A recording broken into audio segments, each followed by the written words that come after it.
Elson, welcome. Welcome, welcome, welcome. So I would say that we are here for a Diablo 4 campfire chat, but that doesn't seem to be the case this time. It seems like they're phasing out the Diablo 4 campfire chats, and we're starting on something new, which is going to be called the Sanctuary Sit Down. Now, I believe when they say Sanctuary Sit Down, they're specifically referring to the Sanctuary Diablo 4 Discord server, and we're going to be hopping into the Sanctuary Sit Down. Yep, there it is. That sound effect, though. Yeah, there we go. Let's mute the music. There's currently a lot of people hiding in here, so we're going to be getting ready for this. I'm probably going to have to bring this up on the other screen, actually, so that you guys can actually see what the hell's going on the Sanctuary Sit Down. So let's go ahead and disconnect here. Yeah, we'll disconnect here, and we're gonna hop in over on the other Discord. So boot up Discord on my second PC. That way you guys can see it too. Otherwise, there's no point, right? Discord never wants to open up on the other monitor. Open up over here. Thank you.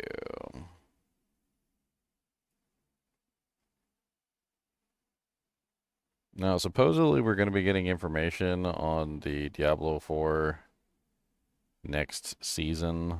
I don't know if they're going to be dropping any other information on us, like potentially for the, well, the, what is it called? The next season or the expansion, the next expansion. I don't know if we're going to get any information about the next expansion. This is the Sanctuary Sit Down right here.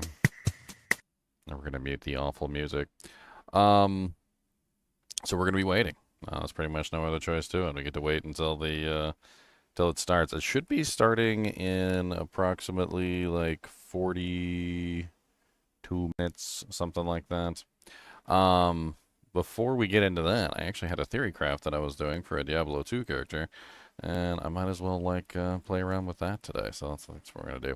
I'm gonna go ahead and hit the intro button because I haven't done that yet, and then we're gonna get started.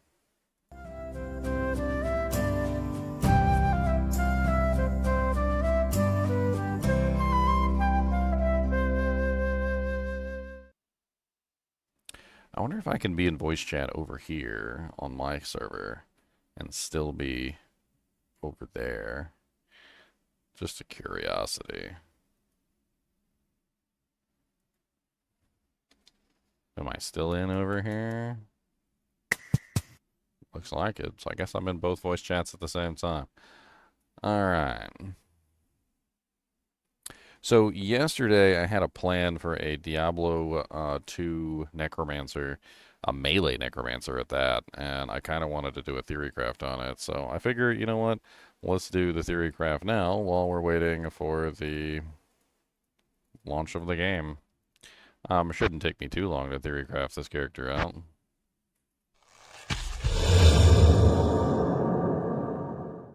Man, that is loud. Whew. Let's see. GGM underscore. What do we call this guy? We need a good melee necromancer name. Huh. Yeah.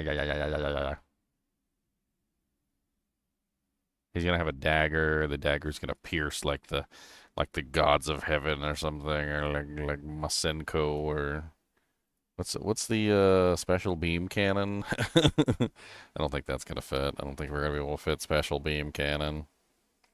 Mm-hmm. Mm, mm, mm, mm.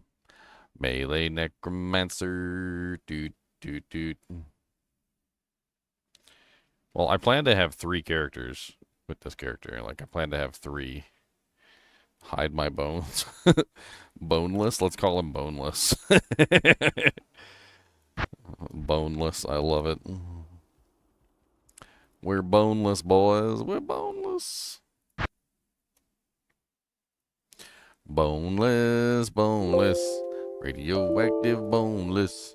Does whatever a boneless can, 'cause he gonna be a boneless man. Cody. Do you know the boneless man? The boneless man? The boneless man? He doesn't have any bones. Ah, it's pretty sad. We need to give him some bones. Can you get some of your old bones and we'll bring them over to him?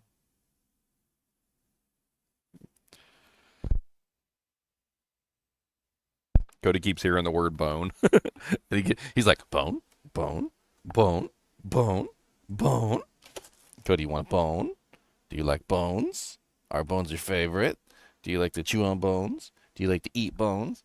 Do you like to put peanut butter on bones? He said, I see you got some snackums there, though. I got some not peanut butter, chocolate chip muffins to sate my hunger. I literally just, like, got out of bed and immediately came up here, pretty much. Who needs to do anything? Just game and sleep and game and sleep.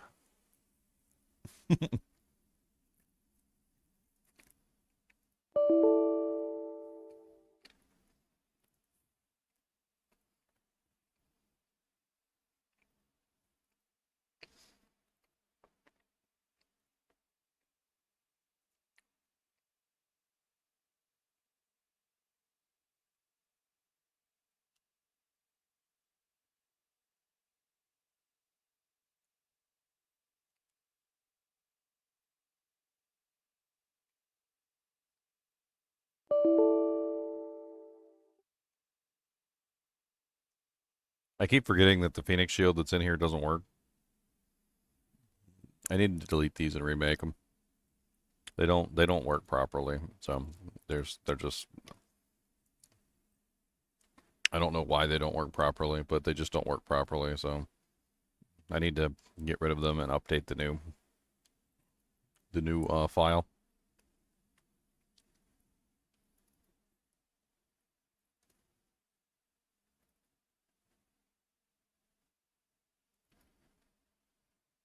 And we will just simply create another one. Sounds good to me. Faux Enix.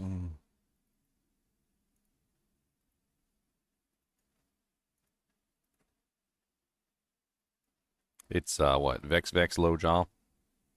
I can't remember off the top of my head. I think it's Vex Lowjaw. Faux Enix.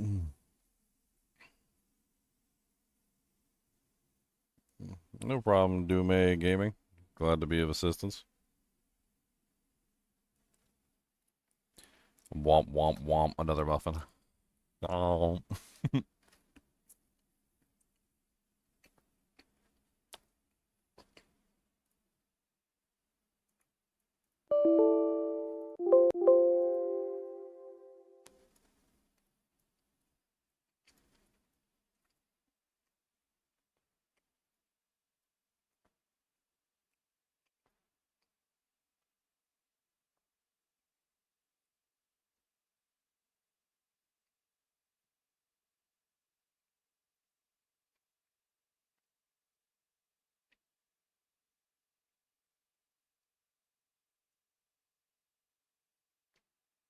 All right.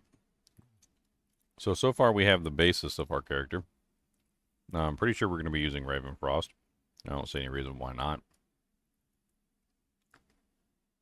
So let's go ahead and grab ourselves a Ravenfrost. Pretty sure we're going to be using Gore Riders.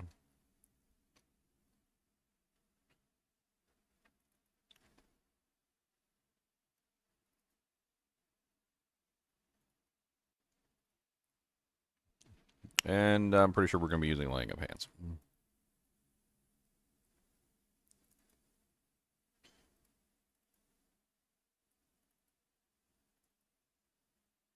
All right. Amulet is most likely going to be High Lords.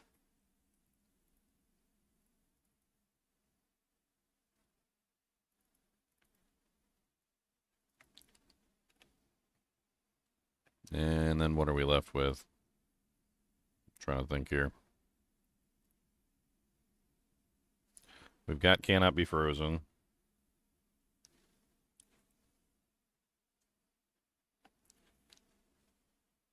Honestly, we've got just about everything that we want. What are we missing? That's the question. These are little mini muffins. Takes like 4 or 5 of these to equal one muffin. You guys shush.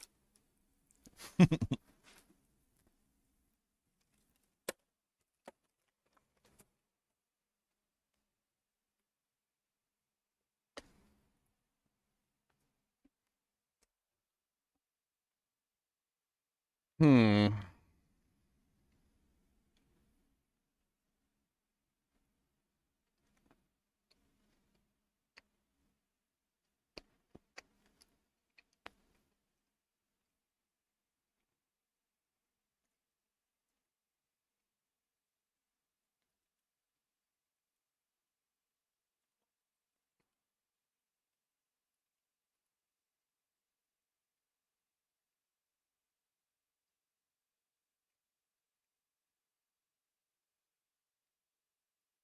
Yeah, let's export this back to the Phoenix Shield. Phoenix.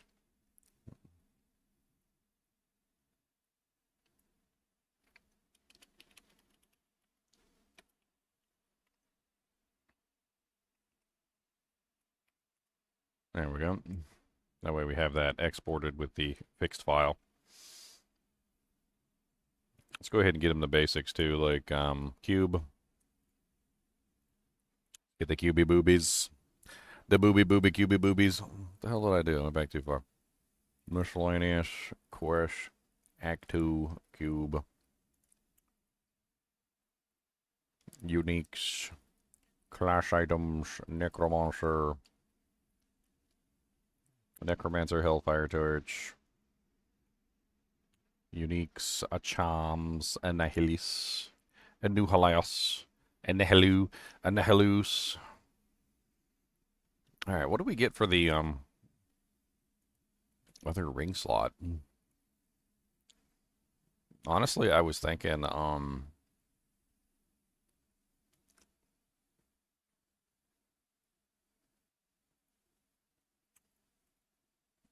maybe we go with like a Bulkathos wedding band for the life leech. Of course, we don't really have any mana leech. I was thinking string of ears for the belt. Either that or Nosferatu's coil. I'm not sure. We might have to actually check the breakpoints. Let's put Nosferatu's coil in here, and then we'll put string of ears in here also. And let's do a quick check on the necromancer breakpoints.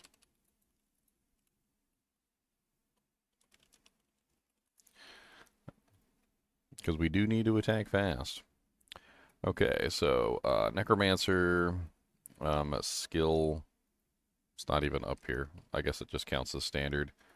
Weapon is going to be a sorry, fang knife. Dying. It's a negative 20 base, which is pretty good for us.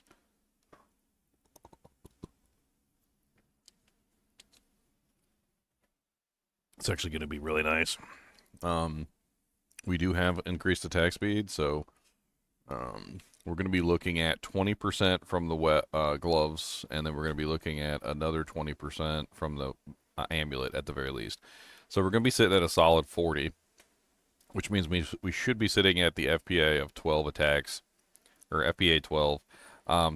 We could potentially make it to 58. How do we do that, though?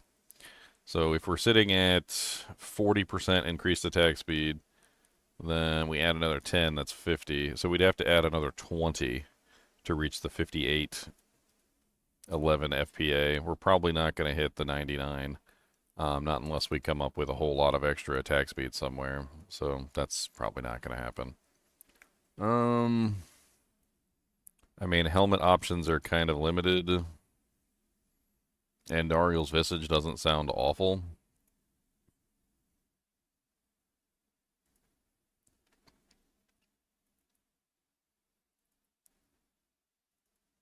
I mean, if we use Andariel's Visage, it has 20% increased attack speed on it, and we get a socket that we can use for something, which isn't terrible. So, I mean, that's not an awful option. And then we could potentially go with String of Ears for more damage reduction.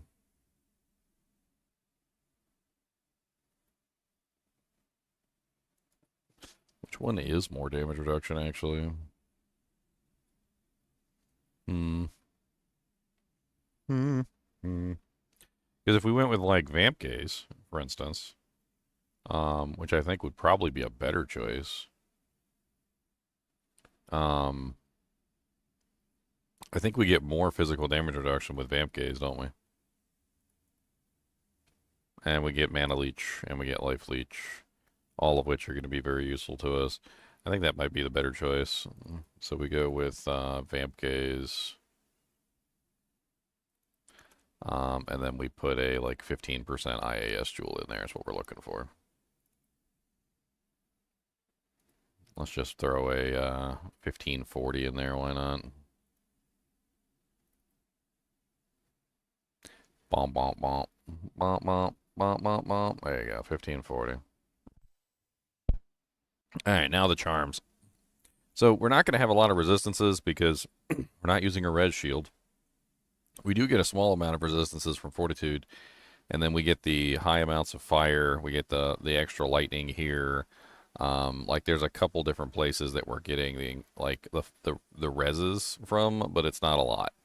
Like we're not really getting a lot of resistances. Um, so we're probably gonna need some resistance charms, I would assume. I also don't think I set this character up properly either. No, I didn't. All right, so let's do like 93, and then let's calculate out his stats real quick. Let me get his waypoints real quick before I forget as well.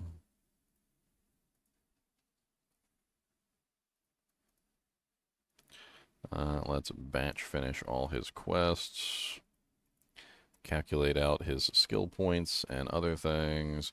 So he is level 93, which is 93 points, plus the 4, plus 4, plus 4. So he should be sitting at 105. Save that. And then his other stats, it's 93 times 5 plus 15. So he should be sitting at 480. And then his other stats. His HP is going to be atrocious. I already know this.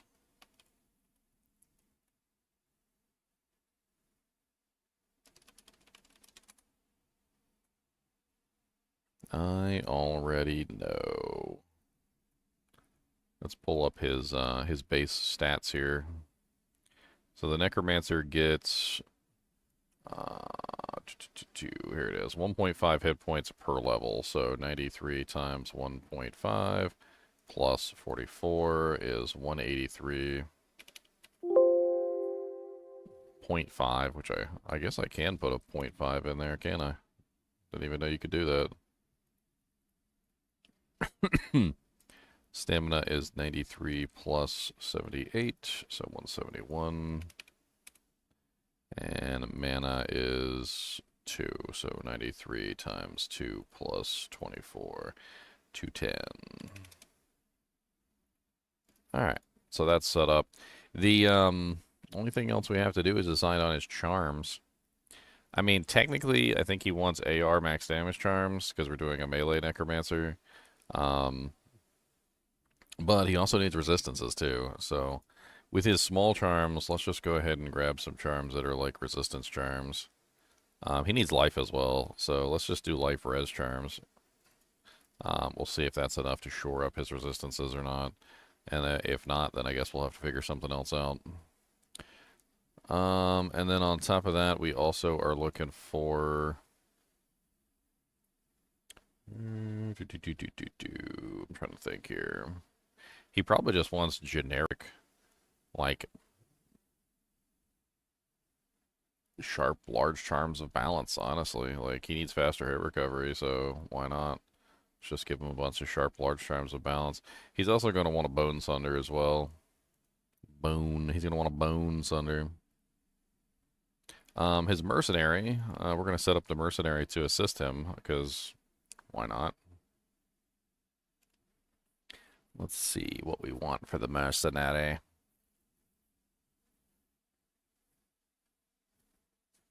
Honestly, I was just thinking about a really tanky mercenary that just doesn't die. Just someone that can hang in there with him that he won't have to worry about like trying to revive all the time.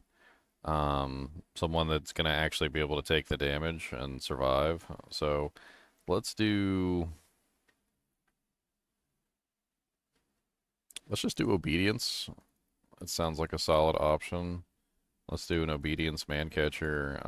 Let's do, thanks to our testing the other day, I think Gladiator's Bane is like one of the tankiest armors you can put on a merc. So we're going to use a Gladiator's Bane. We're going to use an Ethereal Gladiator's Bane at that. And then we're going to give him a Vamp Gaze for the helmets.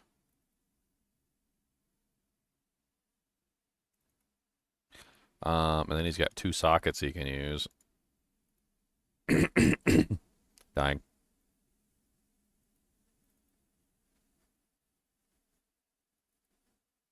So I don't even care what goes in there. Let's just give him 2 1540s.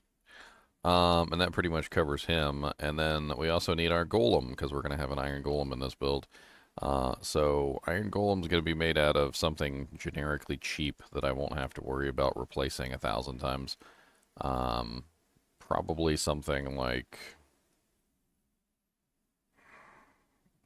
trying to think like what the best option for him would be. Honestly, Crescent Moon would be probably amazing. Crescent Moon would be actually really awesome. Let's throw a couple Crescent Moons in here for the static field. That sounds good. Alright, and that's pretty much done. Let's transfer him over. We still got about, what, 137, so 47, 57. We got about 23 minutes. Should be enough time to test out the necromancer and see how good he is.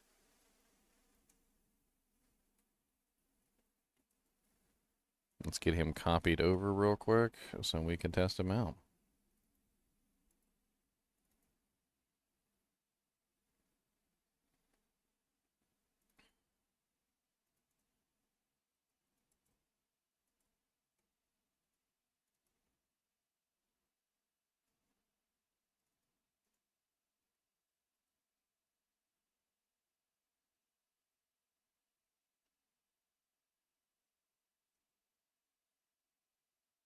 Alright, boneless. Time to give you a test drive.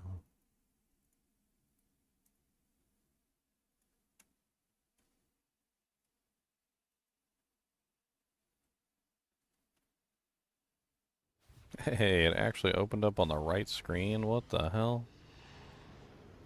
That's crazy. It never does that. Love how people are going to come in here expecting Diablo 4 and they're going to see a Diablo 2 on the screen. You thought wrong.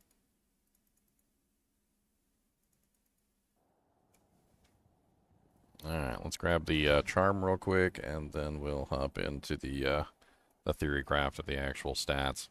So he's going to need a Bone Break. Bone Break is very important for this build.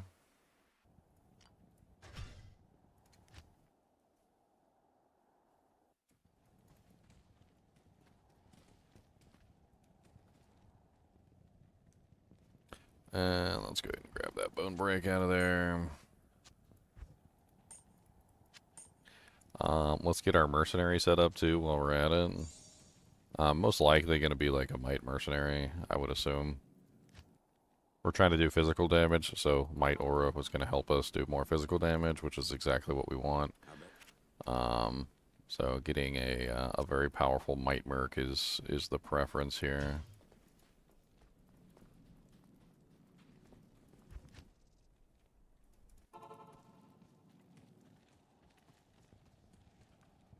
Alright, let's drop the gear right on his head. I'll put that to good use. Alright. Now, the skills themselves for this character, it's going to be pretty self-explanatory. We need attack rating. So the reason why we're going to be using Poison Dagger is because Poison Dagger has like the highest attack rating that you could possibly get. That's really the only reason. So if you put 20 points into Poison Dagger, and you ignore the synergies, you'll notice that it has a whopping 530% increased attack rating, which is absolutely insane. And that's exactly what we need. We need attack rating, all the attack rating that we could potentially get. So that is exactly what we're trying to do, is get the attack rating that we need to actually function properly. We have 6,048 attack rating, which of course isn't enough. Even with the attack rating coming from the Charms and the Ravenfrost, we're still not quite there. We do have 50% negative targets defense on the dagger, though. So that is going to help us a little bit, but even in that case, we're still going to need more attack rating. I usually like to be around, I want to say like 10k. Unfortunately, we also need HP. It would be really nice if we had lots of HP. So let's start stacking dexterity here until we get to about 10k. There we go. And then everything else goes into vitality, because of course we need massive amounts of hit points. And we don't have massive amounts of hit points. As you can see, we only have 1,145 hit points, which is pretty awful. So we're going to be shoring that up with bone armor. So bone armor is going to be one of the things that we dump 20 points into. We also want to make sure that we get at least level 1 in amplify damage. And we're going to be grabbing Iron Golem is going to be our main thing here. We're going to dump 20 points into Golem Mastery as well, so that the Iron Golem actually has like a decent chance of surviving. And then we're going to put about 10 points into the Iron Golem, mainly just because it does increase his defense, but like it's not really that important. So we're going to do about 10 points there. That leaves us with some Corpse Explosion, of course. You can't really make a Necromancer without it. We want Life Tap, and we also want Attract for like tactical purposes. And I'm trying to remember what else we need here. We probably want a couple more points in Summon Resistance. Let me check out the Summon Resist tab.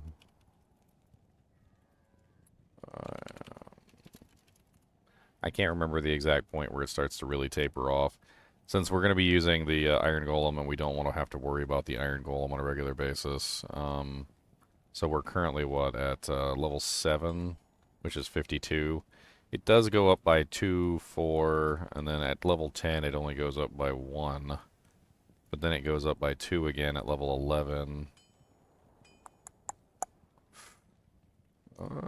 It's level 14 maybe? So like 7 points perhaps? Like 1, 2, 3, 4, 5, 6, 7. I think that might be good. 62% all. That leaves us with 17 points left. I would like to put some in Corpse Explosion so it actually goes more than like a certain number of yards. Like, yeah, let's get it up to like level 14. And then we're going to take the remaining 10 points and we're going to drop them into Bone Wall, so that we can get the extra synergy bonus on our Bone Armor. And let's go ahead and set up our buttons here. So F1 for Bone Armor, most likely like F2 for Amplified Damage, F3 for Life Tap. We actually need a tract on like an actual button that we can press all the time. In fact, you know what? Hold on. Let's do this. And let's put Amplify Damage on Z. Let's put Bone Armor on right click, and let's put Attract on X. Not in town. That way we have like I can't do constant use of those abilities. Let's go ahead and activate our aura on our mercenary and get our golem running too. So let's get the golem running. So Crescent Moon. We don't want the golem bound to anything because we don't want to accidentally cast him at any point.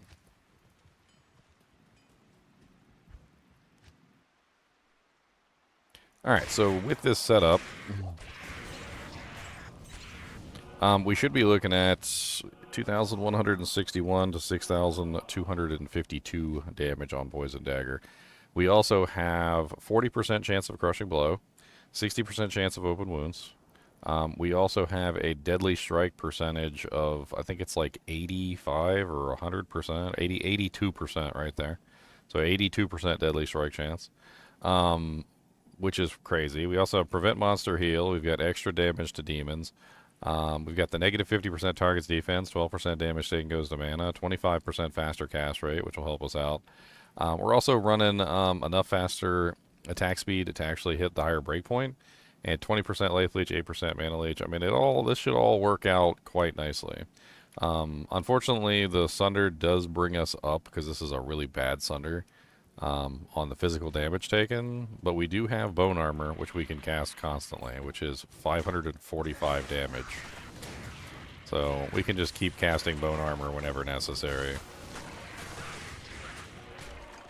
Probably just keep this on right click at all times so that we can spam it for easy methods of staying alive.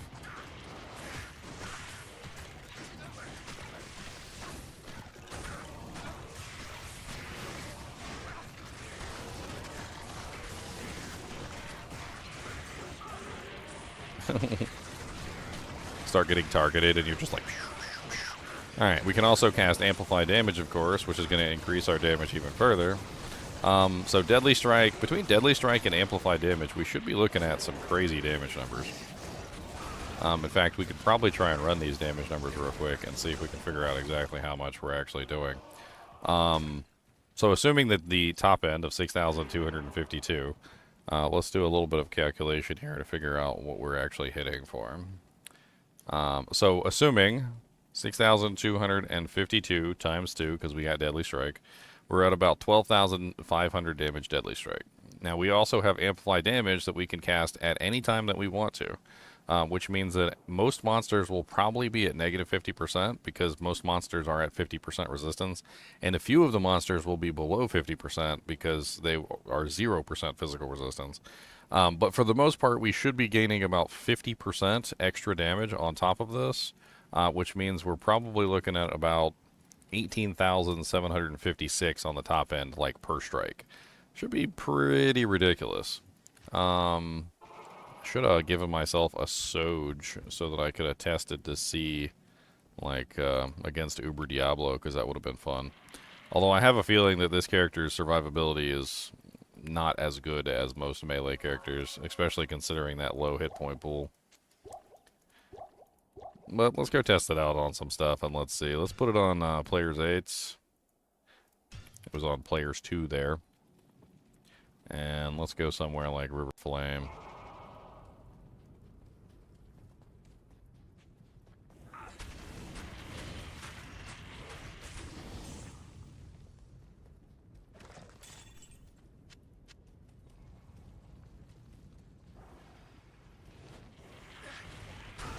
Stab, stab, stab, stab, stab, stab, stab.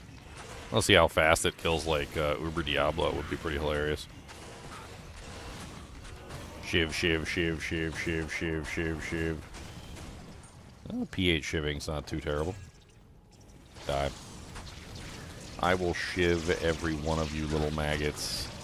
Get out of my face and get shivved.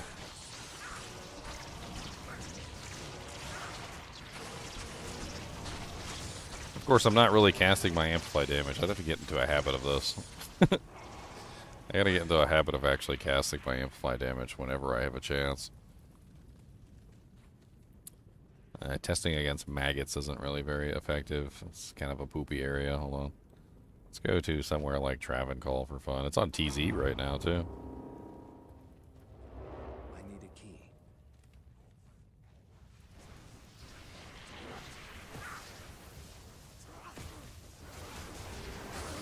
Amplify damage.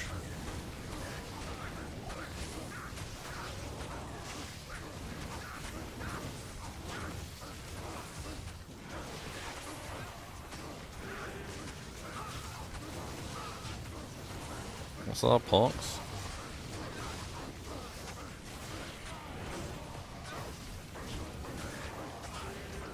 Gotta make sure I'm casting amp like every single time I get into combat. The damage range on my attack is really big, though. Like 2,100 to 6,200. It's kind of ridiculous. I notice sometimes my attack hits, like, massive amount of damage, and sometimes it's like little baby numbers.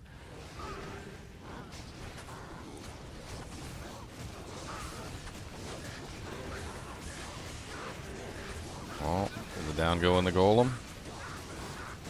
Oh, down goes the ginger. Oh man, and the golem with him. Well, Down goes the ginger. I figured survivability was going to be the main problem with this character. Seems like I was right.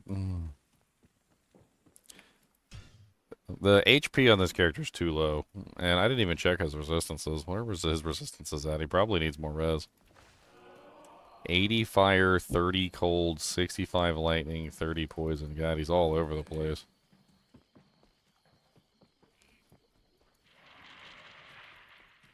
Hello? He is all over the place.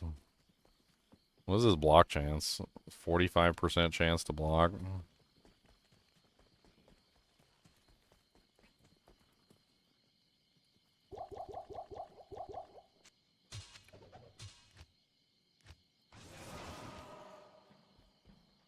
So this is where some of the tactical stuff comes in, and I think it'd probably work a lot better if I use some of this tactical stuff to my advantage.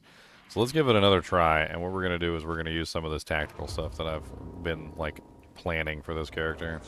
So one of the tactical things that I was planning was attract. There's no reason not to use attract when you can get a chance. So attract allows you to make all the other monsters attack one monster. Can be used whenever you want to on any monsters. Ow. Dude, these freaking Hierophants, though. I'll hit a monster for like 10, 12k damage, and then like they just instantly heal the monster back up to full. It's pretty crazy. The life leech on this character is pretty good. I mean, the physical damage is high, and he has like 20% life leech. I'm noticing that he's getting a huge amount of life leech back.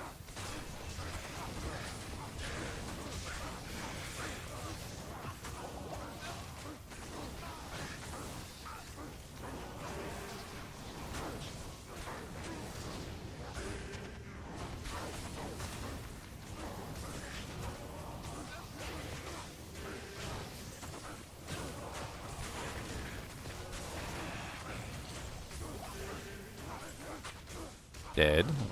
Dead. I think what it is I'm taking massive amounts of damage, but I'm also leeching massive amounts of life back. I think that's literally what it is. And I think what happened there is I got one shot. So I was in there and I was leeching the life back, and that was fine, but then all of a sudden I just got hit for like a massive hit point pool, and it took away all my HP in one stroke. Oh, Merc's already dead, or Golem's already dead. That's unfortunate. Poor Golem. I don't think making the Golem out of anything expensive is going to be worthwhile.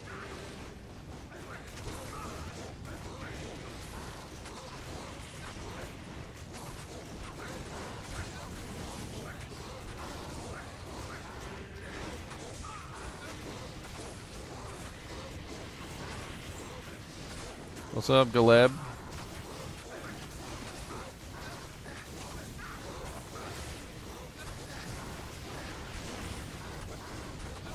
I'm trying to get them to attack each other, and it's not really working. Unfortunately, it doesn't seem like I have the damage output to overcome the, like, the general spam healing that they have. There's just too much spam healing. Oh, these guys are stone skinned too. That's right. Okay, I need to have amp active to make this work. Okay, because they're stone skinned, they're basically almost immune to physical damage, which is my primary damage type. I didn't even realize.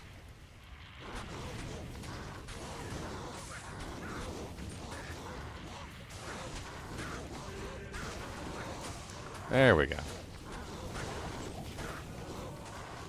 That was my fault. I didn't realize there was a stone skin in there. If I did, I wouldn't have tried to use anything other than amp.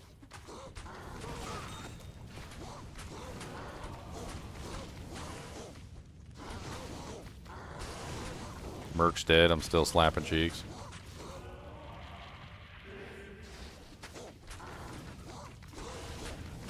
This is P8. Yeah, this is P8.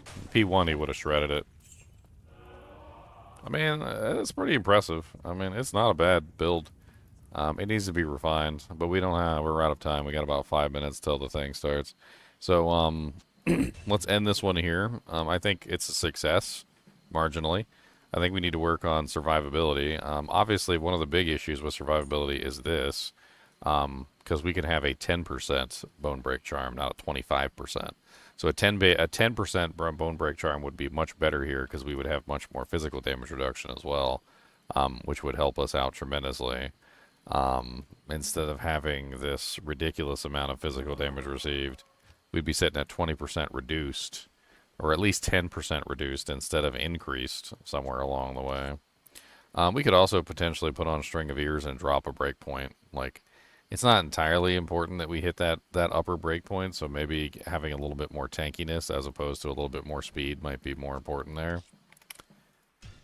Anyway, let's get over to the thing. It should be starting pretty soon, so let's see what the hell's going on.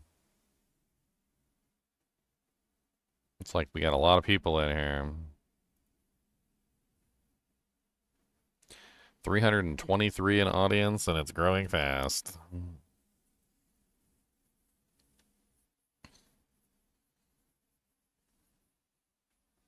I'm assuming that somebody's going to pop up eventually. Here, let me put the horrible music on.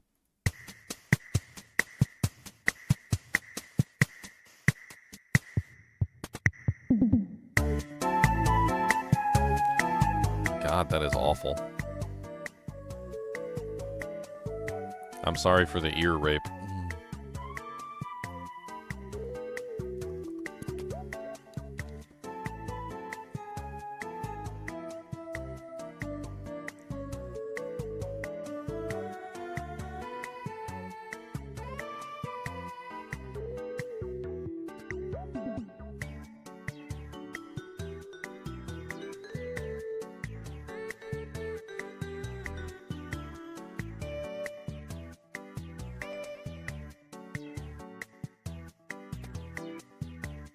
I'll turn it back up once they actually come in.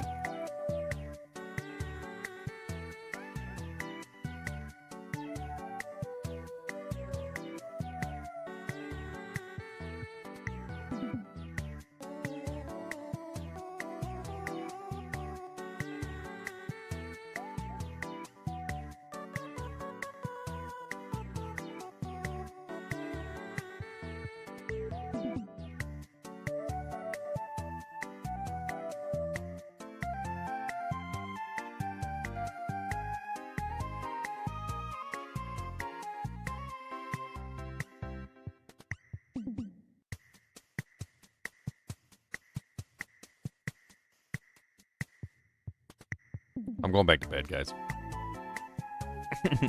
I woke up early for this. I'm going back to bed.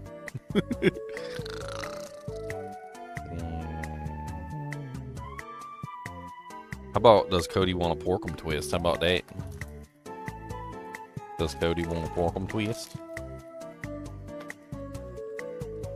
Come here. Come here. You just want to twist them? I gotta twist them. You gotta come here. Come here. Come here. You gotta come here and say hi to everybody with your big old doggy snoots. He said, that's a good date. Got no porkum twistums? There's no twistums? He thought, no, that's too far. I can't reach that. Monster dog. He's the size of a horse. Horse-sized.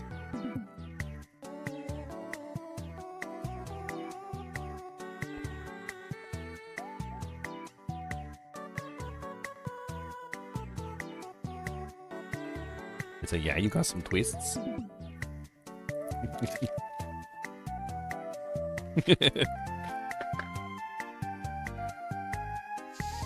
Ben Island, Charles Dunn, the Panda Noob, and I think that's the YouTuber, Cliptus. Are they actually going to be up there, or is this just going to be audio?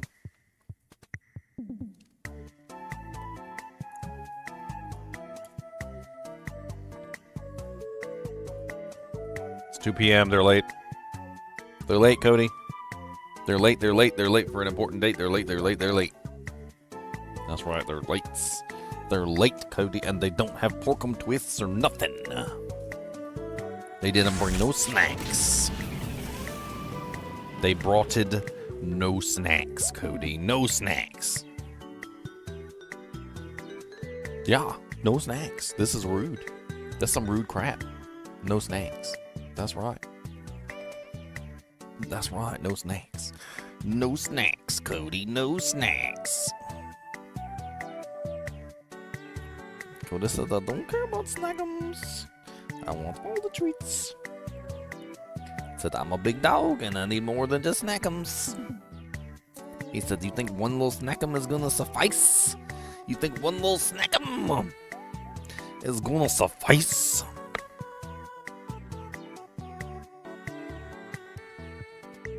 He said, that's what you think. And that's why you fail. Because it's never enough. One snackum is never enough.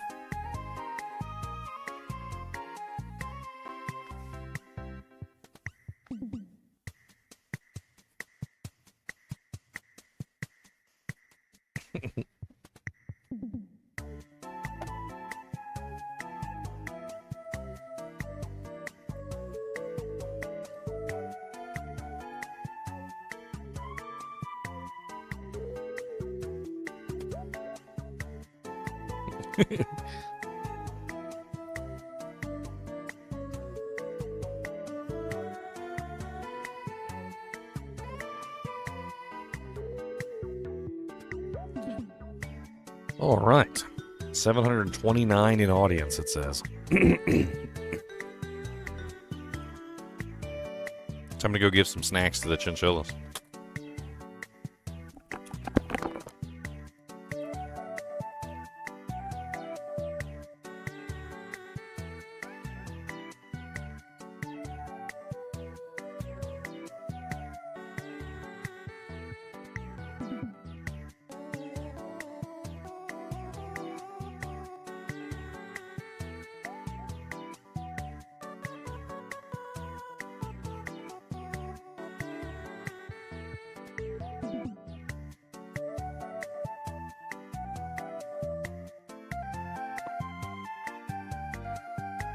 Start yet?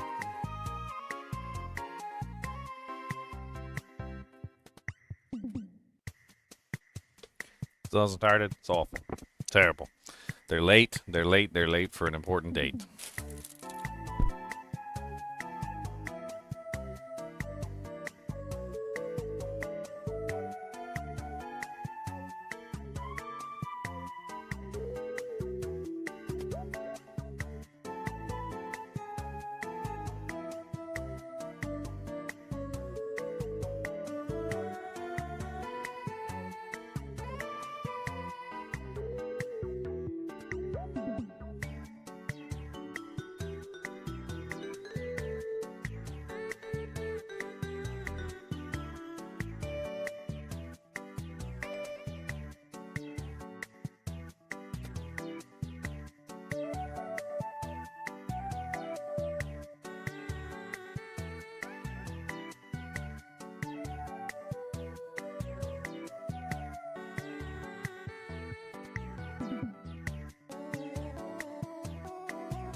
Reading the chat is hilarious.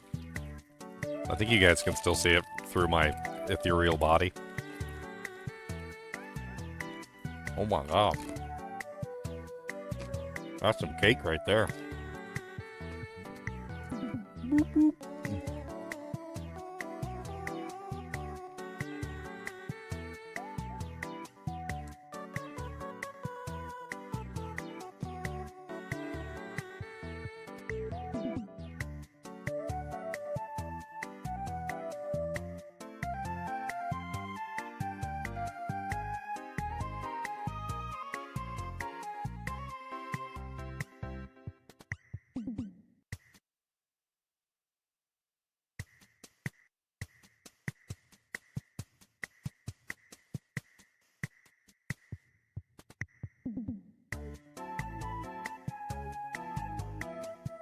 I can't hear anything.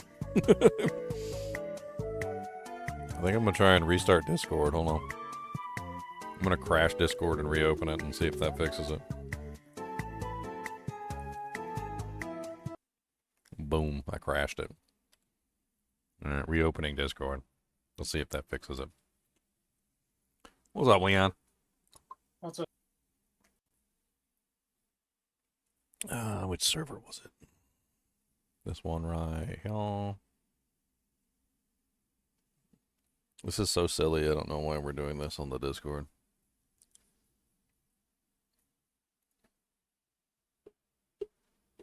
Back. Alright, is it working now?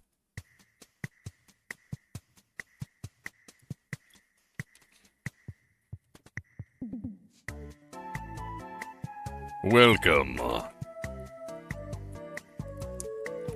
Maybe they forgot to set up their audio settings.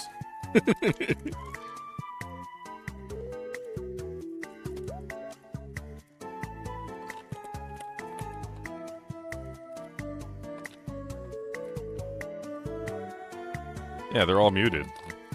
I mean, I could check it over here just to see. Let me hop over on my other computer and I'll check it on my other computer just to make sure. Let's see.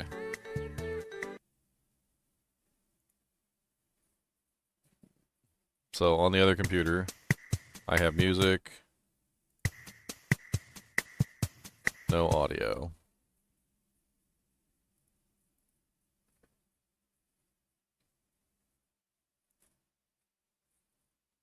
So again, nothing. I'm gonna disconnect over here and come back over here.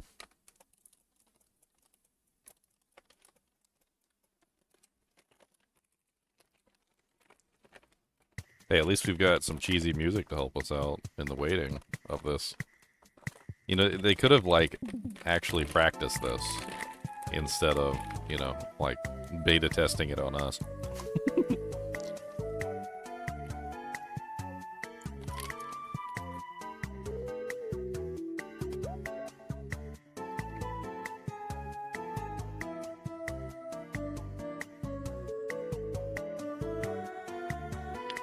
Perhaps.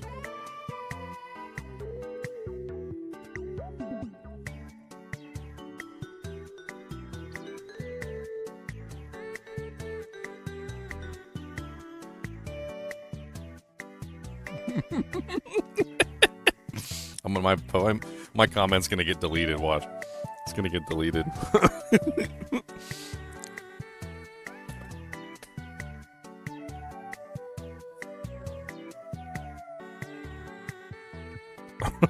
I'm getting skulls. Yes! Hit the buttons, guys. Hit the buttons.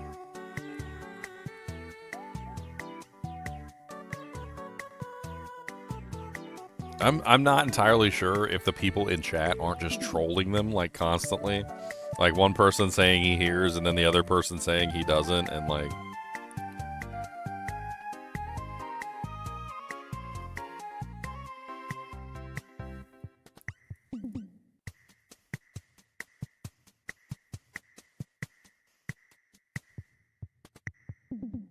apparently Cliptis is on YouTube.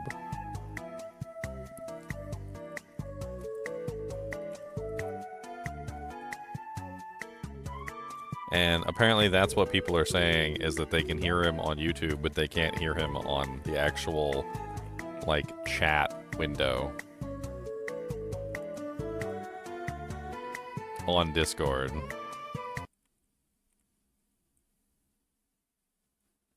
Alright, sorry everybody.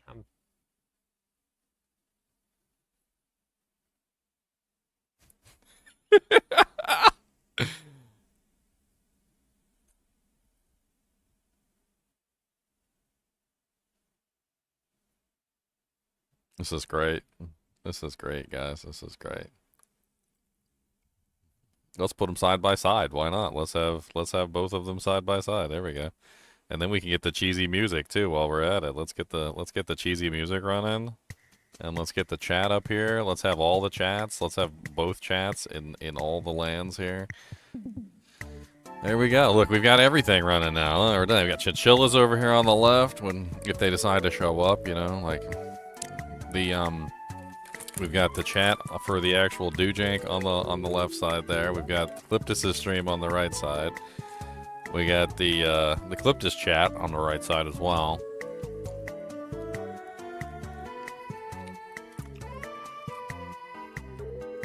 You know why this is hilarious? Because it's not happening to me. If this was happening to me, I would be horrified. I would be like, damn it!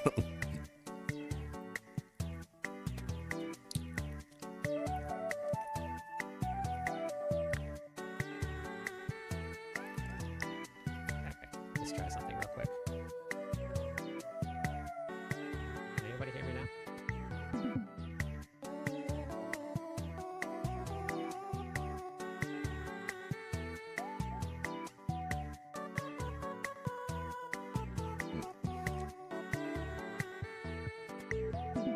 Watch this music end up being copyrighted.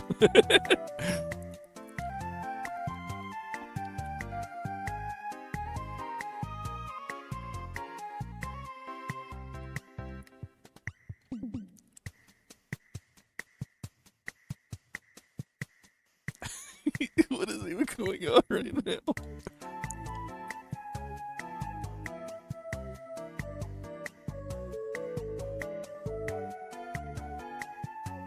Rucker sent me a message.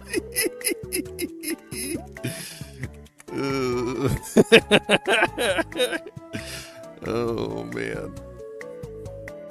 That's right, Riker. Riker's laughing at my comment. I'm gonna message Catch Your Earth and see what's going on. He's in stage.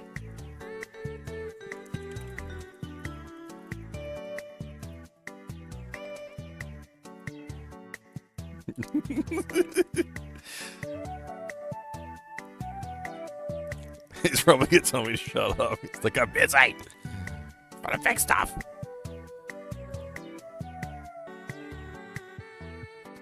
Okay, testing. Hey, I heard somebody.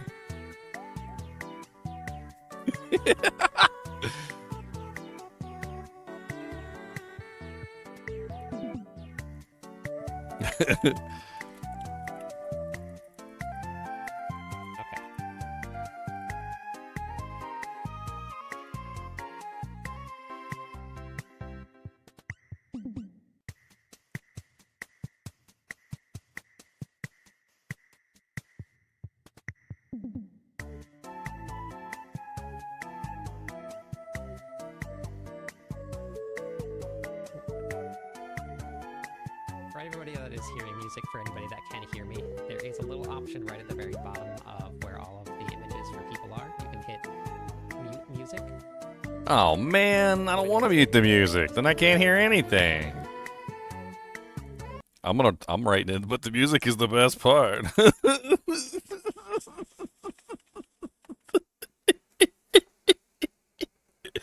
I'm dying over here. Oh man, the music is the best part. No.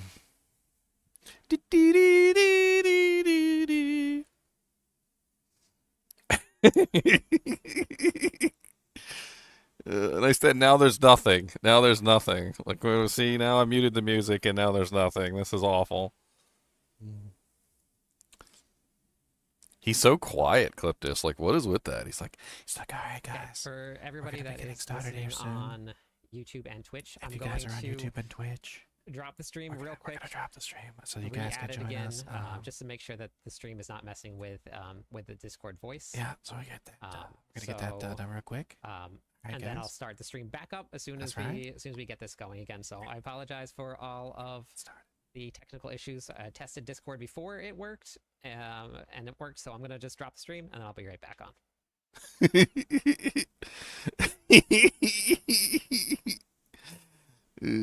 I'm putting one of my own reactions on there. Let's go. Oh, stream's dead. Stream's dead, guys. That's it. Stream's dead. Discord only now.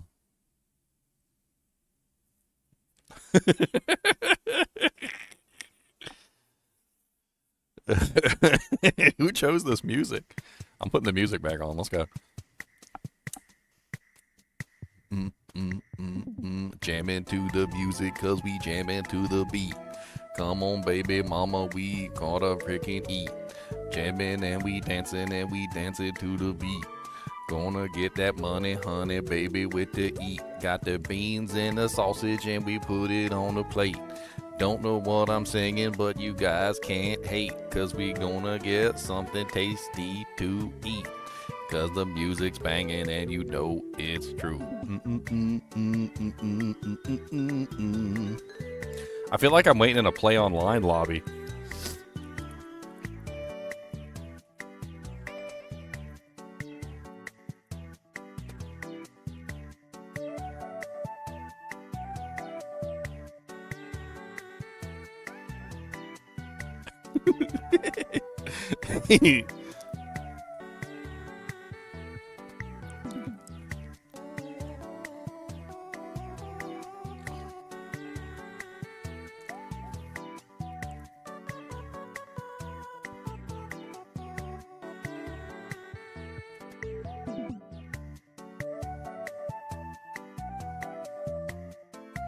Yay, Ketcharis is here.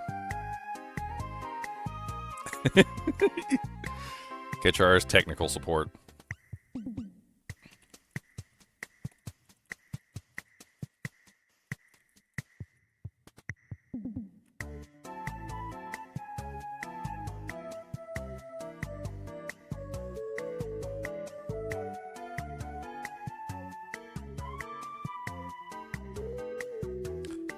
It's funny too, because Cliptus said he actually did test it beforehand. He said it was working fine when we tested it beforehand.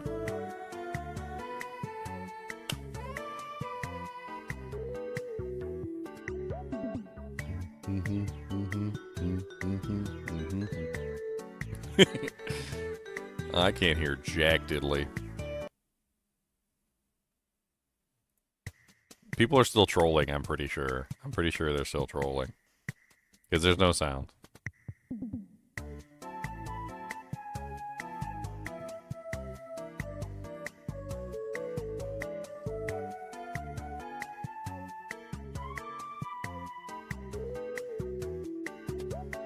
Boom, boom, boom, boom, boom.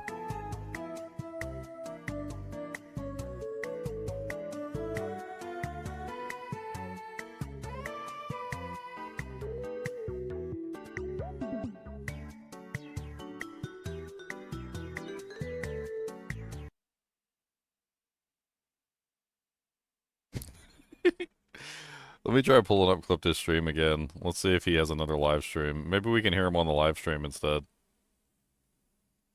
Oh no, a 28-second live stream. So he started it and then canceled it.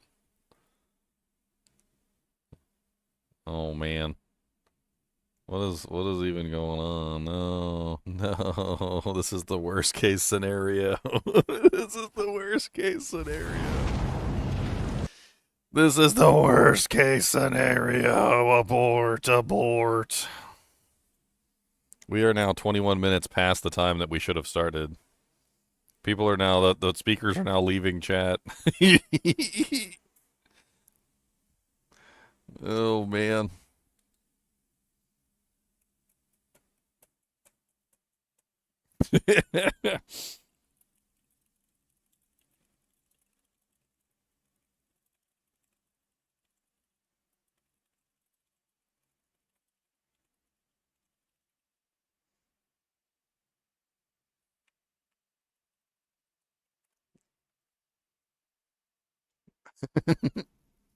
You need battle pass for the audio.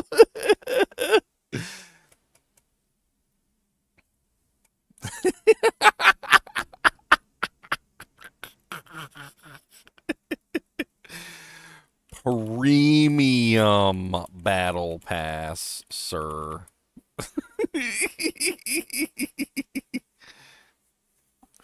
Oh no, did my post get deleted? Oh no, they don't like all capital letters. No. You've been banned.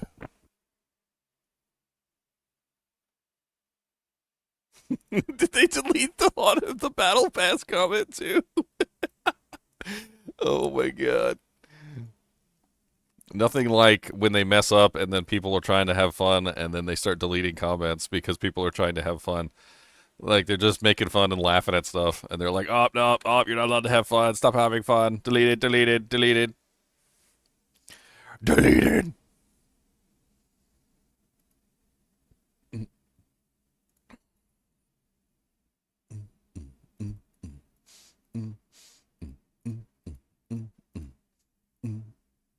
Nobody is talking. Nobody is talking. Nobody is talking, no.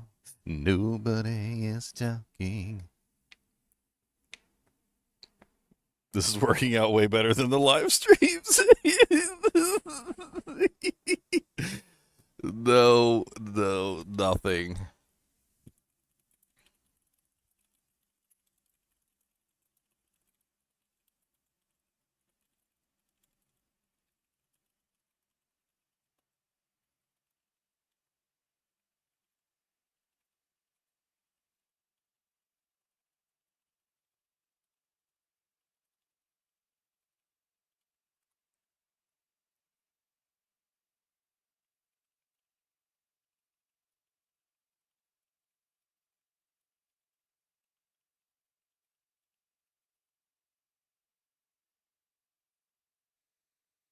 Oh no, we're down to one speaker.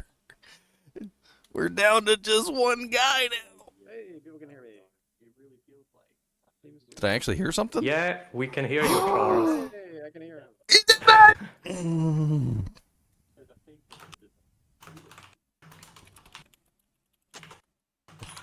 We did it, guys! Oh my god, we did it! Okay, so Charles was able to speak. Ben, clip this. Testing, testing. Ah, nice. We can hear you finally. Hey, can you hear me? Yeah. Sick. Oh, this is great. This was way better than whatever they're going to tell us today. This was way better. Like, this is hilarious. This is the Hey, peak right here. We're at the peak, boys. Only 25 minutes. So Riker said don't only break the 25 chair, because minutes. You have administrator terms right now to be able to speak. Okay. Oh, too much power. Excellent.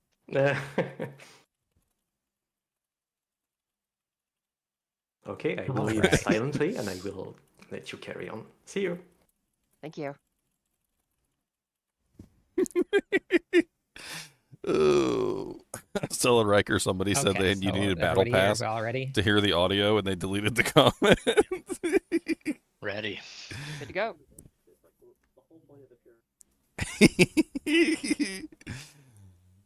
diet over here.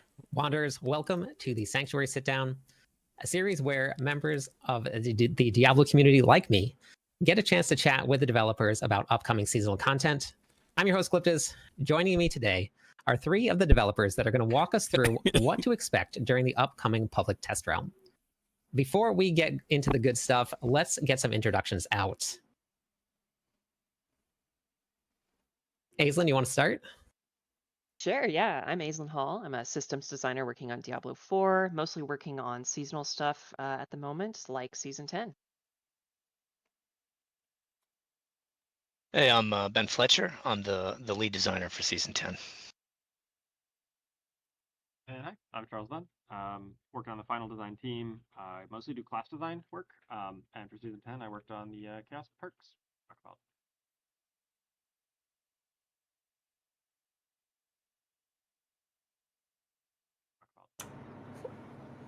All right, awesome. Well, thank you everybody for being here.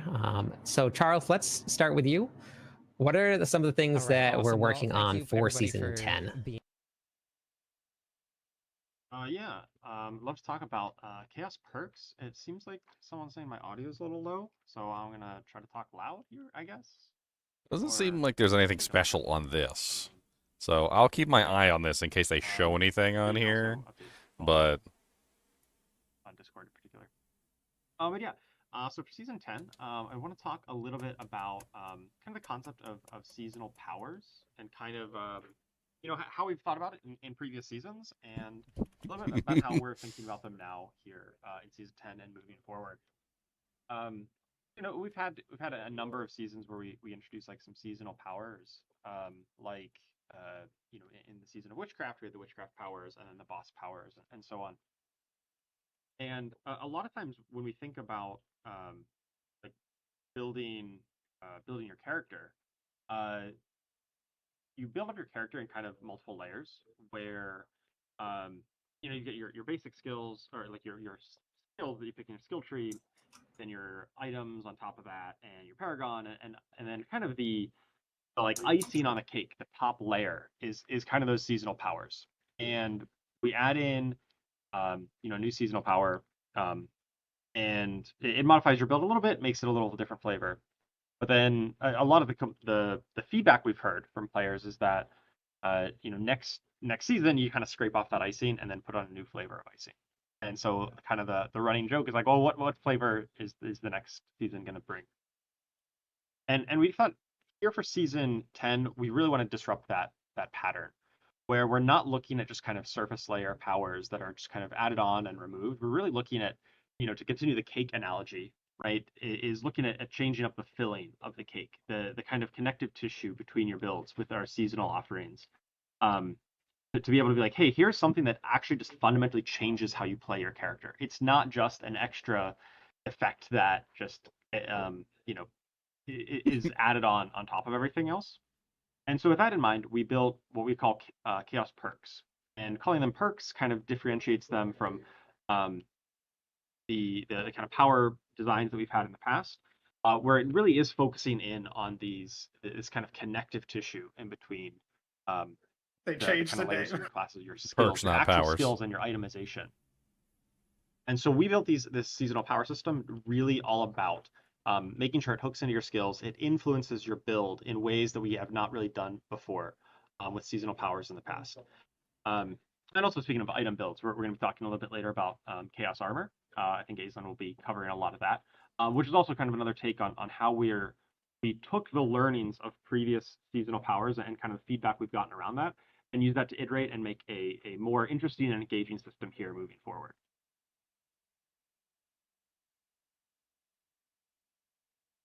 I'm actually very excited to hear about these seasonal powers.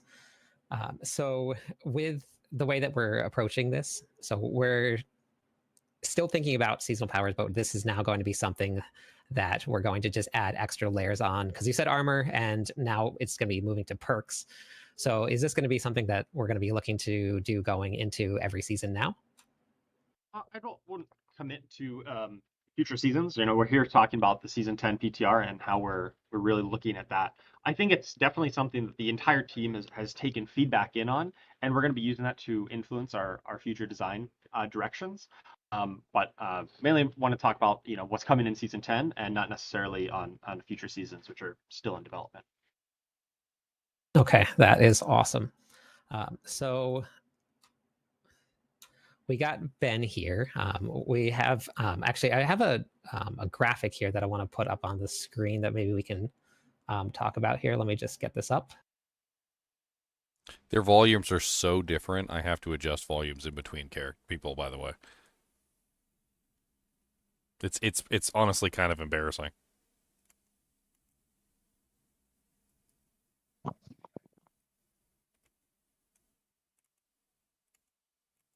It's up here and running for everybody. We're actually going to have something to look at. Oh my, we're going to have something to look at, guys. All right, can anybody see the graphic here? It looks like your screen is loading something. There it is. It just popped in for me. All right, so what you're seeing there is a chaos rift. So before I really get into what chaos rifts are, let's just talk about chaos. The theme of the season is chaos. So basically, kind of the narrative wrapper here is Mephisto's been free to wander around Sanctuary for a little while now, and we're starting to see the impacts of that. Basically, his very presence is weakening the veil between heaven and hell, and that's making these chaos rifts pop up throughout the land. Why does it feel like... So in the season, you're going to be closing these chaos rifts. A chaos rift is basically a one-way portal from hell. Bring demons with it. We've got a new family of demon, a chaos family that has some unique, fun twists on it. But anyways, you're going to be killing them, closing the rifts, and that's how you're going to be getting your reputation, your seasonal currency, stuff like that. So the main place that you'll start encountering these as you begin the game will be in Helltides. You'll be going through Helltides. You'll see these markers pop up on your map. It looks a lot like an offering marker from Infernal Hordes, and that's because it's got a similar function to it in that these don't just open by themselves. You actually have to go up and opt into the experience, and so you'll be able to see the rift name. You'll be able to see the rewards associated with it before you interact with it, and that at the beginning, you're probably just going to be opening, closing all the ones that you come across. But as you get deeper into the experience, and you've encountered a lot of these, kind of what's in each one, what each one entails, then you can start making informed decisions on like, okay, yeah, this one I definitely want to do because I'm chasing that reward, or I just really enjoy the gameplay of this one. And other ones like, what, I'm not really looking for that thing, and I can just move on with my experience, and it's not opening by itself and forcing me into the engagement. Also, this being in Helltides, if you're actually trying to focus on something else in Helltides, like fighting Blood Maidens or, collecting cinders and stuff like that, then because these are opt-into, they're not going to be pulling you away from the thing that you're trying to focus on. But it's not all Helltides, especially in that pre-torment experience. We wanted to work in some more activities kind of into that leveling loop. So by closing the rifts in Helltides, you can actually find a new kind of Nightmare Dungeon sigil that's got the Chaos Rift affix, and by using that, takes you into a special Nightmare Dungeon that's dense with chaos rifts and chaos monster family monsters, so really high density on the rewards that you get from those things. And then the third step is closing the rifts that are in those Nightmare Dungeons. You have a chance to get what's called a fleeting compass. Sounds awfully close to an infernal compass that gets you into Infernal Hordes. Well, that's the idea. We've made an abbreviated pre-torment version of Infernal Hordes for you to engage with in the pre-torment experience. Basically, it's shortened down, so it's only 4 waves, and you're only facing off against 2 of the Fell Council at the end instead of all 3 members. But it's still like monster dense. It's still reward dense. They're going to be pretty rare to come across, but it's definitely worth your time to do them because of the extra experience and rewards you're going to get from doing those. Once you move into the hit level 60, max out your characters, get moving into those torment tiers, then the focus really shifts into our updates that we've made around Infernal Hordes. So we've made some updates to the existing Infernal Hordes. We've taken, the offerings that have been underperforming in the past or just weren't as fun and tried to bring those up to the same level as like the Hellborn offerings that have been so popular in the last few seasons. On top of that, we've also made some minor adjustments to the Fell Council fight to make it more interesting and more enjoyable to do. But the biggest changes to Infernal Hordes come from chaos being injected into them. As you're going through your waves, you'll occasionally see a fourth offering option pop up, and that fourth option will always be a chaos offering that'll lead to a chaos wave. And the chaos waves are quite a bit different than your standard Infernal Hordes waves. Instead of the Aether events that you see during a standard wave and the boons and banes that are also associated with that, there are no boons and banes for the chaos rifts, but they are very dense with Aether. They're, if you can perform well, if you could do good, then you're going to get the most Aether from a single wave by doing these. Also, the gameplay is different. They're almost shaped after like a mini game type mentality. Like one of my favorites kind of flips things on its head, and instead of destroying etheric masses, they put an etheric mass in the middle of the arena, and then you've got the lunatics, the exploding guys, throwing themselves at it from every direction trying to destroy it, and your job is to defend it from them. And when you get to the end of the wave, the more health that mass has, the more Aether you're going to earn from that wave. And all that leads into the new boss fight that we have available at the end of Infernal Hordes, and that's against Bartok, the new boss for the season. You can still do the Fell Council fight, but now we've got an additional option of Bartok. But he's not a walk in the park. He's a tougher boss, and he also is harder. You don't just automatically get to do them. Basically, when you get to the end of your waves now, you'll be presented with two offerings. One will take you to the Fell Council, just the normal experience. You don't need to buy into it. But the other offering actually has an upfront Aether cost to get into it. So you have to have performed well enough in your waves to be able to afford to fight Bartok, first of all. And the way that we're tuning that for a 10-wave compass, it's pretty doable, especially as you get deeper into Torment and get better and better at it. But then it starts becoming a lot harder with a 6 or 8 wave compass, where you really have to perform well if you're going to be able to afford to get into the Bartok fight. And the other thing about the Bartok fight is it is a lot more difficult than the Fell Council.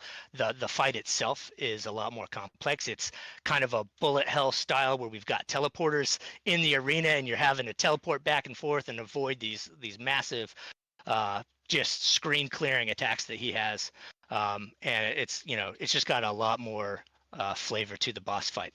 But the big reason you want to do him, he's going to be more rewarding than the Fell Council, but the biggest reason is he is your best shot at getting the new Chaos armor that we haven't talked about yet. Aislin's going to touch on the Chaos armor in just a moment, but basically your best chance at collecting that armor is going to be to fight Bartok. Man, I'm excited. The Infernal Hordes are probably one of my favorite content out there. So you said that this is going to be pre-Torment. You can start unlocking it just by going straight into Helltides. Is there a minimum level requirement to get there, or you can just open it up? So the stuff that I was just talking about with the Bartok fight and the full-blown Infernal Hordes, that's still only once you get to Torment tiers. We have like a special, like smaller version that actually doesn't even have the Chaos Waves in it. It's just I feel like I'd be better off just reading the website. I'm not even lying right now. I feel like I'd just be better off reading the now website. Pre-Torment, and there's not a level requirement. Though, if you just, take a level 1 character and go straight into there, you're probably going to get wiped pretty hard. So, a soft level requirement of, you need to have a little bit of gear, which you should have. To get in there, you will have had to do Helltides for a little while, found the Nightmare Dungeon with the Nightmare Dungeon Sigil with the Chaos Rift affix, run a couple of those, and then gotten one of these fleeting Where's Dan compasses to get Tangway? you into there. So we don't We have need a hard Dan Tangway cap on back it, in but just here. naturally playing, you should be Damn. at a level that is appropriate once you unlock that. Okay, that's cool. I like that we're adding in new stuff to the leveling process to kind of mix up what we're doing and where to go and what we're doing. So that's awesome. Yeah, we wanted to have a little bit more variety to that 1 to 60 leveling experience that we haven't always had in previous seasons. That is very cool. Now I know we've talked a lot about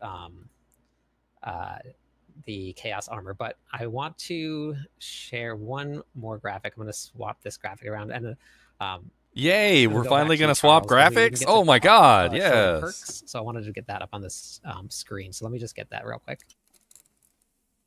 That would be great. Can we swap the graphics? You've had that same graphic up on the screen for like 30 minutes.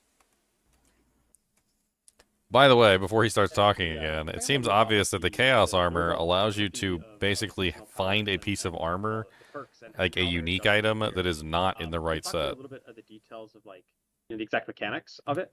I think that's what I bring up a kind of visual of how it'll work. So I think one of the cool parts about this system compared to previous systems is that we have class specific chaos perks. So in the past, our seasonal powers were generic across the classes, right? Everyone had the access to the exact same set of things. Maybe some classes preferred ones over the other, but your tool set was identical. Here we have the ability with class specific ones to actually make ones that directly hook into your class mechanics. So we see an example here with Defile the Dead for necromancers, specifically allowing you to use each corpse twice. So this way, like, hey, use corpse explosion on a corpse. The corpse is still there until you do it a second time, and then consumes it. So this really like changes kind of your corpse economy in the necro build, as well as creating a chaotic burst, which is kind of a power that many of these powers, these chaos perks use.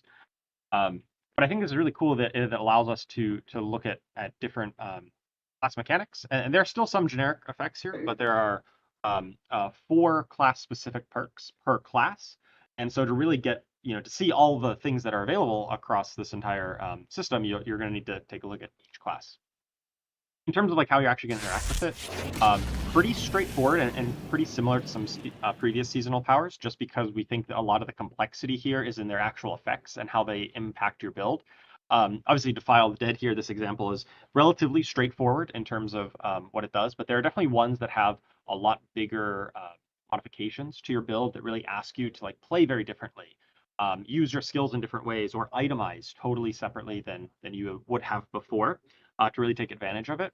And so because there's like a bit more of a complexity of ask there in terms of like what you want to do to use these effects, actually like socketing them in is relatively straightforward, right? You can equip 3 of the non-unique perks, the magic, rare, and legendary. So any 3 of those, along with 1 unique perk. The unique ones are definitely like the biggest change up. The biggest like ones that change up your build, the kind of the most dramatic adjustments and require the biggest ask to work with. That's pretty cool. I'm pretty excited to see what the other classes have in store. This is definitely a pretty big change, going from everything just being generic and used all over. I think it should help with some of the diversity with the classes. I like that. Yeah, absolutely. I think you'll definitely find uses for some of the generics across each class, but definitely the class specific ones are the ones that have will definitely make it feel very different from class to class. It's not just like, oh, I'm going to run the exact same set of powers on every class, every character that I play, and you're going to get a lot of new options across every class to kind of empower brand new builds that we may not have seen before because of these perks. Yeah, I think something that's really worth emphasizing about the Chaos perk system and how it differentiates itself from seasonal power is kind of what you're digging into here. Like we see here, it says you can consume each corpse twice. Like that's an effect that's going to change how you're thinking about your build. And that just wasn't something that you typically got from seasonal power before. Like you'd probably get something that was like, oh, you call a bunch of awesome magic that explodes everything, but it's not necessarily changing the way you're thinking about your core skill or changing the way you're thinking about your other tagged skills. And all of these chaos perks are keying into that. And the fact that there are some that also key into class specific stuff lets us go even deeper into that philosophy, which is really cool. Yeah, just to throw out some examples to talk through, like unstable power is one of the magic ones. And it says that your basic skills are going to be guaranteed to critically strike and overpower and deal increased damage, which is huge.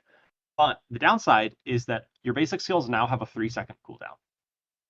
And so in order to like really fully utilize this, you need to be looking at cooldown reduction for your basic skill build. You need to be looking at other effects that can reduce that. Or possibly you do some cooldown reduction and you play multiple basic skills so that while one's on cooldown, you can cast the other one.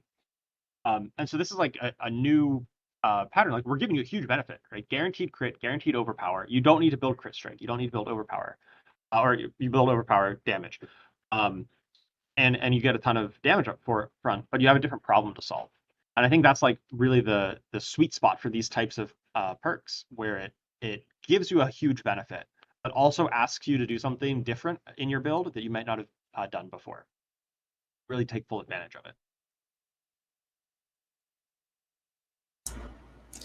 Well, I cannot wait to get my hands on it. Now, we have been talking a lot about Chaos Armor. It's come up a couple times.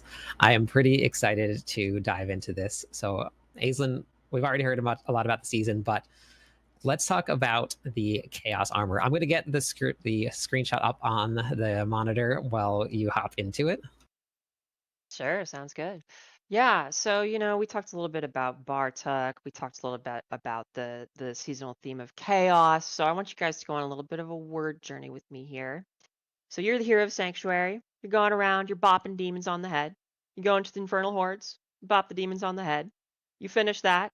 You get to Bartuk here at the Little end. bunny foo What do you do? foo, Bop him on hopping the through head. the He falls forest, over. bopping on Loot the field, explodes mice and outward. bopping And them what do you on the see on head. the ground? You see a different color that you haven't seen before. That is Chaos Armor. So Chaos Armor is a new type of itemization that we are adding to the game in Season 10. It is seasonal itemization. So we didn't want to just do chaos perks this season. We also wanted to mix it up even more because it's the season of chaos. So we want things to get crazy. And it's going to live for the entire duration of Season 10. And there are two things about Chaos Armor that are pretty unique. And for the people asking in chat, it's like a greenish color. Yes, it's kind of green. It will be pretty distinct. But anyways, there are two distinct things about Chaos Armor that you're going to notice. So you might see an Ophidian Iris here, and you might know that that came in Season 9 and was a sorcerer unique amulet. But you also might notice that in this tooltip, it's not an amulet. It is a helmet. So Chaos Armor transforms the slot of uniques that you've seen before into new slots. So you can find Chaos Armor in any of the 5 armor slots, which is going to be the helmet, the chest piece, the gloves, legs, and boots. And this really opens up a ton of build That's the first crafting interesting thing they've opportunities. done. Like, for Yeah, example, it is. you might really want to find a Shaco I or an saw it air in the condition on your thing, and I helmet. just couldn't say anything. And then you might also have another helmet unique that you'd really love to wear, but you can't because you can't have 2 helmets. But with Chaos Armor, you can, because you can find that unique item as Chaos Armor instead and put it in a different slot. Now, not every unique is going to be Chaos Armor. We have a curated list. However, a pretty significant majority of the uniques in the game are going to be capable of dropping as Chaos Armor. Another thing I want to touch on with this system is that we know a lot of people are going to lair bosses and, living there and just bopping them on the head over and over, and that's where they go to target farm their unique items. We don't necessarily want that to always be the case. So Chaos Armor is not going to primarily be found from fighting lair bosses. There are going to be other places you're going to go to find it, in particular Infernal Hordes and fighting Bartuk. We really want to mix that up so you can actually go to different activities in the game and, have fun with fresh new experiences. But the second thing about Chaos Armor, getting a little ahead of myself here, is that the unique aspect is more powerful as well. So you might notice in these tooltips here that typically what is the blue number on a unique power is actually like a little green. So that means specifically on Chaos Armor that it's going to max roll its unique power, and it's 20% more powerful. So it's not only the max roll, it's better on top of that. So not only are you getting this interesting build crafting element to Chaos Armor, it's just straight up better too. So we're really expecting some wild possibilities that are going to emerge from Chaos Armor.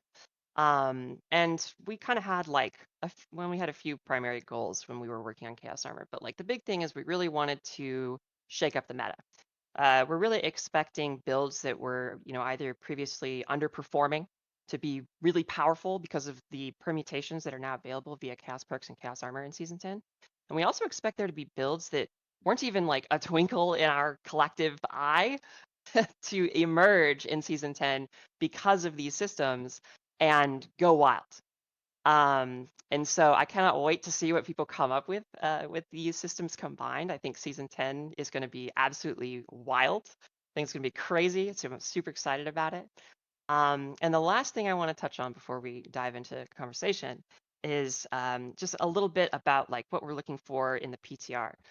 This is going to be in the PTR. Chaos Armor is going to be in the PTR. So our perks or the other things that Ben talked about, like rifts and Bartuk and whatnot. But with Chaos Armor specifically, we really want to get your guys' takes on are there some items that you'd love to see as Chaos Armor? Are there some that feel too powerful as Chaos Armor. Like, because right now we have everything balanced on a very level playing field, but we want to hear what you guys think about like how the meta emerges and like what's powerful and what's maybe too weak, so we can make sure that Chaos Armor is as fun as possible when it actually comes out. So yeah, I definitely recommend getting in there, talking to our dancing demon boy Mrak, and getting those Chaos Armor caches and trying it out.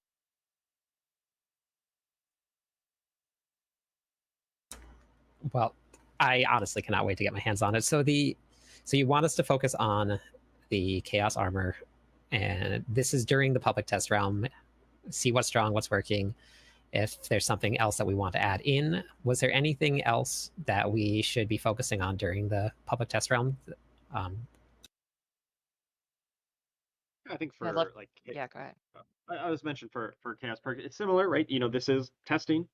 We are here to test and preview new content. It's by no means finalized for what we're actually going to end up shipping. And so like your feedback on the PTR is really important.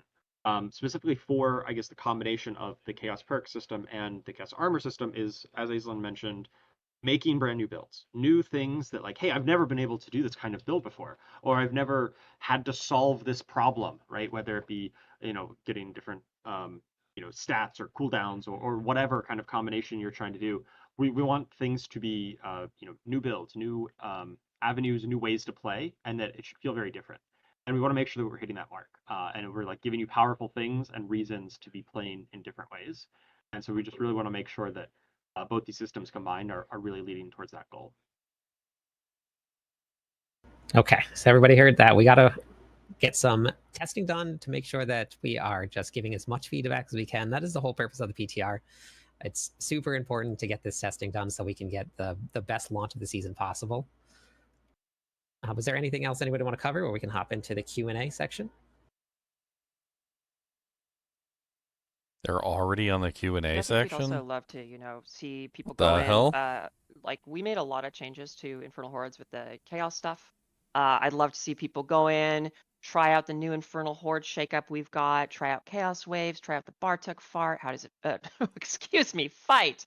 You know, maybe it does, Bartuk but fart. Maybe. Fart. Yeah, try that out. And yeah, I think if I could distill it down to one A fart? sentence, I would say One fart? please break Season 10 over your knee.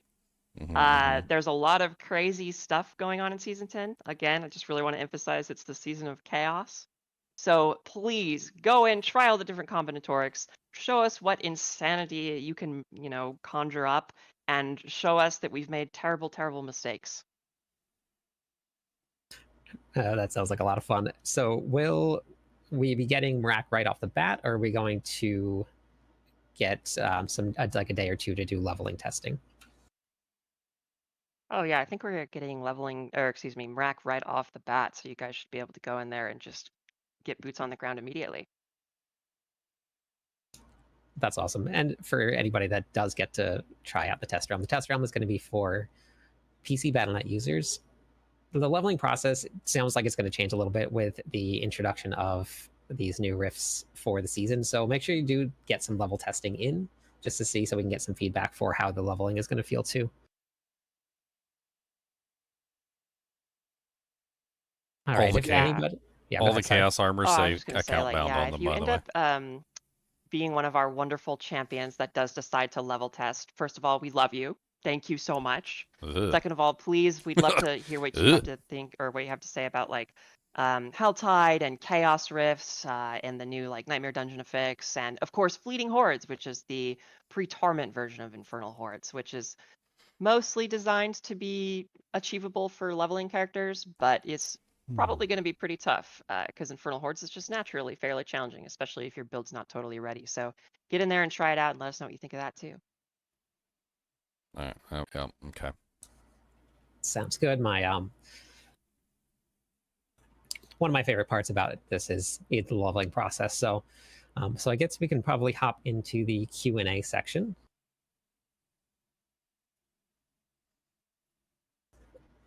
So user Paolo977, they asked, hope later in the chat will be revealed what will be the seasonal and what will go to the eternal realm. So what's going to stay and what's going to go?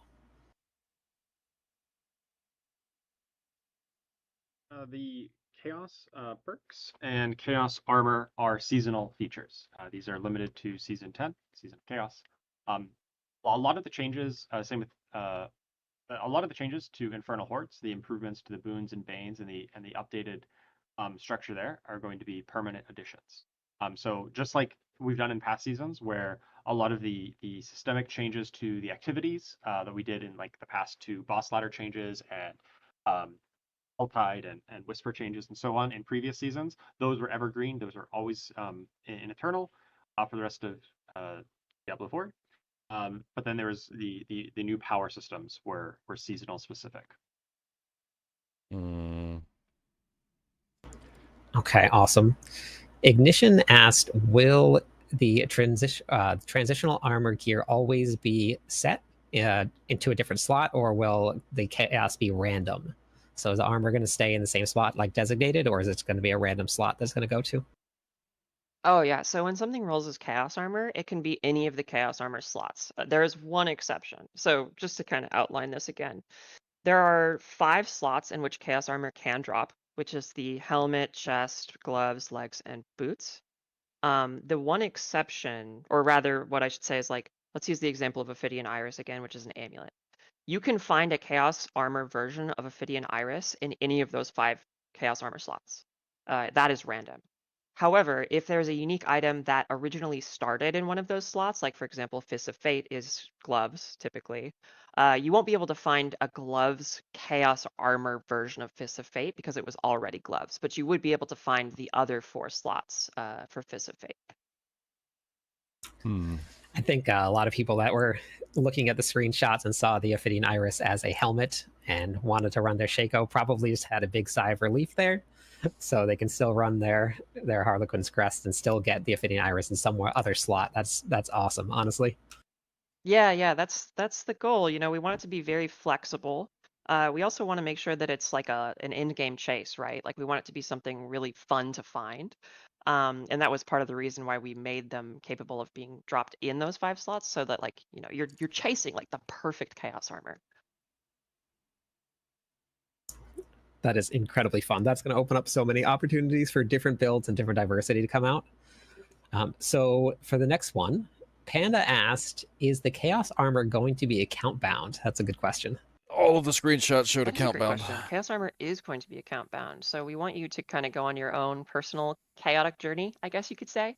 We had a lot of conversations internally about that, so you know, drop in feedback or give us feedback if you feel differently during PTR. I know that people have mixed opinions on that, so let us know what you think. I'd love to hear from you guys, but really we wanted to make sure that, you know, people were finding chaos armor and they were kind of experiencing their own build path, basically. We didn't want trading to be like the best way where, you know, you go and you just, like, we want you to find a chaos armor drop on the ground from beating Bartok or elsewhere in the game and be like, oh shit, like that's my chaos armor now. And have your build and your path like diverge from other people. And that kind of guides your season journey as a whole. I like that. That's a good opportunity also for feedback. So make sure that if you are playing the PTR and you feel differently, definitely leave that feedback. Glitchmeister asked, is there a way that skills on each class could get an additional changes in a way that makes them more unique and have multiple playstyles? So an example was making the Druid's Earth Magic become Volcanic, making his Storm Magic become Frost Winds, making the Sorcerer's Infernal instead summon a giant serpent and spew walls of fire, making Deep Freeze rain down the cold meteorites, or something like that along the lines of those. I talk to this a bit. I think that's really some really cool suggestions there, and I think there's definitely an appetite for like, hey, I like this skill, but I'd love to play it in a different way. And there's a number of ways like we try to deliver on that. You know, obviously we've got existing legendaries and uniques that mix up how skills work in the game. We're trying that a bit more now with the chaos perk system, where they are affecting some of those skills in similar ways, where it's like, hey, what you used to know about how the skill worked is now very different. Alternate playstyle. I think one of the best examples in the Chaos perk system is the Necromancer unique one, Alter the Balance, which affects your core and ultimate skills and basically swaps them, how they work. That's definitely like design space we're really interested in exploring moving forward. And we are starting to do that a little bit here in season 10. And I wouldn't be surprised if we see more kind of big playstyle swaps and modifications to skills like that in future content. But that's not something we can give too much detail on at this time. Okay, well, I mean, that sounds good.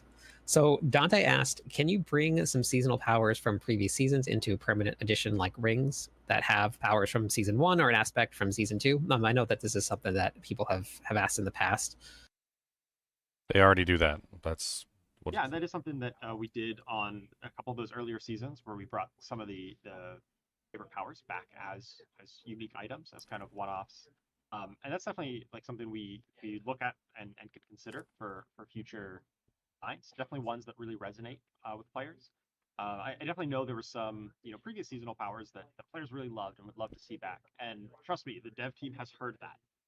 When we hear that, like, oh, you really like this one power, I'd love to see it back in some way. We've taken note of that, and we'd love to keep hearing that. And we're llooking for the right time and right place, right system to kind of put that in. It's not always just put it on a new unique, because then we end up getting a bunch of you're limited on the exact number of uniques you can have. Maybe there's other systems that we can deliver some of the fan favorite powers from seasons past in. So definitely keep giving us that feedback. We're listening. We're absolutely making note and finding the right spot to reincorporate some of those favorite powers back in.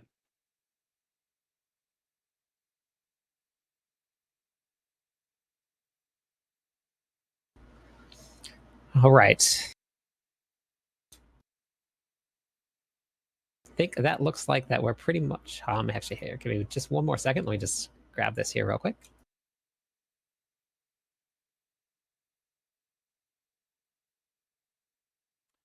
Are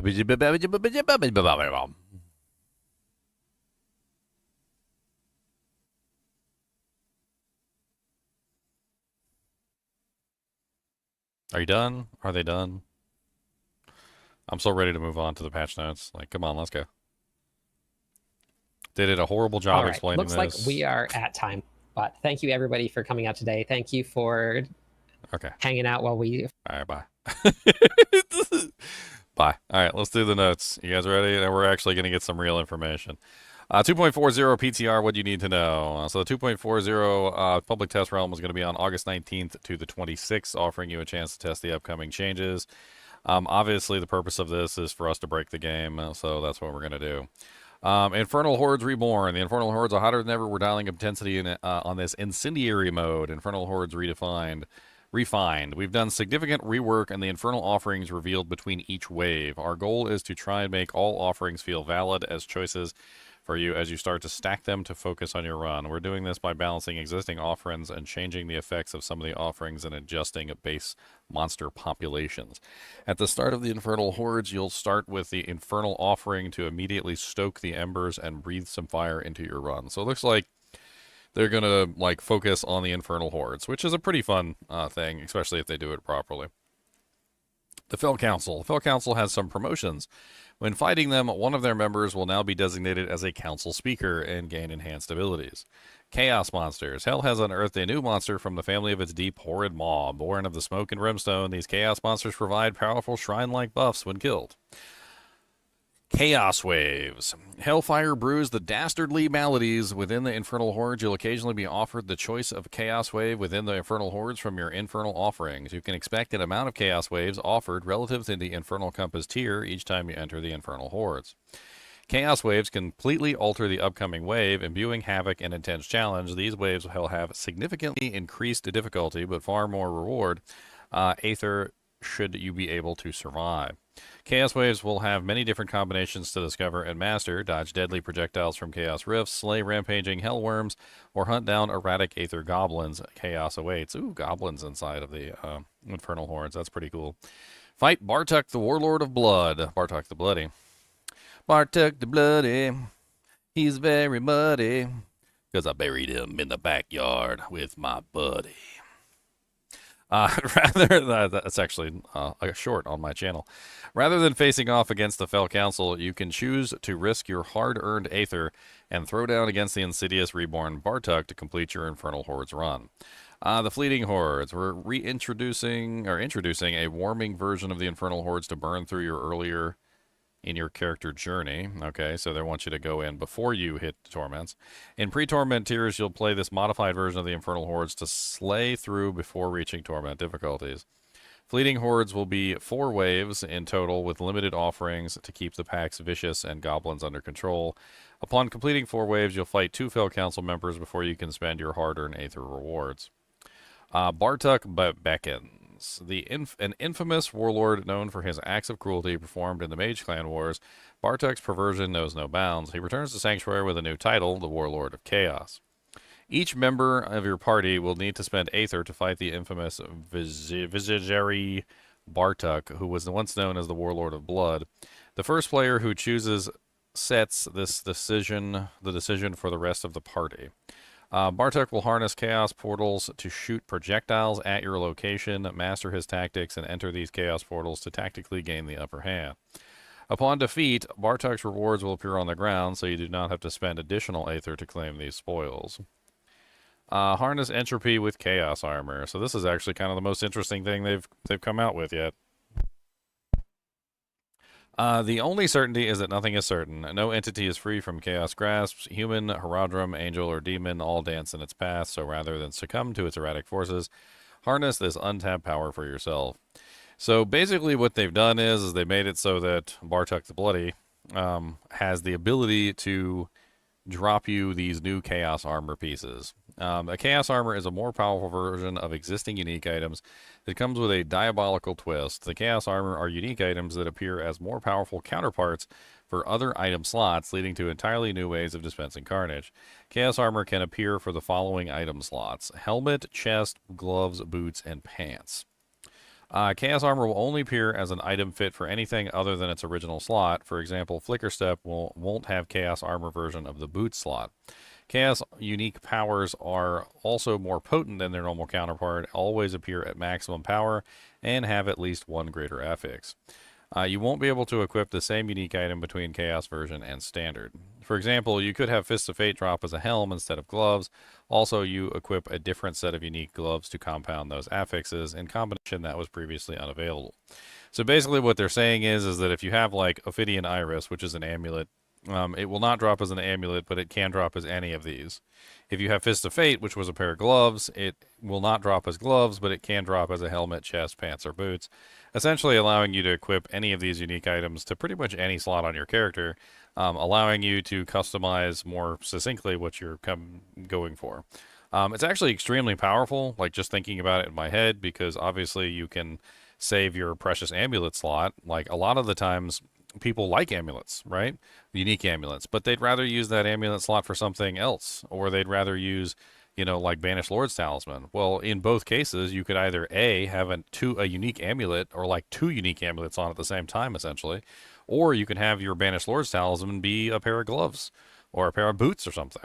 Imagine having Banished Lord's Talisman as a pair of boots. That sounds pretty freaking OP. Apparently, there's a list of the uniques that are going to be allowed to be Chaos uniques. So the general uniques that are going to be allowed to be Chaos uniques are Banished Lord's Talisman, Crown of Lucian, Endurant Faith, Fists of Fate, Flicker Step, Godslayer's Crown, Lochran's Talisman, Mother's Embrace, Pain Gorger's Gauntlets, and Zafal's Corroded Signet. For Barbarian, the Battle Trance, Goer's Devastating Grips, Hooves of the Mountain God, Mantle's Mountain Fury, Overkill, Rage of Heragroth, Haragath, Ring of Red Fury, Ring of the Ravenous, Saber of Sagal, which is a new unique. We're going to go over the new uniques in a second. Tusk Helm of Jorits the Mighty, Ugly Bastard Helm, and Unbroken Chain can all be Chaos uniques. For the Druid, Erida's Inexorable Will, Earthbreaker, Flesh Render, Great Staff of the Crone. Wow, Great Staff of the Crone is going to be allowed to be another unique? That sounds ridiculous. Can you imagine combining that together with some of the other builds that we were making last season? Yeah. Like we had builds that were built around Great Staff of the Crone, and we were very sad because we couldn't also use other items that would go in that slot. But now you could potentially have Great Staff of the Crone and that item on. Shard of Erythil combined. Yeah, Shard of the Verifil and Great Staff of the Crone. That sounds nuts. Hunter's Zenith, Kilt of the Blackwing, that's a new unique item. Maleficent Crescent, Mjolnir Ring, Rotting Lightbringer. What's Rotting Lightbringer? Is that the new axe? That's the new axe, right? That's pulverized mace. Oh, that's the pulverized mace? Tempest Roar, the Basilisk, and Vasily's Prayer. Necromancer, Black River, Bloodless Scream, Deathless Visage, Death Speaker's Pendant, Ebon Piercer, Gospel of the Devotee, which is the new unique, Lidless Wall, Orphan Maker, Ring of the Mendeln, Ring of the Sacrilegious Soul, Hand of Naz, the Mortarcrux. Ooh, the Mortarcrux is interesting. I actually really like the Mortarcrux, but I don't like that it's a weapon. That could be fun. And the Unmaker. The Rogue, Beastfall Boots, Condemnation, Cowl of the Nameless, Death Mask of Nirmitrung, Grasp of Shadow, Orphan Maker, what a name. Pit Fighter's Gull, Saboteur Signet, Scoundrel Leather, Shroud of Kandura, Sky Hunter, and Word of a Khan. Word of a Khan is super powerful, by the way. The only real downside to Word of the Khan is it takes up the amulet slot. But technically, if you find a really good Word of a Khan as like a boot slot, that would be absolutely insane. I can't imagine not using that, or like a glove slot or something. Like that honestly is one of the most powerful items for Rain of Arrows, and not even just Rain of Arrows, but also for the imbuements. So like being able to use that and then also have your amulet slot to put something else in sounds insane. Sorcerer, Axial Conduit, Blue Rose, Esidora's Overflowing Cameo, Flame Scar, Fractured Winterglass, Galvanic Azurite, Ophidian Iris, Raiment of the Infinite, Staff of Endless Rage, Staff of Lamasem, Starfall Coronet, and Vox Omnium. That's really interesting. I really like Charge Bolt. I really, really like Charge Bolt. And Staff of Lamasem has always held back that build because you have to use Staff of Lamasem to make it work. Now you could have Staff of Lamasem as like a gloves, and then you could use Shard of Erythale. That sounds really powerful. Extremely powerful, actually. Spiritborn, Balazan's Maxolotl, Band of First Breath, Harmony of Ebiwaka. That's really good. Harmony of Ebiwaka, like, can you imagine getting that on like a boot slot, and then you get to wear like Harlequin Crest Shako or whatever else you want on your helmet? That's crazy. Hisha E Kasungi, Jacinth Shell, Loyalty's Mantle, same thing with Loyalty's Mantle, getting able to wear that and Harlequin Crest. Peacemonger Signet, Ring of the Big Day Hunt, Rod of Kepeleke, Sustained War Crozier, Sepazontak, and Wushe Nakpa. Wow. Rod of Kepeleke? Wow. Put that as gloves? Oh. Wushe Nakpa, too. And Sepazontak.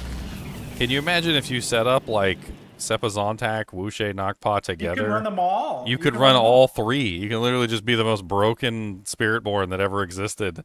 Like, for those of you who don't know, in the first season when Spiritborn came out, Rada Kepeleke was easily capable of pit 150s, okay? And yes, they nerfed the crap out of the Spiritborn, but the Rod of Kepeleke is still very powerful. Sepazontak is also very powerful, and Wushe Nakpa was also capable of pit 150s, and they buffed it. Like, they didn't nerf it. Wushe Nakpa didn't get nerfed. It got buffed like twice. So now you can have Wushe Nakpa and Rod of Kepeleke together? That's freaking ridiculously insane, and the Spiritborn might actually be the, like, literal brokenest character of the season. Congratulations. Honestly, all of this is going to make for some very interesting builds. It's definitely going to make for some fun stuff. I think this season is going to be very interesting with just reading this list right here and the Chaos Armors. I think you're going to have a lot of fun with this season. Let's move on to the next part. So, Seal Chaos Rifts. Strange portals and crackling energy have appeared across Sanctuary, unleashing the burning hells, legions through their open maw. Chaos Rifts materialize in a few different ways. Chaos Rifts will appear in the open world of Sanctuary and Helltide, kill the demons pouring from them, and seal them away for a variety of rewards. They're a great source of chaotic loot, giving you additional experience, gems, and chaos armor in Torment difficulties. In extremely rare cases, when playing in Torment difficulties, you may even come across a Mythic Chaos Rift. A Mythic Chaos Rift? What? What does that mean? Guaranteed Mythic item? Or like high % chance of Mythics dropping? Yeah, probably similar to the Mythic tribute. Chaos Rift. Yeah, so like the the tributes. Chaos Rift Nightmare Dungeons. These Nightmare Dungeons are rife with Chaos Rifts. These are bountiful sources of fleeting horde compasses. Wield the Chaos perks. So it looks like we're going to be getting very similar themed Season 8, Season 9 like powers. I don't. They rename them perks. So they're totally different, guys. They're totally different. They're not called powers anymore. These are perks. Okay. They're perks. All right. They're not the same. I'm sorry, I couldn't keep a straight face. Something incredible has descended on Sanctuary. Imbuing your abilities with devastating effect, chaotic magic distorts all that it touches, even you. Chaos is, of course, chaotic, and these perks often come with a price for the power they provide. Chaos perks change how your skills function and harness your finest buildcraft to create devastating combinations. There are 4 different rarities of perks: magic, rare, legendary, unique. Additionally, you can equip 3 non-unique perks at once and 1 unique perk. In addition to the perks every class can use, each class can access a set of perks that are exclusive only to them, and each class has access to 16 perks, 4 of each rarity, and 4 class-specific perks. The following are the class-agnostic magic perks. Magic, invigorating attacks. Every 5 seconds, your next basic skill generates an additional 50 to 100% of your maximum primary resource, but your basic skill deals 30% reduced damage. Okay. I think this could be extremely powerful for the Bone Spirit build that I made, the one where I was firing off tons of bone shards, the bone splinters. You could literally get 100% primary resource back for every single bone splinter, and then you could just spam Bone Spirit forever. That would be really powerful. Accelerating Chaos. Lucky hit. Damaging an enemy has up to a 10% chance to trigger a chaotic burst on the enemy, dealing 400% damage. Your chaotic bursts that hit the enemy reduce random active cooldowns by 0.5 seconds. Okay. Unstable power. Chaotic magics erupt from your basic skills, making them guaranteed to critically strike and overpower. Okay. That's not overpowered at all. Giving 50 to 100% increased damage, but the power is unstable, giving them a 3-second cooldown. So, free crit and overpower on your basic attacks. Combine that together with the ability to use like the frickin' basic weapons and Shard of Verithiel together. It sounds like the basic builds are going to be like broken, just absolutely broken. Even the Spiritborn, he gets to use Sepazontak and Shard of Verithiel. Well, not Shard of Verithiel, but he gets to use Sepazontak and something else to increase his damage in 2 different ways, which is also going to also be increased by this. So we could have like 3 different ways increasing his basic skill damage. Erupting Chaos. Chaotic bursts randomly erupt around you, dealing 200 to 400% in damage of your highest damage type, and your chaotic bursts also deal 100% of their initial damage over 4 seconds. Power Siphon. That sounds very similar to last season. Your core skill deals 100% increased damage, but also reduces your maximum current resource by 20 for 6 seconds. This reduction stacks, but does not refresh. Okay. So more damage, but less resource. Alternating Altercations. Cast a corpse skill empowers your next non-channeled cast of a different core skill, refunding 50% of its resource and dealing 10 to 30% increased damage.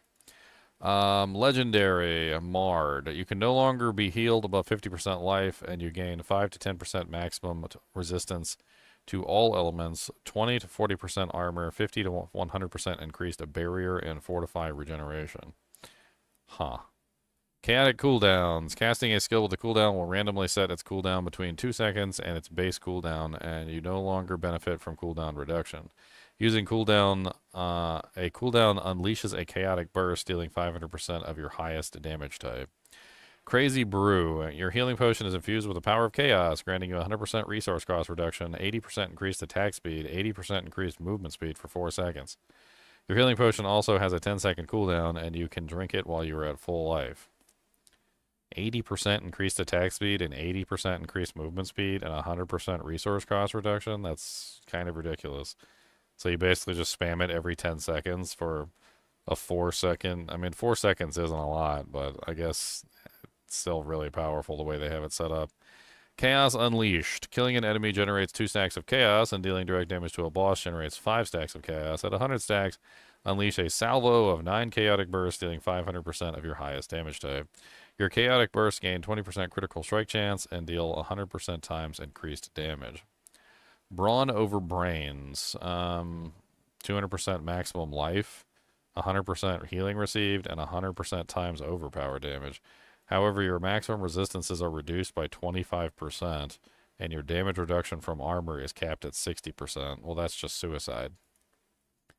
That's literally just suicide. Like you, in any high tier content, if you can't cap out your armor and you can't cap out your resistances, you're basically just dead.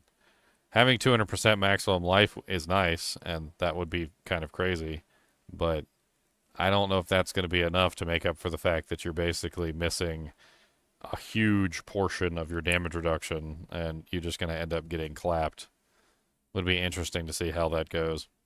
A beast cornered, for every 10% life you're missing, you gain a 20% times increased damage and 5% damage reduction. Spending resource also drains a percentage of your life equal to 30% of the resources spent. For funding those resources, this cannot reduce you below 10% life. Class-specific perks. Barbarian, dual threat magic. Casting a basic skill also uses another basic skill equipped at the target, dealing 50 to 80% of the normal damage. That sounds absolutely dirtballs insane. Could you imagine setting up a frenzy build and then put Flay as like your secondary, and you're just spamming Frenzy, and then at the same time you're spamming Flay, so then you get Flay and Frenzy at the same time, or you're doing Lunging Strike, and every time you cast Lunging Strike, you get like a free whatever, like, you know, like maybe you do the Crushing one. What's the Crushing one? I can't remember. Bash, like, yeah, maybe you do like Lunging Strike and Bash together, where like every time you lunge, you get a free Bash, and then you combine it together with Hooves of the Mountain God, so they're both cleaving. That sounds absolutely ridiculous as well. Raging Chaos Rare. While you are not healthy, you are berserking, and your core skills deal fire damage and additional chaotic burst of 200% fire damage. I mean, that's pretty cool for the Fire Barbarian builds. Deafening Chorus Legendary. Your equipped shouts are now always active with 40% increased effect, but your maximum current fury is reduced by 20% per shout equipped. That sounds ridiculous. Single-minded Fury, unique. If you only have one arsenal weapon type equipped, gain the following: at 20 to 40% overpower chance, 200% increased bleed duration, 100% maximum life, and 100% times increased damage. Druid specials. Overabundance magic. Every 50 spirit you generate above your maximum increases your damage by 10 to 20% for 5 seconds. This bonus stacks, but does not refresh. Okay, so that's just a basic skill bonus then. I mean, if every 50 spirit you generate above your maximum gives you an increased damage for 5 seconds, I mean, you can pretty much just run a basic skill, spam as many basic skills as you possibly can, don't spend anything, and you will get an insanely large amount of damage bonus within a certain period of time. It says maximum for 5 seconds, and it says it stacks, but does not refresh. So that means that it's always going to be about attack speed. So it's going to be how many attacks can I get off in that particular time period to stack the 20% bonus as high as I possibly can. Very good for any basic build. Your core skill applies 200% of their base damage as poisoning over 4 seconds, dealing direct damage to poisoned enemies, spends 5 spirit to guarantee a critical strike. That's pretty cool. Wild Transformations Legendary.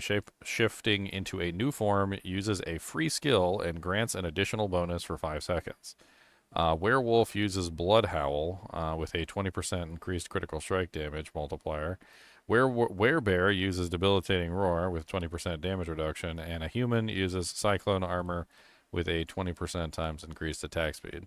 So basically, if you set up a build that transformed back and forth between all 3 forms, you would get free Blood Howl, free Debilitating Roar, and free Cyclone Armor. That sounds kind of crazy.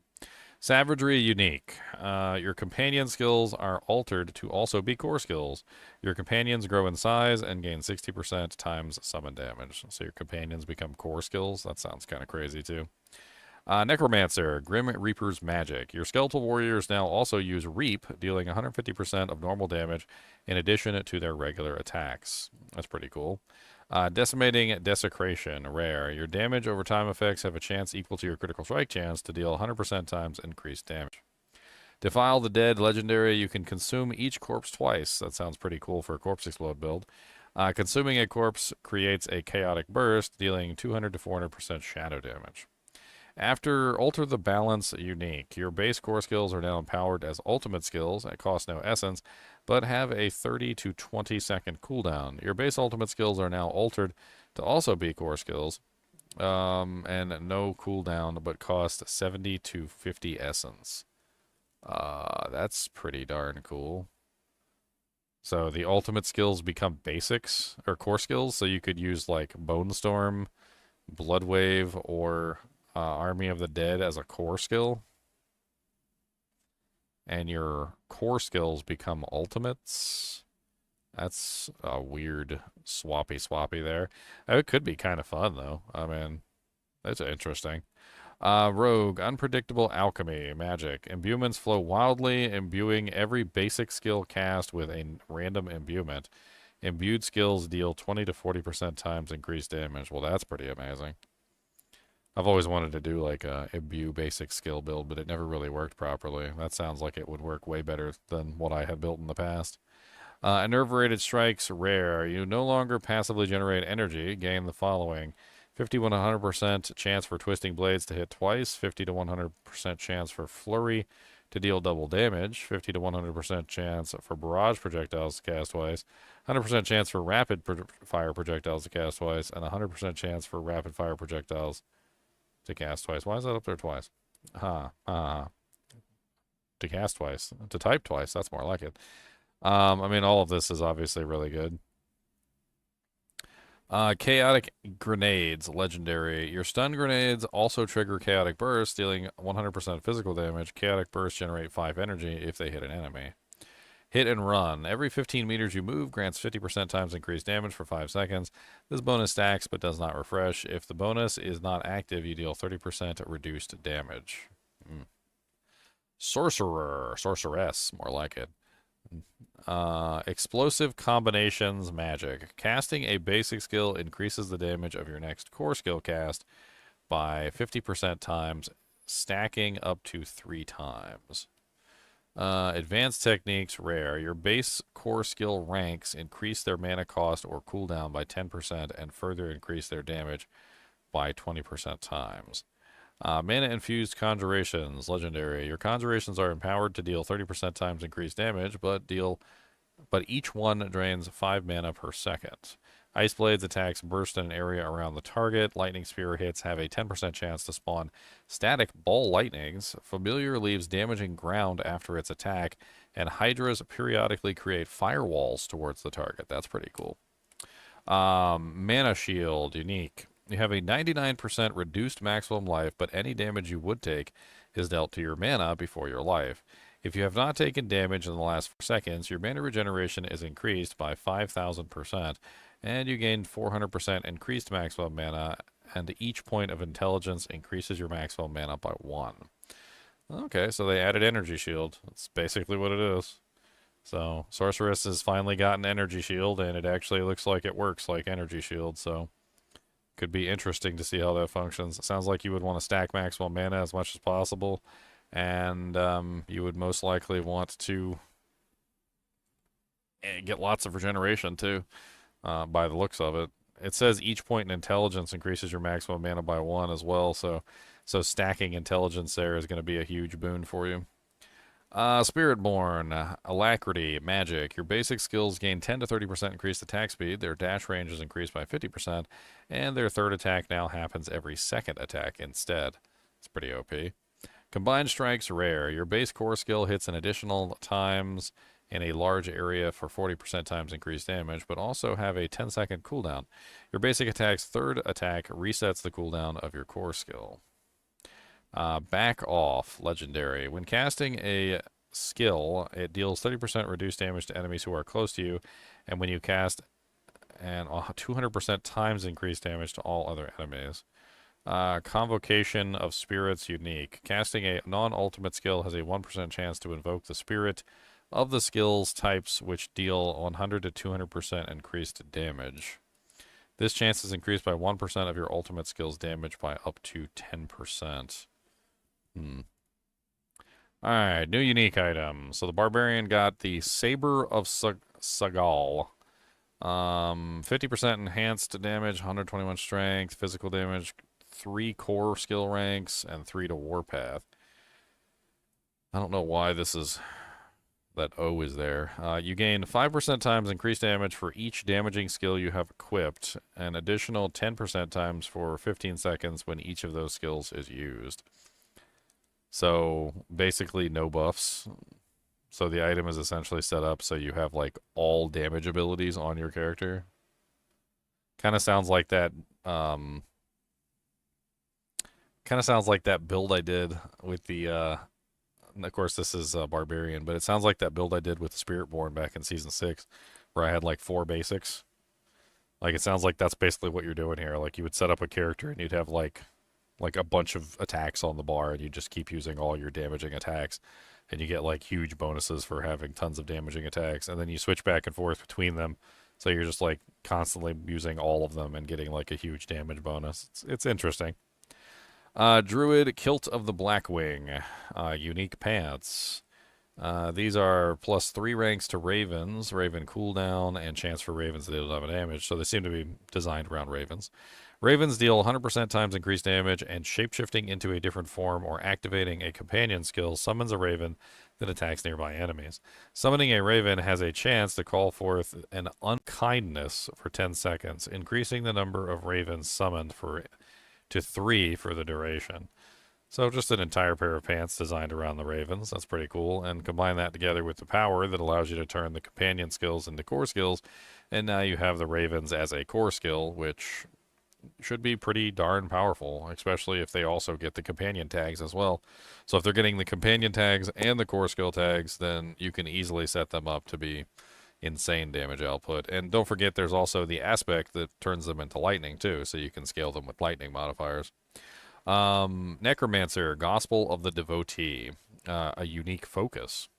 Affixes, looks like basic skill attack speed, a chance for basic skills to deal double damage. Interesting. Your basic skills are empowered. Damaging an enemy with a basic skill causes them to take 10 to 30% times increased damage from you for other basic skills for 10 seconds. Interesting. So you attack with other basic skills. Reap attacks 10% faster. Decompose now spawns a corpse every 0.5 seconds. Hemorrhage triggers an additional burst on the initial target. And Bone Splinters pierces through enemies. So it's basically a quad basic character. Yeah. That's essentially what that is. It's a quad basic character. Like, I mean, I could do the popcorn character again, and I could, like, combine it together with some of the other basics. Like, it sounds like that's pretty much what you got there. Shard of Verithiel plus Gospel of the Devotee set up for basic damage. Like, it probably worked pretty good. I'm not exactly sure which basic skill you would focus on, but it looks like the item is designed for you to switch back and forth between multiple basic skills. So probably going back and forth between 2 basic skills would be my guess. So you would probably go back and forth between like Reap or Bone Splinters or something. And like, it depends on how you want to set it up. There's probably some options there that actually combine multipliers for both. Because I know you can have some bone skills become shadow skills. And then you could potentially do like Bone Splinters and Decompose together or something to get like a double bonus. Where all of your damage is essentially going to be like multiplying, like all your multipliers are going to apply to both. Rogue Orphan Maker, unique 2-handed crossbow. Finally well, no, not a mythic. I was actually thinking mythic. Marksman skills to cast twice. Exploit marksman skills, vulnerable damage. Seems pretty generic on the actual abilities. Unique effect. Basic and core skills that use this weapon now reload. Reloaded skills gain 300% increased damage, and every second reload skill grants twice this bonus. So 300% on your first reload and 600% on your second reload, which is every 2 attacks, which if you calculate that out to like an average and you say that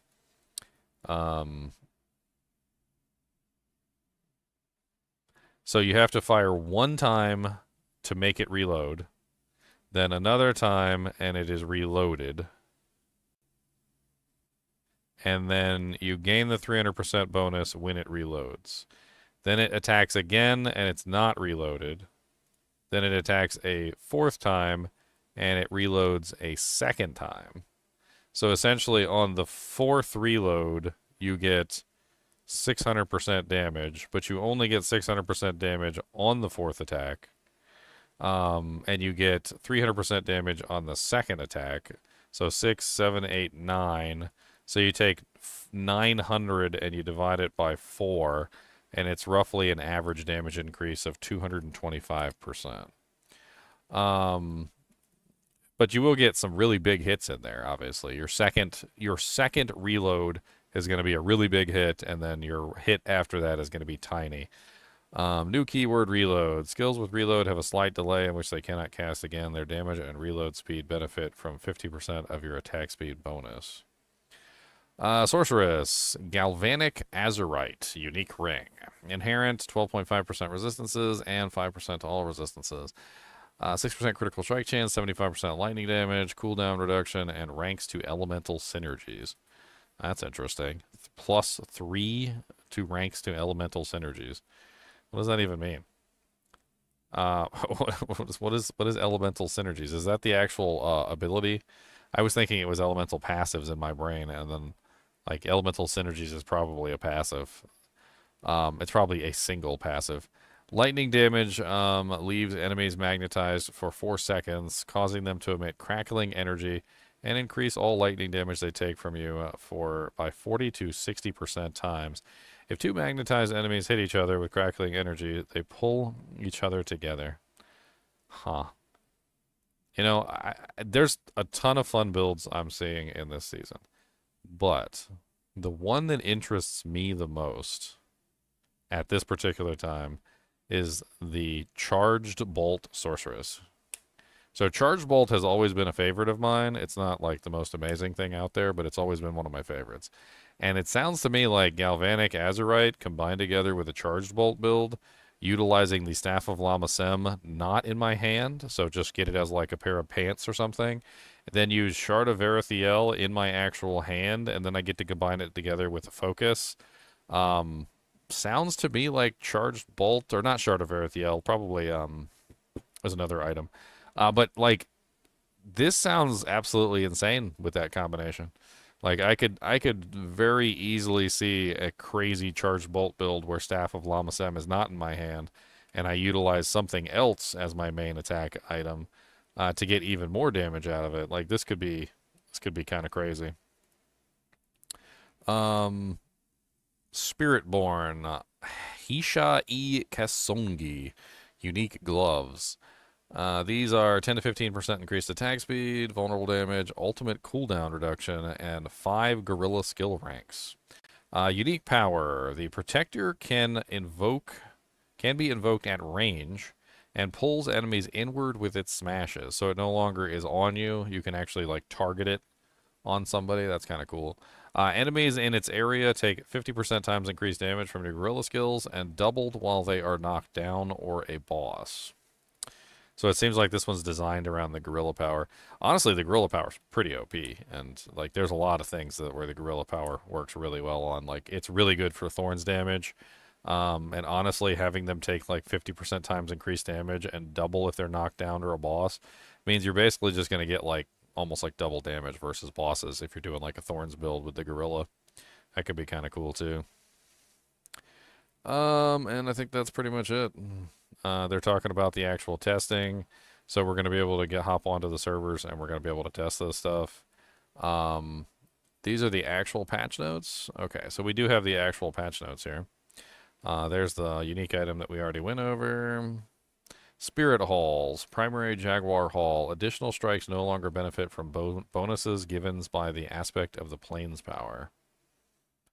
Is that the, that's the one that puts the circle down, right? I think so. Additional strike damage is increased from 15 to 20%. Primary Eagle Hall. Previous. Casting an Eagle skill grants 4 seconds of the Storm Feather's movement speed bonus.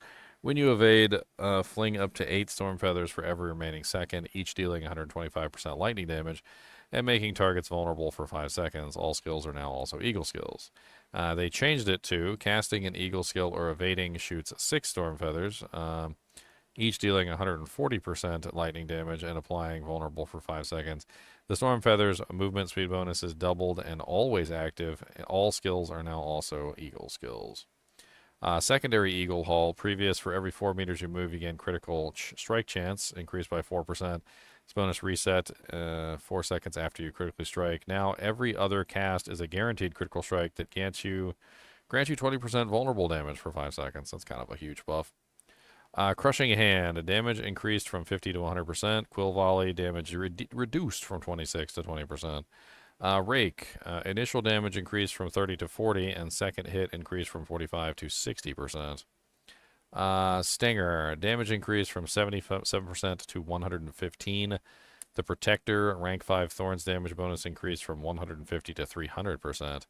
Harmonious Protector. The Protector strikes deal 300% increased damage to non-elites and reduce damage you take from elites by 30% for 6 seconds. The Protector strikes deal 350% damage now, and all enemies within its area deal 30% reduced damage.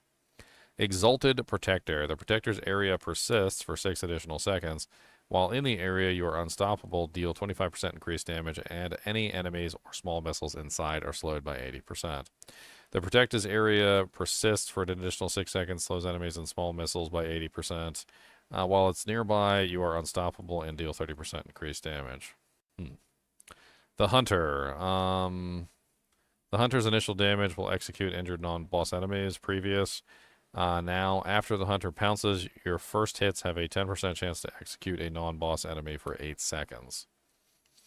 The Seeker, damage of the first hit increased from 35 to 52%. Damage of the final hit increased from 300 to 450%. And rank 5 bonus. The Seeker's damage is increased by 15% of your critical strike damage. Vulnerable bonuses up to 200%. Now it's changed to elites hit twice by Seeker have a 25% chance to refund a charge, doubled against bosses. The Devourer, rank 5 healing bonus. Healing received bonus scaled from 150 to 300%. Maximum damage bonus increased from 200 to 400%. Okay. Passives, Dominance. Previous. Guerrilla skills deal 15% times increased damage to knock down enemies, and their first hit have 5% chance to execute non-boss enemies. Now, attempting to knock down an enemy increases your guerrilla skill damage by 15% for 10 seconds. So you don't even have to succeed. You just attempt to knock them down, and you get a 15% bonus. That's pretty good. Resilient. They changed it to, for each base guerrilla skill on your action bar, gain 4.5% maximum life, knockdown duration, and barrier generation. Okay. I mean, that's actually kind of better because it's not a buff. But it is a little bit worse because you can't just pick it and get free HP. Noxious Resonance, single target damage bonus increased from 180 to 300%. Area of effect bonus decreased from 20 to 10%. Legendary aspects, aspect of the Bristling Vengeance. Payback now echoes forward, dealing 130% of your thorns. Now payback echoes forward, dealing 150% of your thorns along the way, and the final echo is larger and deals double thorns damage. Okay, so payback thorns damage was increased. Aspect of Wild Claws. Additional rake damage is increased from 85% to 120%. Aspect of Rebounding. Quill Volley explosion damage increased from 55% of normal to 70%.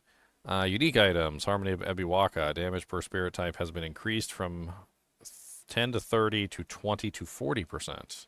So not only does Ebiwaka now have the ability to not be equipped on your head, which means you have the ability to get, like, you know, Harlequin Crest or any of the other uniques, mythic uniques, the stuff that are very good for your helmet slot, but now you also get a 10% bonus in each of the spirit types on Harmony of Ebiwaka. Sepazontak damage increased from 100 to 120%. Rod of Kepeleke, bonus damage per vigor increased from 0.50 to 0.750. So buffed them all up. Wow. Revealing Legendary Node. Previous lucky hit up to a 30% chance to knock down vulnerable enemies. You deal 30% increased damage to crowd-controlled enemies. Now lucky hit up to a 30% chance to knock down vulnerable enemies, and you deal 15% times increased damage, doubled against crowd-controlled enemies. Bug fixes. Fixed an issue where the Spiritborn will not properly benefit from Gorging Masses bonus in the Infernal Hordes. Next is the Barbarian. So there's the unique item we already went over. It says Associated Layer Boss Varshan. So that new sword is going to be coming from Varshan. Druid, the new sword is going to be, or the new pants are going to be coming from Beast in the Ice. Necromancer, the new focus is going to be coming from Varshan and Uravar. Rogue, the two-handed crossbow, is going to be coming from Lord Zir. Sorceress, the new unique ring is going to be coming from Andariel, or the Harbinger of Hatred. We got balance updates. Barbarian expertise. Remove the requirements to kill an enemy to get the 30% times increased bleed damage for two-handed sword expertise. That's good. That's actually really good. Skills kick. Range increased from 1.5 to 3 meters. Holy crap. and kick is kind of crazy. I've actually had a lot of fun with kick, and that sounds absolutely nuts. Now reduces cooldown of mobility skills by 5 seconds per enemy kicked. That's also kind of crazy. Passives unconstrained reduces the requirement to be from 65% health to being not healthy. Wait a minute. Doesn't this sound absolutely crazy, Leon? Like, if you can reduce your mobility skills by 5 seconds per enemy kicked, leap also, if I remember correctly, is a mobility skill, right? And so you can literally, like, I think don't they like feed into each other, where basically you can like reset the cooldown of one with the other? I can't remember. Where basically you would have like infinite stomps, like going back and forth between kicking and leaping. That's like a whole build there. Unbridled Rage, increased bonus from 45% to 50. Walking Arsenal. Casting a skill with a two-handed bludgeoning, two-handed slashing, or dual-wielded weapon grants 15% times increased damage for 10 seconds. With all 3 bonuses active, you gain Unstoppable and 45% increased attack speed. Wow, that's kind of nuts. Battle Mad. Damage increased from 40% to 60%. Aspect of Ancestral Force. Damage increased from 25 to 60%. Wanton Rupture can only occur once every 10 seconds. Double your rupture's skewer radius, and all bleed durations are increased by 60%. That's beautiful. Wow, that's absolutely beautiful. 60% increased bleed durations? Oh, baby. Unique items, Ariat's Bearing, doubled the Death Devil damage. Battle Trance, damage reduction affix changed to 15.7% strength, percentage bonus. Bonus Duelist ranks affix changed to maximum fury, plus 16. Increased bonus frenzy ranks from 4 to 6. They actually are setting it up for like a actual frenzy item again. Hellhammer, Upheaval deals 70% times increased damage to burning enemies and also ignites the ground burning for an additional 1660 damage over 4 seconds. Flawless Technique, consecutive attacks with the same weapon increase your critical strike chance by 15% and critical strike damage by 30% times for 4 seconds. Carnage legendary node. Berserking now additionally grants 15% increased attack speed, and you deal 30% times increased fire and physical damage. Huh. Brash Rare Node. Change 10% fire resistance to 3% resistance to all elements. Bloodbath Rare Node. Change 10% fire resistance to 3% resistance to all elements. It's almost like they've been watching our streams. Every time we complain about the Barbarian has like 10,000% fire res, but but no other resistances. Druid. Skills Lightning Storm. Damage reduced from 74% to 65%. A nerf to Lightning Storm. Shred, first attack from 52% to 100%, second attack from 72% to 150, and third attack to 143% to 300%, so big buffs for Shred. I'm still not using it. Stoneburst, explosion damage increased from 120 to 130%. Tornado, damage reduced from 65 to 35%. Tornado behavior has been reworked. It will now always try to seek an initial target close to where it's cast before spiraling into the area nearby. Enhanced Tornado, chance to spawn second tornado increased from 20 to 30%. Raging Tornado, extend the lifetime of tornadoes by 2 seconds. Additionally, hitting a vulnerable enemy extends the duration further by 0.5 seconds, up to a maximum of 3 seconds.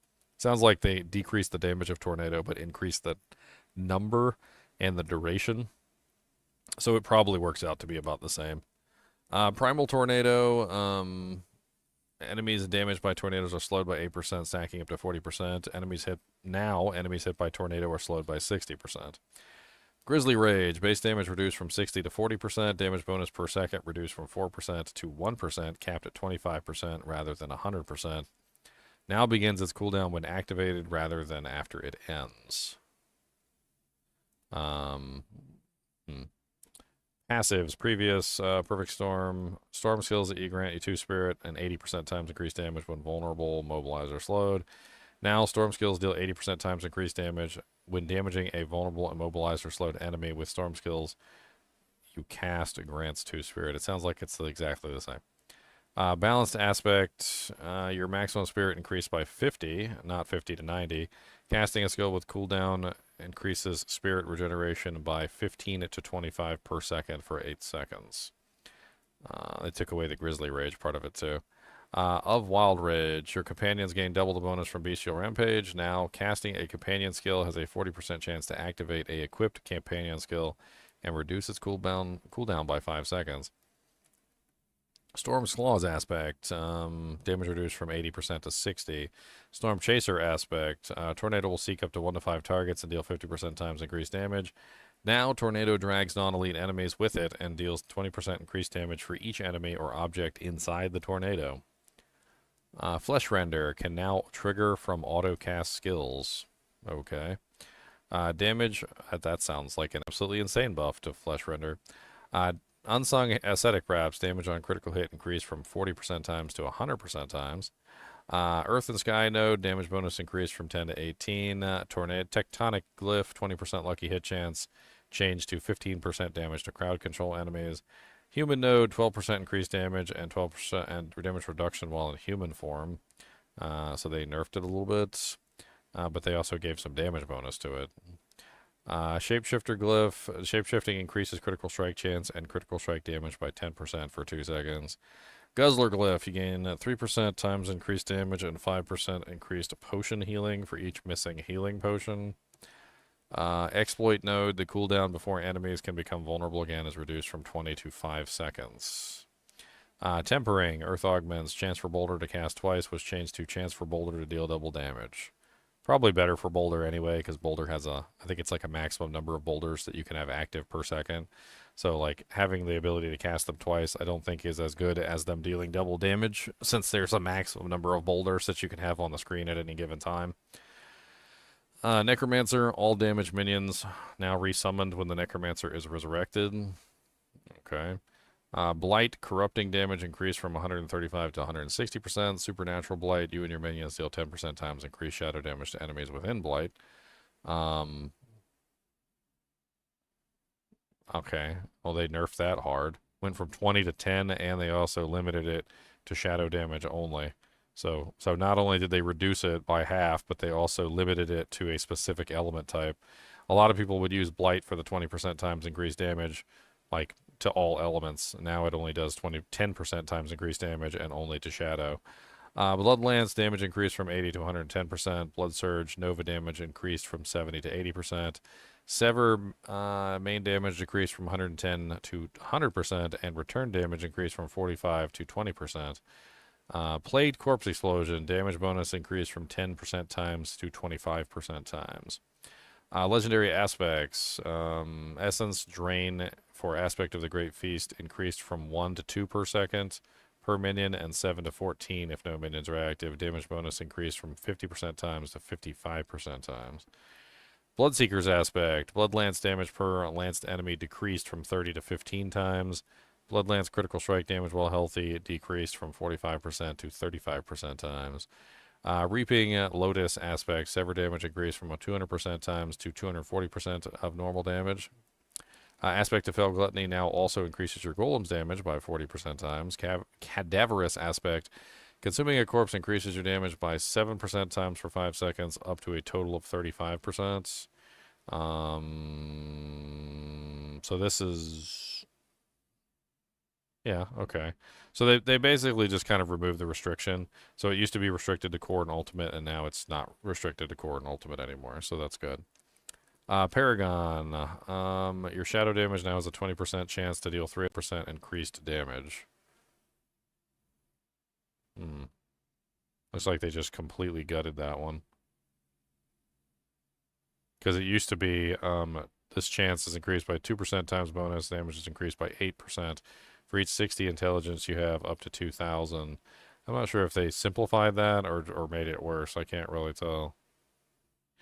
Bone Graft, Legendary Node. Previous hitting enemies with bone skills increases your damage by 5% times and your maximum essence by 2 for 8 seconds, and stacks up to 20% times increased damage and 8 maximum essence. Your bone skills deal 40% times increased damage, and your maximum essence is increased by 10. Rogue skills, Barrage. Damage increased from 22 to 25. Flurry, damage reduced from 150 to 140. Penetrating Shot, damage increased from 95 to 110%. Rapid Fire, damage increased from 40% to 45%.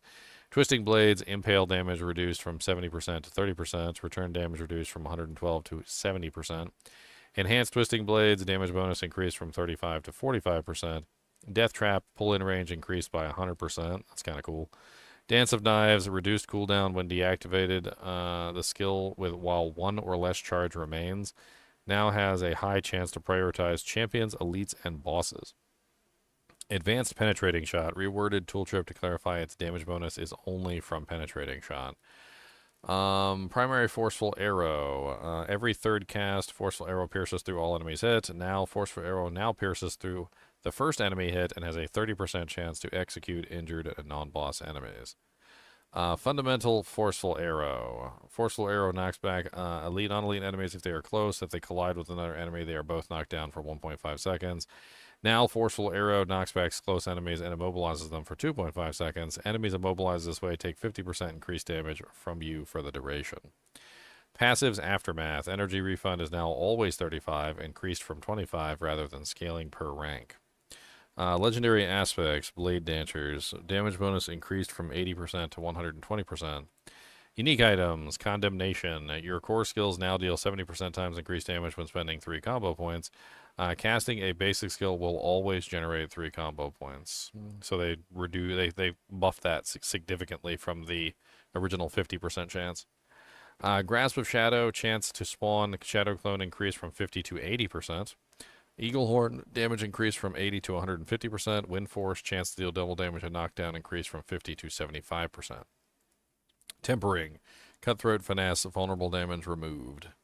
Sorceress, Lightning Spear, base damage increased from 80 to 120%. Crackling damage, base damage increased from 30 to 80%. Ball Lightning, damage reduced from 30 to 20%. Mage's Ball Lightning now also works against all bosses. Blizzard, damage increased from 210 to 250%. Charged Bolts, damage reduced from 45 to 35%. Boo. Enhanced Charged Bolts, Nova, damage increased from 175% of Charged Bolts damage to 250% of Charged Bolts damage. Okay. Fireball, damage increased from 66% to 120%. Destructive Fireball, critical strike damage reduced from 20 to 10%. Critical strike damage versus 3 targets reduced from 30 to 25%. Greater Fireball, execute life percentage reduced from 25 to 20%. Frozen Orb, shards damage increased from 52 to 70%. And explosion damage increased from 50 to 65%. Incinerate, base damage increased from 150 to 175%, and maximum damage increased after 2 seconds of channeling increased from 203 to 236%. Passives, Overflowing Energy. You deal 85% increased lightning damage, and crackling energy hits 1 additional enemy. Each crackling energy hits an enemy, your shock skill cooldowns are reduced by 0.1 seconds, increase to 0.3 seconds against elite targets. So they basically just added the you deal 85% increased lightning damage. That's all. Legendary Aspects, Aspect of the Charge Flash. While you have crackling energy, Charge Bolts spends a charge to also fire a wave dealing 140% of crackling energy damage in the area. Did they fix this finally? So the problem with this ability is that it took the charge bolts away, and when it took the charge bolts away, it was basically useless. Now, if this is in addition to the charge bolts, and we'll test it, it could be potentially fixed, but the previous version was essentially completely useless, and I highly recommended nobody ever use it. But we'll check the new version, and we'll see if it's any better than the old version. Aspect of the piercing static. Charge bolts pierce, but deal 70 to 35% reduced damage to targets hit after the first. Now, the third time an enemy is hit by a single cast of charged bolts, spawn 3 to 5 new charged bolts. Oof, that's a pretty big nerf. The piercing charged bolts was huge. Like, allowing the charged bolts to pierce made the build work properly. You kind of needed the Staff of Lamasem and this aspect to make the build work. I'm not entirely sure how the build's going to function if the charge bolts can't pierce, but I guess we'll find out. Serpentine aspect, damage per point of mana reduced from 1.5 to 0.5. So they nerfed the Serpentine aspect pretty heavily there. That's like a 2/3 nerf. Unique items, Tal Rasha's, damage per bonus stack reduced from 25% to 20. Isidor's Overflowing Cameo, that's the Crackling Energy one. They seem to be on a Crackling Energy kick this season. Upon collecting Crackling Energy, there's a 15% chance to release a Lightning Nova, dealing X amount of lightning damage, and increased by 120% for every intelligence you have. Now, Crackling Energy grants a 10% times increased damage for every level in shock skills you have equipped, and enemies hit by a 10% chance to refund a charge. Upon reaching a maximum Crackling Energy, you rapidly unleash all charges on the closest enemy to you, dealing 40 to 80% times increased damage. You cannot gain charges from hits while rapidly discharging. Interesting. Staff of Lamasam, previous. Your cast of charge bolts have an 80% chance to be attracted to enemies and last 300% longer. This is like the most important thing about Staff of Lamasam. What did they change it to? Charge bolts attempt to seek enemies, lasts longer, and deal 40% increased damage for every second the bolt is alive for. What? Why is it like so generic now? It just says lasts longer. What is this? Is this like a double mint freshness commercial? Double mint lasts longer, gonna last longer in your life. And that's vague. We're gonna have to test that in the private server, in the test server. Okun's Catalyst, damage increased from 140 to 180% of ball lightning's damage to 250%. Strike of Stormhorn, damage increased from 225% of ball lightning's damage to 300%. Kind of makes sense, I guess, since they nerfed the base damage of the skill. I don't know why they don't just buff the base damage and lower the items, but I mean, whatever. They nerfed the ball lightning base damage, and then they increased these, so I think the net result will be a wash. Loot rewards. The overall chance for unique items to drop has been increased across all difficulties. Whispers will no longer drop magic and rare items in torment difficulty. Magic and rare items dropped from side quest rewards in torment difficulties have been replaced with legendary items or better. Reward quality in Helltide has been increased in torment difficulties. Nightmare dungeons. Slightly reduced the chance for a specific gem fragment Horadric Reserve Nightmare dungeon affixes to appear. Reduce the quantity of items dropped in the Horadric Strombrune chest.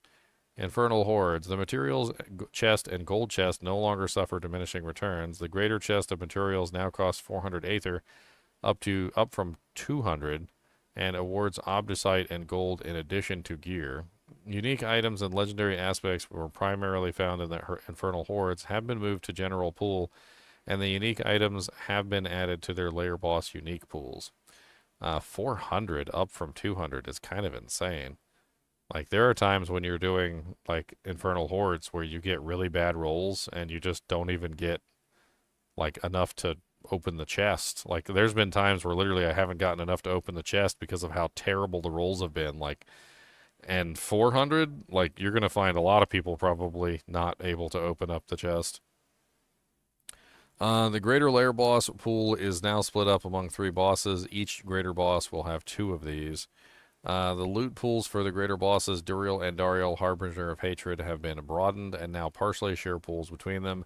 The loot pools for lesser bosses have also been slightly adjusted. Belial's Horde will no longer drop an Infernal Compass. That's kind of random. Duriel's new pool. Okay. Azure Wrath, Banished Lord's Talisman, Blood Moon Breaches, Blue Rose, Cowl of the Nameless, Crown of Lucian, Dolmen Stone, Godslayer, Ophidian Iris, Rod of Kepeleke, Scoundrel Leather, Sepazontek, Soulbrand, Tempest Roar, the Hand of Naz, the Third Blade, Tusked Helm of Jorits the Mighty, and Zafal's Corroded Signet. And Dariel's new pool. Azure Wrath, Bane of Ajad Den, Black River, Blood Moon Breaches, Blue Rose, Cowl the Nameless, Dolmen Stone, Flamescar, Flickerstep, Galvanic Azurite, the new item, Lochran's Talisman, Sepazontek, Soulbrand, Sunbird's Gorget, the Basilisk, Umbercrust, Tibolt's Will, Tusk Helm of Jorits the Mighty, and Seval's Corroded Signet. So they definitely have messed around with these a lot. Harbinger of Hatred, New Pool, Banished Lord's Talisman, Bane of Ajad Den, Black River, Crown of Lucian, Flamescar, Flickerstep, Galvanic, Azurite, Godslayer's Crown, Lochran's Talisman, Ophidian Iris, Rod of Kepeleke, Scoundrel, there's Sunbird, Gorget, Tempest Roar. Notice how Tempest Roar wasn't in either one of these? Wait, no, it was in this one. It was in Duriel's, but it wasn't in Andariel's. So Andariel no longer drops Tempest Roar. The Basilisk, Hand of Naz, the Third Blade. The Third Blade is also in Harbingers, and it's also in Duriel's. And the Third Blade is something, if I remember correctly, only dropped in Infernal Hordes before. That's what they were saying. Umbacrux, that also dropped only in Infernal Hordes, and to Bolt's Will. Grigore now drops the Mortarcrux, Endurant Faith, and Hesha-i Kasungi, the new item. Lord Zir has Vox Omnium and Orphan Maker, as well as Bane of Ajad. No, added to him, and Bane of Ajad Den was removed. Varshan got Shard of Verithiel. Oh, wow. Shard of Verithiel is on Varshan, Leon. That's crazy. Rakanoth's Wake, Saber of Sagal, and the Gospel of the Devotee, and the Ring of the Midday Hunt was removed from him. Beast in the Ice got Ring of the Midday Hunt and Kilt of the Blackwing. Uravar got Hesha-i Kasungi, Gospel of the Devotee, and then they removed Bane of Ajad Den. So it looks like they're making Shard of Erithiel a lot easier to come by, Third Blade a lot easier to come by. These were items that were kind of locked behind the Infernal Hordes and were very difficult to obtain, at least in Ancestral form. Which is kind of good. I mean, we'll have to update all the lists, but that's good. The final two tiers for the Herodric Strongrooms now require more attunement to unlock. The stack count for all stackable items, such as lair boss materials and consumables, has been standardized to 100 max stacks. The item affix Lucky Hit Restore Primary Resource percent has been replaced by Lucky Hit Restore Primary Resource Amount. The new gloves and weapons this affix would appear on will be affected. At 800 item power, this affix grants Lucky Hit up to a 15% chance to restore 7 to 10 primary resource. New UI elements have been implemented to highlight progression through escalating nightmare dungeons. Bug fixes, screen reader fixes, bunch of screen reader fixes, speak for me option and accessibility.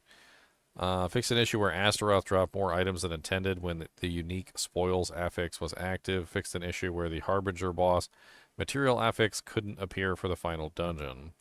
Barbarian fixed an issue where the buff from the Ugly Bastard helmet would not reapply when reapplying the Wrath of the Berserker.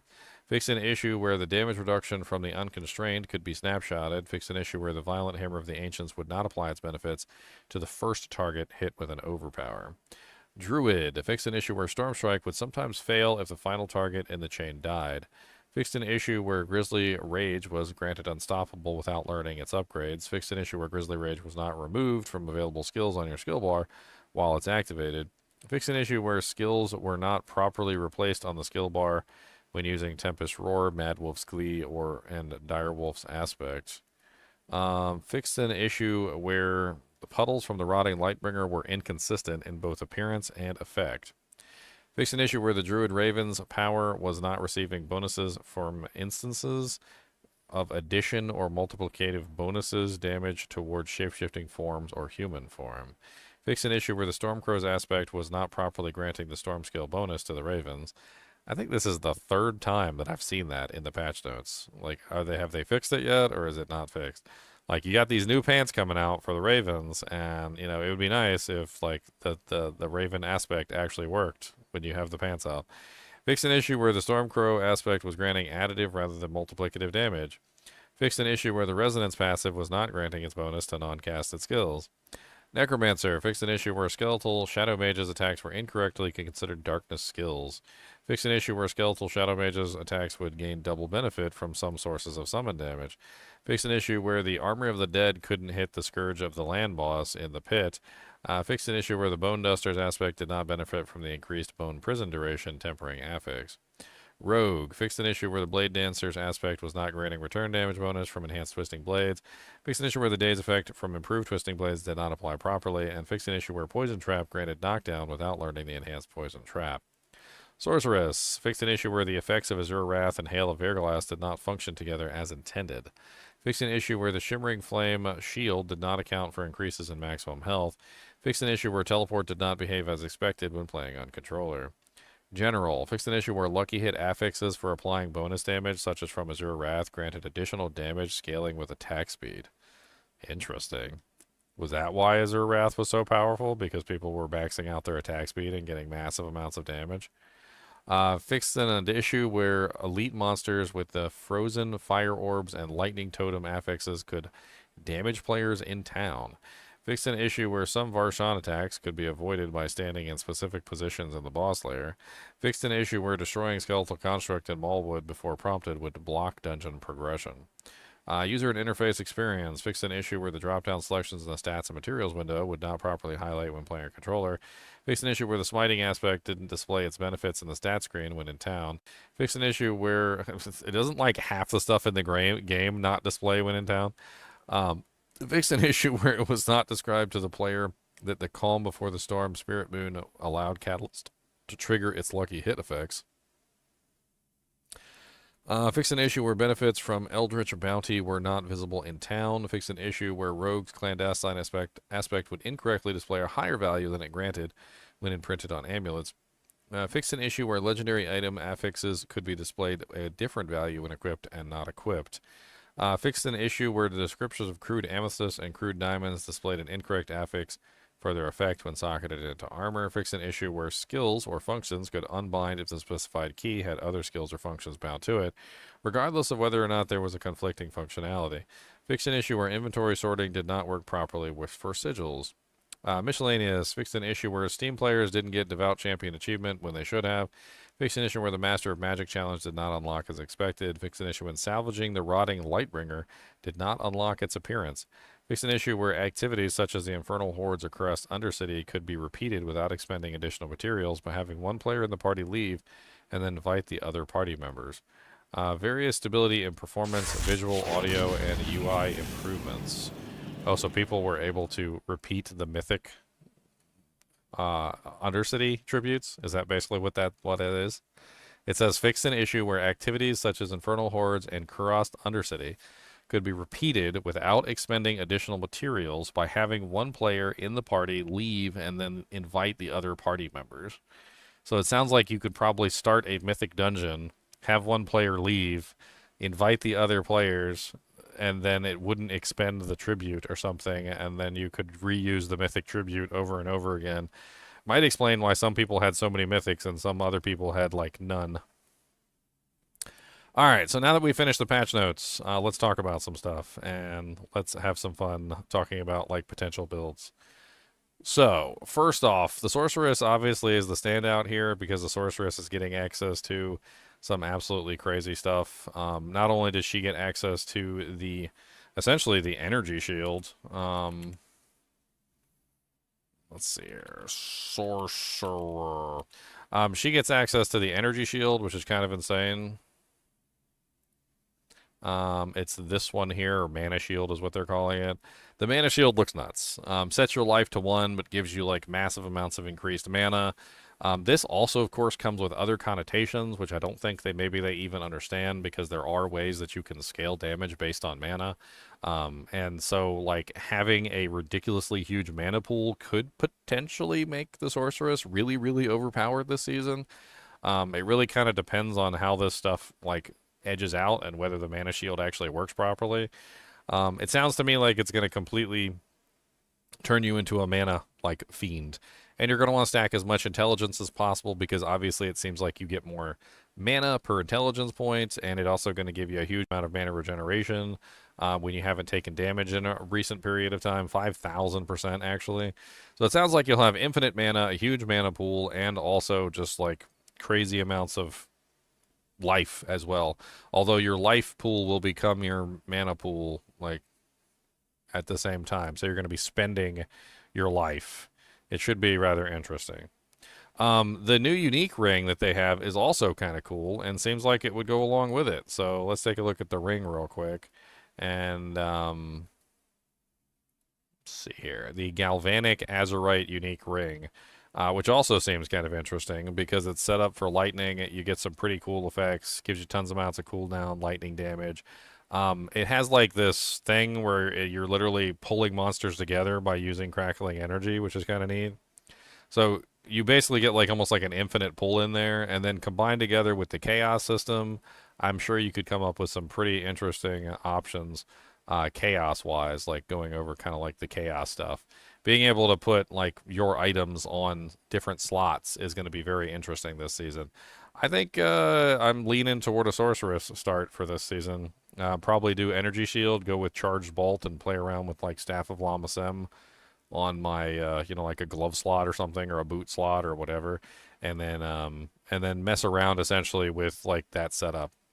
There's some other standouts as well, like obviously I think all the basic skill builds are going to be kind of crazy this season because they gave like everybody this crazy basic skill build like ability.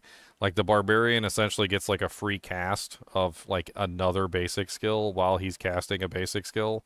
So you can essentially use two basic skills at the same time, like flay and frenzy together, or you could do like frenzy and lunging strike, or you could do like bash and flay. Like basically there's a infinite combination of attacks here that you could potentially play around with, because you get two basic skills and you could also potentially use more than that too, because there's four basic skills. You could have four basic skills on the bar and you could just be going back and forth between all of them, and it could just be like a piano keyboard where you're just like pop, pop, pop, pop, pop, pop, pop, pop, pop, pop, pop, pop, pop, pop, and it's just like constantly spamming all the other basic skills. I mean, you get two basic skills at any time, and you could sit there and like flop back and forth between them. Druid also got a basic skill one, which is kind of crazy. They got a basic skill one, which is a little bit different. Doesn't say basic skill on it, but it does say every 50 spirit that you generate above your maximum increases your damage by 20% for 5 seconds. Which basically means that if you're using basic skills with this character, and you set up for some crazy basic skill damage, you're going to generate huge amounts of resource, and as you generate huge amounts of resource, you're going to get huge amounts of damage for generating resource. And obviously, what generates resource better than basic skills? So if you set up a maximum attack speed basic skill build, you're going to get absolutely crazy damage with this, and it's going to be nuts. There's also a couple other ones for the the necromancer. The necromancer got one too, which is a ring, if I remember correctly. Where is the basic skill ring that the necromancer got? Let's see here. I did not mean to do that. Necromancer, the gospel of the, no, not a ring, the focus, the gospel of the devotee. So this one is your basic skills are empowered. Damaging an enemy with a basic skill causes them to take 10 to 30% times increased damage from your other basic skills for 10 seconds. And this basically gives you a bunch of crazy effects. So Reap attacks 10% faster, Decompose now spawns a corpse every 0.5 seconds, Hemorrhage triggers an additional burst on the initial target, and Bone Splinters will now pierce. So you could potentially do any combination of two effects. Now it does say damaging an enemy with a basic skill causes them to take 10 to 30% times increased damage from your other basic skills. So this means that whatever your combination is on the necromancer, it's going to have to be two basic skills. So you're going to want some combination of basic skills where you have like Reap and Bone Splinters, or like Decompose and Bone Splinters, or like Hemorrhage and Reap, or something like that, right? It's going to have to be a combination of two, because you're going to want to attack with one, and then you get the damage bonus with the other, and then when you attack with the other, you're going to go back and forth, and you're basically going to be alternating between these two basic skills to get the full damage bonus. And it also gives you double damage on your basic skills too, and basic skills attack speed, which you could potentially use this together with Shard of Verithiel, and that should be extremely powerful combination. Use Gospel of the Devotee and Shard of Verithiel together. Absolutely nuts. That should be crazy. I think there was one for the Rogue 2. I can't remember. Yeah, there was the reload thing. I have no clue how this reload thing is going to work, but it does sound interesting. And the Rogue also got a crazy item to do with imbuements. So let's look at imbuements. Imbuements flowing wildly. Imbuing every basic cast with random imbuements. Imbued skills deal 40% times increased damage. So not only did the Rogue get a unique item that is going to enhance her basic skills, she also got a random imbuement effect for her basic skills. So this means that essentially you're going to be able to use any of the basic skills and randomly imbue them with either poison, shadow, or cold, right? And so you can just sit there and alternate back and forth between all of your basic skills, essentially like getting these imbuements, like whatever basic skill build you want to do, even if you want to do double basics, you're going to get like all of the imbuements, and this makes for a pretty crazy character because you're going to have cold, poison, and shadow at the same time. And you could potentially build the imbuement key passive, use the new unique to get a bonus damage to your imbuements that way. Your basic skills. It should be kind of fun. Like, there seems to be a lot of basic skill stuff in here for basically all the characters. Spiritborn also got a basic skill bonus. So your basic skills getting 10% or 30% increased attack speed. Their dash range is increased by 50%, and their third attack now happens every second attack. On top of this, not only did all of them get like some sort of basic skill bonus, but with the chaos system involved, it seems like all of the basic skills got absolutely crazy enhanced. So the chaos system, it seems to be just simply the ability to find a unique in a position that it's not normally in, right? Which on the surface doesn't really sound that amazing, but then when you start thinking about things like the lists that they gave us, one of the things on the list that they gave was they gave the ability to find, for instance, the hooves of the mountain god in a random place, which is a basic skill item. So you wouldn't have to use that on your boots. You could use it on something else.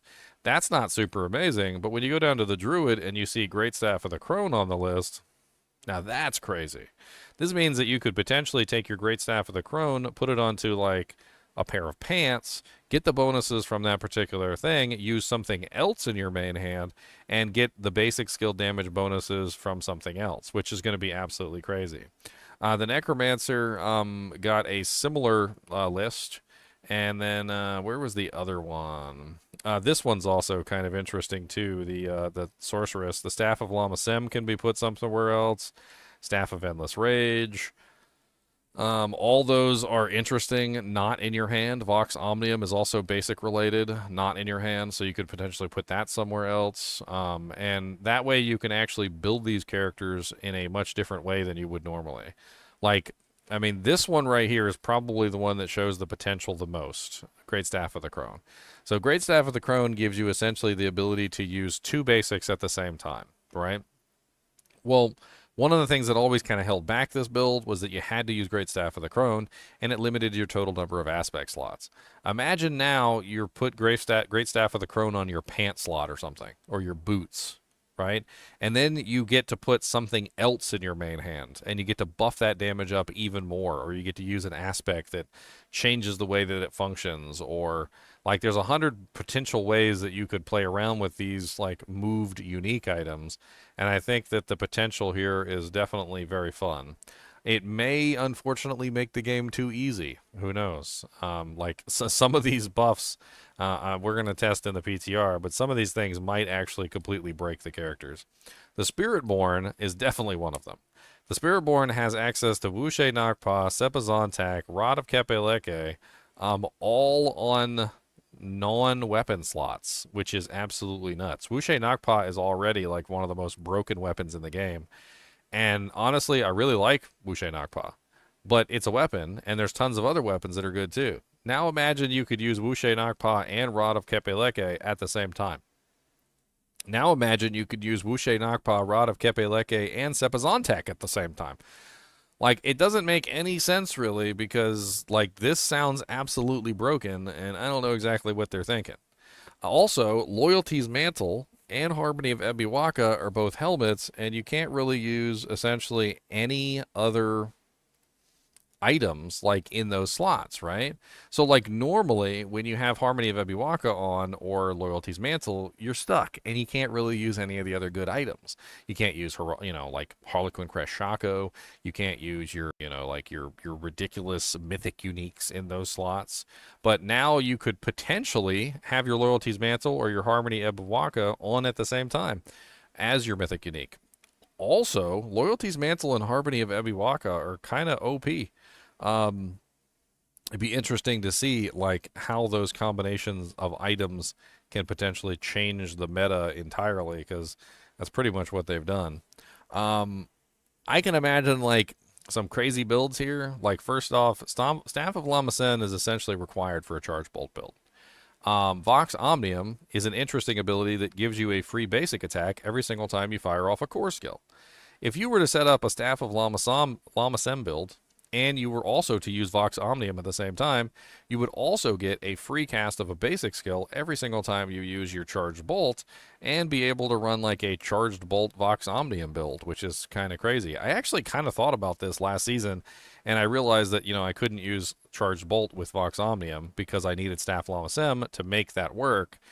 But in this particular case, I could potentially have like a Vox Omnium pair of gloves and a Staff of Lamasem boots, and then I could use like Shard of Verithiel in my hand or something. I don't know, some crazy combination to enhance the basic damage and try and enhance the charged bolt at the same time. It could be nuts.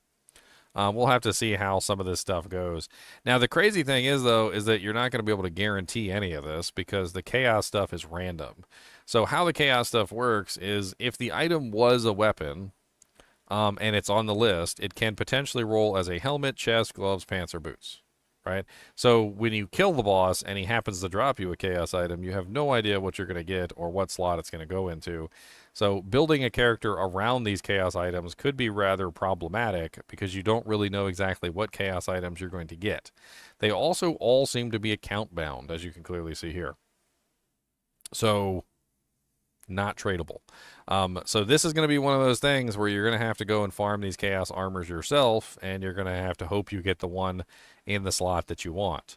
I am assuming that a lot of people are probably not going to want the items to fall into the helm slot. In fact, it might actually be a piece of feedback that they eventually encounter that they'll probably ask not to have the chaos items go into the helmet slot at all, because there's too many mythic items and there's too many other items that potentially go into those slots. And like, you wouldn't want to, like, you know, kill a boss, have him drop, you know, the item that you want, and then it's in the helm slot and you can't use it because then it replaces your Harlequin Crest or it replaces your, you know, Tempest Roar or something like that. And, you know, speaking of which, it would have been really cool if they had added like Tempest Roar and, oh, they did add Vasily's Prayer. Okay. And they did add Tempest Roar. Okay, so they added Tempest Roar and Vasily's Prayer onto the list for the Druid, which means that the Druid for the first time is going to have the ability to use Harlequin Crest and the other mythic uniques in combination with Tempest Roar. Interestingly enough, you could potentially even use Tempest Roar and Vasily's Prayer together for some sort of like swapping build where you swap back and forth between like the bear, like an earth skill and a lightning skill, like back and forth. That could be kind of interesting as well. There's definitely a lot of possibilities here. There's definitely a lot of possibilities. Can you make chaos armor? So the chaos armor is something that you have to kill a boss for. It's a boss kill item. You gotta farm it. You gotta kill bosses and farm it. It comes specifically from Bartuk the Bloody, or as they love to rename these characters. I don't understand why. They renamed him to like Bartuk the Blood Warlord or something stupid like that. His name is Bartuk the Bloody. I don't know why they took all these council members and they keep renaming them all. There he is right there. Like, they have cool names in Diablo 2. I don't know why they decided to rename them. Like, this, it doesn't make any sense. But his name has been changed.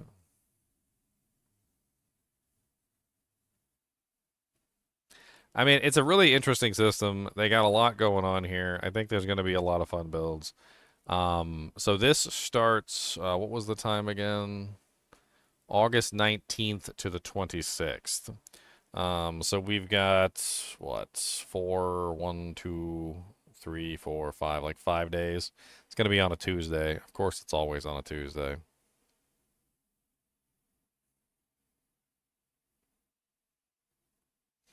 It's always on a Tuesday. It's probably going to be around like 2 p.m. Eastern Standard. That would be my guess, even though they don't have a time here. They seem to do everything around that particular time frame. I mean, I don't know how good this season is going to be, but I do see, at least from my perspective, a lot of theory crafting that could potentially be done. A lot of various ways that you could potentially build characters. The main issue with this, though, is that like a lot of this comes down to these chaos items. and finding the chaos items not in the slot that they originally are in. Which means that, like, if you wanted to try that Great Staff of the Crone build, where you don't actually have to put the Great Staff of the Crone in your hand, which should be really powerful, by the way, you're still going to have to farm the boss and find a Great Staff of the Crone in that configuration. So wherever this boss is, I think he's in Infernal Hordes. It sounds like we're going to be doing a lot of Infernal Hordes to find these items. And even if we do a lot of Infernal Hordes, there's no guarantee we're going to find the items that we want. So there's every possibility that you may be building a character that you did not intend. So, like, one thing I would probably highly recommend for these chaos items is that we don't exactly know what their drop rates are, and we don't really know, like, how easy it's going to be to obtain any of these items. So building a character specifically around these chaos items might be a bad idea.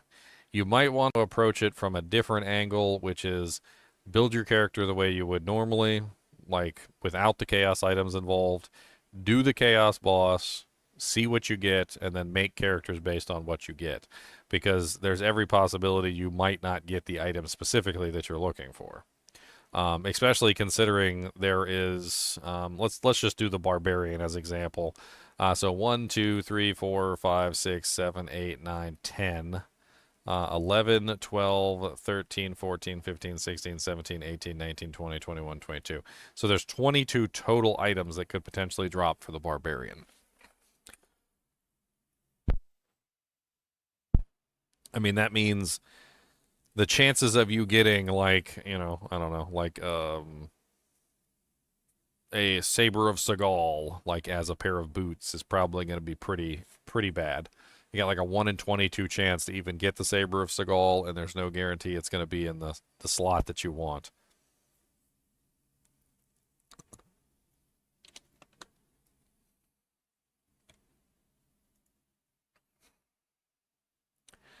There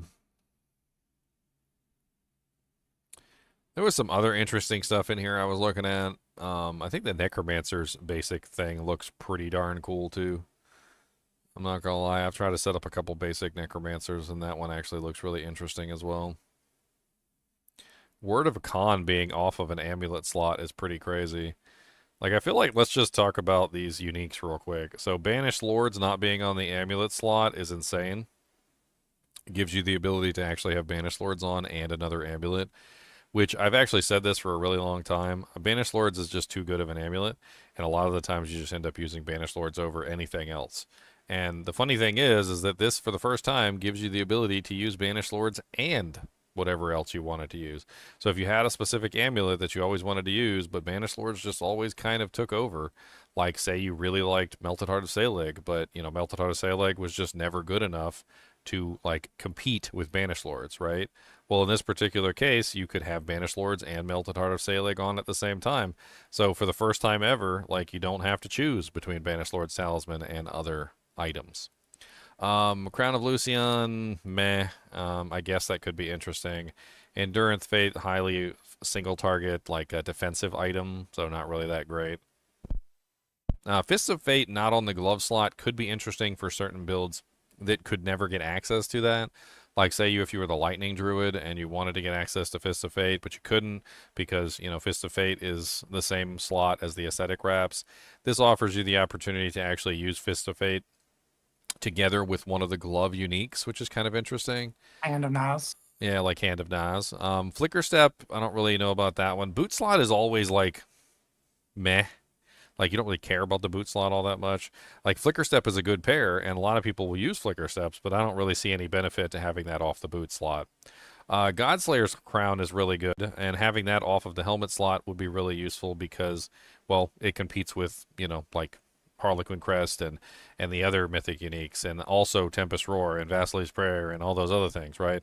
So, like, most of the time people don't use Godslayer's Crown because it has too many competing good items. So having that off of the helmet slot could be pretty good as well. Lochran's Talisman, also very good. Like, Lochran's Talisman is decent, but I didn't really think it was amazing enough to compete against some of the other amulets that you could use. So having the ability to potentially use that somewhere else could be really nice. Oh, thank you for the donation, Savage Slothcore. Appreciate it. Mother's Embrace.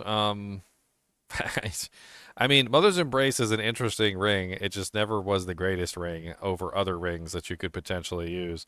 And I hate to say it, but having it off of the ring slot could potentially make it more interesting. I guess we'll see. Pain Gorger's Gauntlets, that one definitely is interesting to have off the glove slot because you could use things like Fists of Fate and Pain Gorgers, which is interesting. Zafal's Corroded Signet, I don't think Zafal's has been good ever since they nerfed it. I think it's pretty much been one of the worst items in the game, so like I don't really care about that one. Battle Trance, same thing as all the other amulets. Having it off the amulet slot could be very interesting because then you don't have to use, like, you don't have to choose between Battle Trance and like Banished Lord's Talisman or something. You get both. Goer's Devastating Grips, same thing as all the other gloves, like being able to use Fists of Fate and Goer's at the same time sounds interesting. Hooves of the Mountain God, I don't really care. Like, I didn't really think that one was really all that interesting, but it does increase the damage output. So I don't know if I mentioned that, but they did say it increases the damage output of the unique effect. So when you find these, you could potentially get a better version of the boots, essentially, in another slot. They did, however, say that if the item consumed that particular slot, it could not roll in that particular slot. So like Hooves of the Mountain Gods is a pair of boots, and boots is one of the options. So it will not roll boots if it already rolled boots. So Hooves of the Mountain Gods would only be pants, gloves, chest, or helmet, if that helps you guys out. Mantle of the Mountain's Fury is a armor piece. I guess that could be interesting because then you could use your Shroud of False Death. Overkill, that's kind of a neat one. Overkill's a crazy weapon.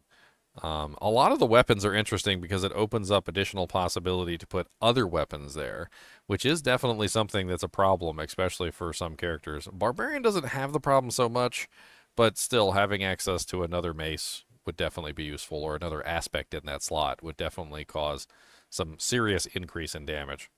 Rage of Haragath, that's also a really good one because you could use it together with Shroud of False Death. Ring of Red Fur is okay. Ring of the Ravenous, I mean, that might be a good one to get off of the ring slot, put somewhere else. Saber of Seagal is definitely an interesting item. Wasn't really sure what to make of this one, but that could be interesting off the weapon slot too. I mean, we've never seen it on the weapon slot because we haven't actually played with it yet. Giggity. But there you go. Tusk Helm of Dritz the Mighty. Interesting, again, off the actual helmet slot, because then you could potentially wear your, like your actual mythic armor helmets. Ugly Bastard helmet also, so it no longer competes with the mythic helmets. Unbroken Chain, similar to all the other amulets, good to have off the amulet slot. Arida's Inexorable Will, a very interesting ring, but at the same time also kind of an oddity that you never want to put on because there's always so much better rings that you could potentially put on. So maybe a good thing that you could potentially pull that off of the ring slot. Earthbreaker, Flesh Render off of the weapon slot is also interesting. So then you could wear something else in that slot instead. Great Staff of the Crone, we talked about that one previously. Absolutely crazy that you could pull that one off of the weapon slot. Hunter's Zenith, a pretty good ring. Seems to be mainly focused around... Actually, they keep shifting the focus. I can't remember what it's focused around now. Every time we go to a new season, they keep shifting whatever Hunter's Zenith does. I think it's core skill overpower. Core skill overpower now? Okay. Pretty sure. Kill to the Blackwing, that's the new unique around the Stormcrows. I don't really understand why you'd want that one on something else, but I guess that's fine. I guess you maybe, honestly, because then you have the pants too, right? The ones that do the wolves. So you could potentially use the wolf pants and these at the same time. That actually does sound pretty good. Maleficent Crescent, that's the one that gives you the crit damage on the amulet. So yeah, getting that off the amulet slot would be good. Majolnik Ring got nerfed into the dirt. I don't think anybody cares about it anymore.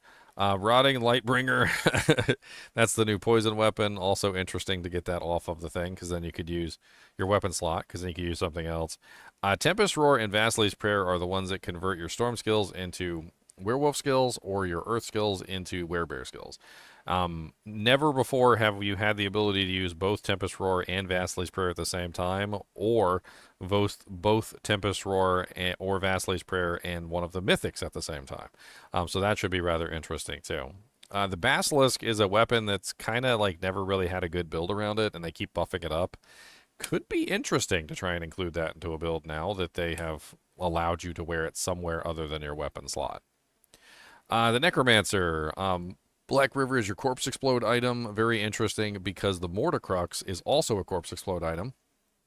And every time I try and make a corpse explode build, I'm always torn between the two. So in this particular case, you could potentially have the mortar crux and the Black River equipped at the same time, which is pretty darn cool. Bloodless Scream, also very interesting for shadow builds, but also takes up your weapon slot. So for those people who have been very interested in shadow builds and always wanted to use Bloodless Scream, this would potentially give you an opportunity to take your Bloodless Scream, put it on like your boots or something, and then use something else in your main hand, which is probably going to make for a pretty fun Bloodless Scream builds. Deathless Visage, probably good that it's off the helmet slot because it competes too much with the mythics. Death Speaker's Pendant and Ebon's Piercer are both amulets, and they both probably better off somewhere else. Gospel of the Devotee is the new unique item for the basic Necromancer, and definitely something very interesting that you could play around with.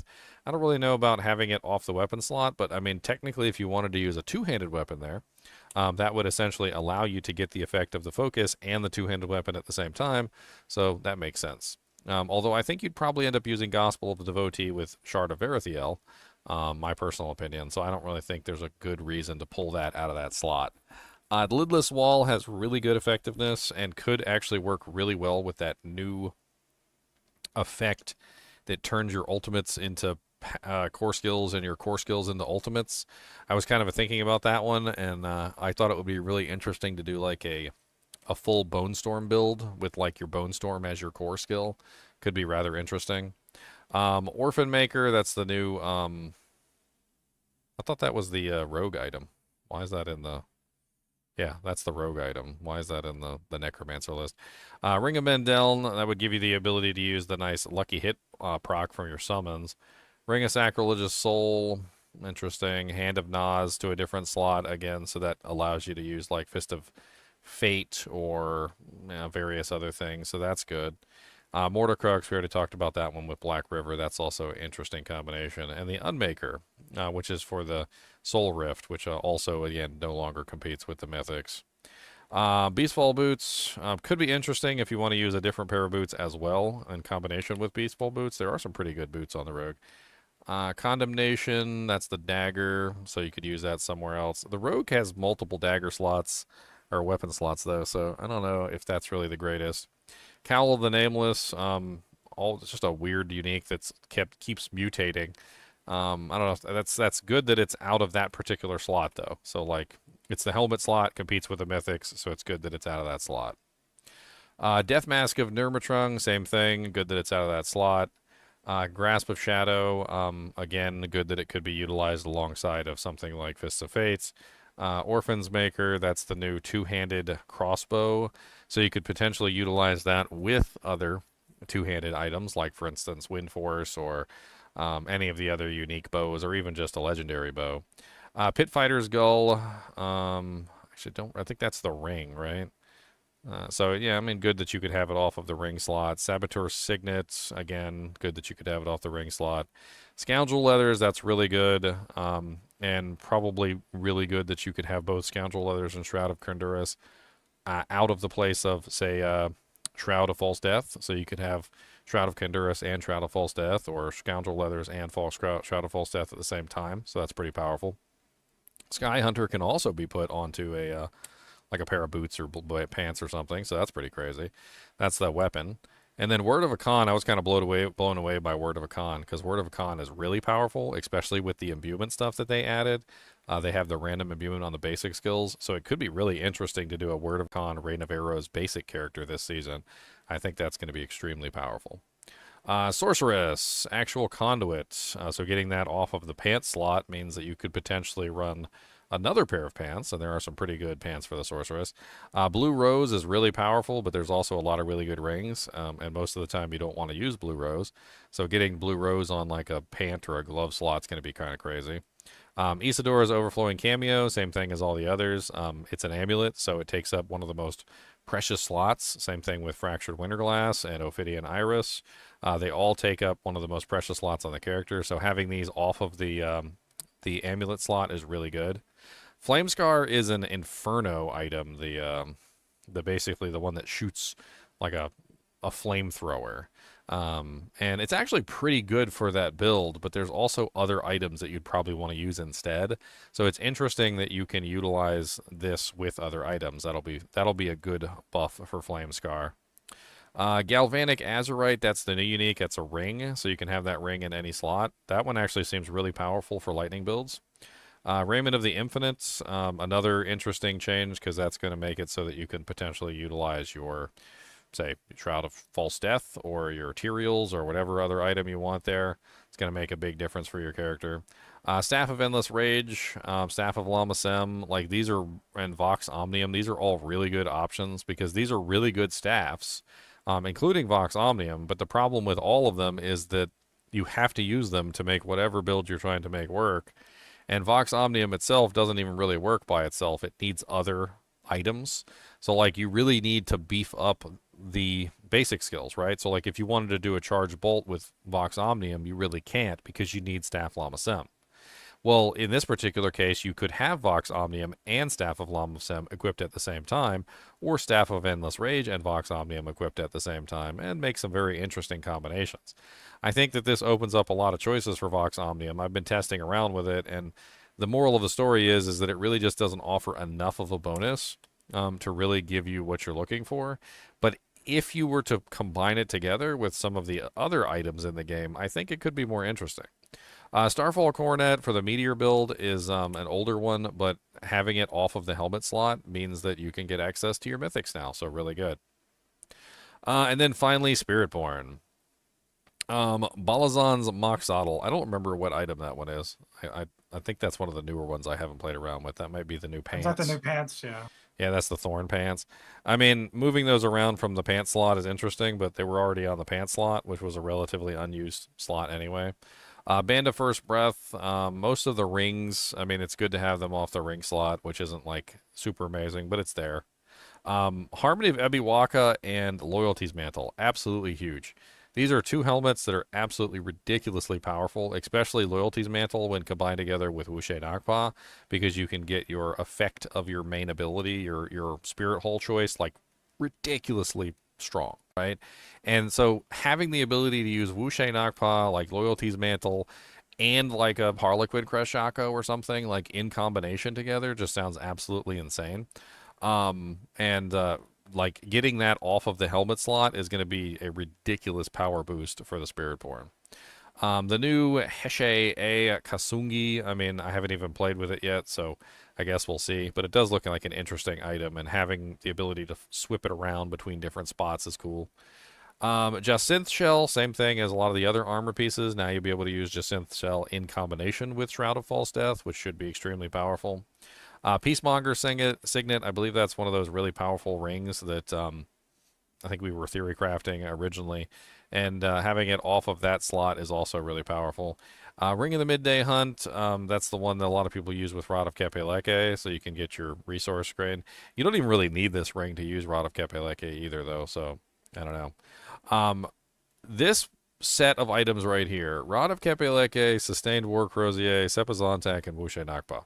So when we did testing in Season 6 and like Season 7 and whatnot for like the Spiritborn, we basically found that these weapons were like among the most powerful weapons in the game, depending on the build that you were using. And you could almost interchange them like evenly with each other, where you could just be like, okay, let me just take a Wuxie Nakpa in here. Okay, damage is about the same. Let me put the Rod of Kepeleke in here. Oh, damage is about the same. Let me put the, this other item in here. Oh, damage is about the same. Right? Like, imagine having an item like Wuxie Nakpa, which is that powerful, and Rod of Kepeleke, which is that powerful. But imagine now you get to use both of them together. That's basically what they're doing here. So you can have like Wuxie Nakpa on your character, and then you can have a Rod of Kepeleke like as like a pair of gloves or something.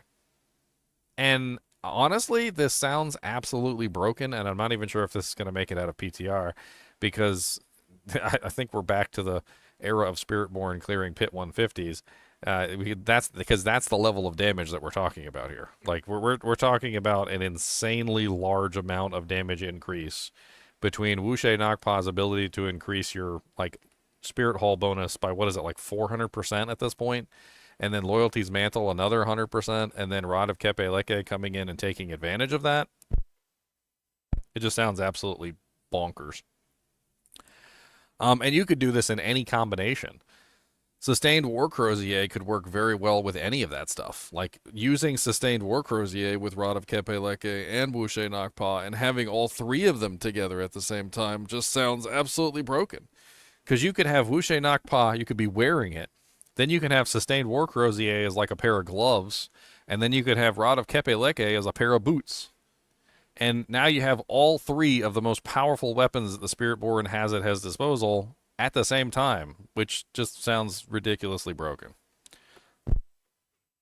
Oh yeah, and you get Harmony of Ebiwaka as like an like a pair of pants or something.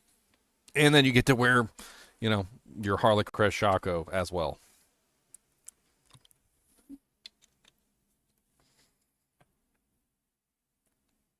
Totally not broken at all. The powers are also really ridiculous, and this is probably going to be one of the craziest seasons. Like, I don't know what to tell you guys. Like, the powers by themselves, like, if they have just added the powers, I would have been like, meh. Some of the powers do seem kind of cool, and that's all right. And if they had just added the Chaos Armor, I would have been like, oh, that's neat.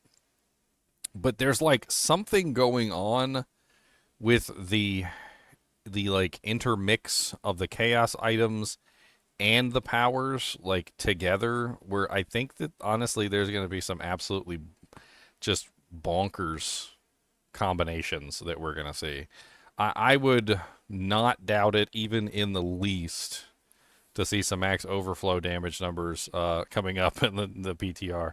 Like, we're probably going to be, like, exploding the server at this point. I don't even know. Like, I'm thinking about some of the builds that are coming out here. Sorceress looks like a Forerunner with that mana shield. I think the Sorceress looks really powerful this season. The Barbarian looks really powerful with his dual threat and that basic skill bonus stuff. The Druid looks extremely powerful with his access to things like Great Staff of the Crone, Tempest Roar, Vassal's Prayer, like essentially all at the same time. And the Spiritborn looks extremely powerful with his ability to get access to essentially all the most powerful uniques on his character all at the same time. I'm pretty sure that if you built the character properly on the Spiritborn, utilizing Wuxie Nakpa, Rod of Kepe-Leke, and War Crozier, you could probably come up with some absolutely ridiculous combination of like using all three effects and just getting massive amounts of damage. I mean, you got to think that Rod of Kepe-Leke essentially allows you to spam a single ability almost infinitely. Wuxie Nakpa allows you to increase your Spirit Hole bonus massively, and one of the Spirit Hole bonuses takes all of your damage and multiplies it. And then War Crozier works very well in combination with specific abilities that Rod of Kepe-Leke is going to turn into a core skill, which then you can spam infinitely. So you get the Rod of Kepe-Leke bonus, allowing you to spam that ability infinitely. You get the Wuxie Nakpa, enhancing the Spirit Hall to like 500%. You get the War Crozier's ability to enhance the, what is it called? It's not the core skills, it's the, I can't remember what the War Crozier was enhancing. It was one of the other skills that's in combination with the core skills. And like you tie them all together, and I don't know what you got. Like broken. That's what you got.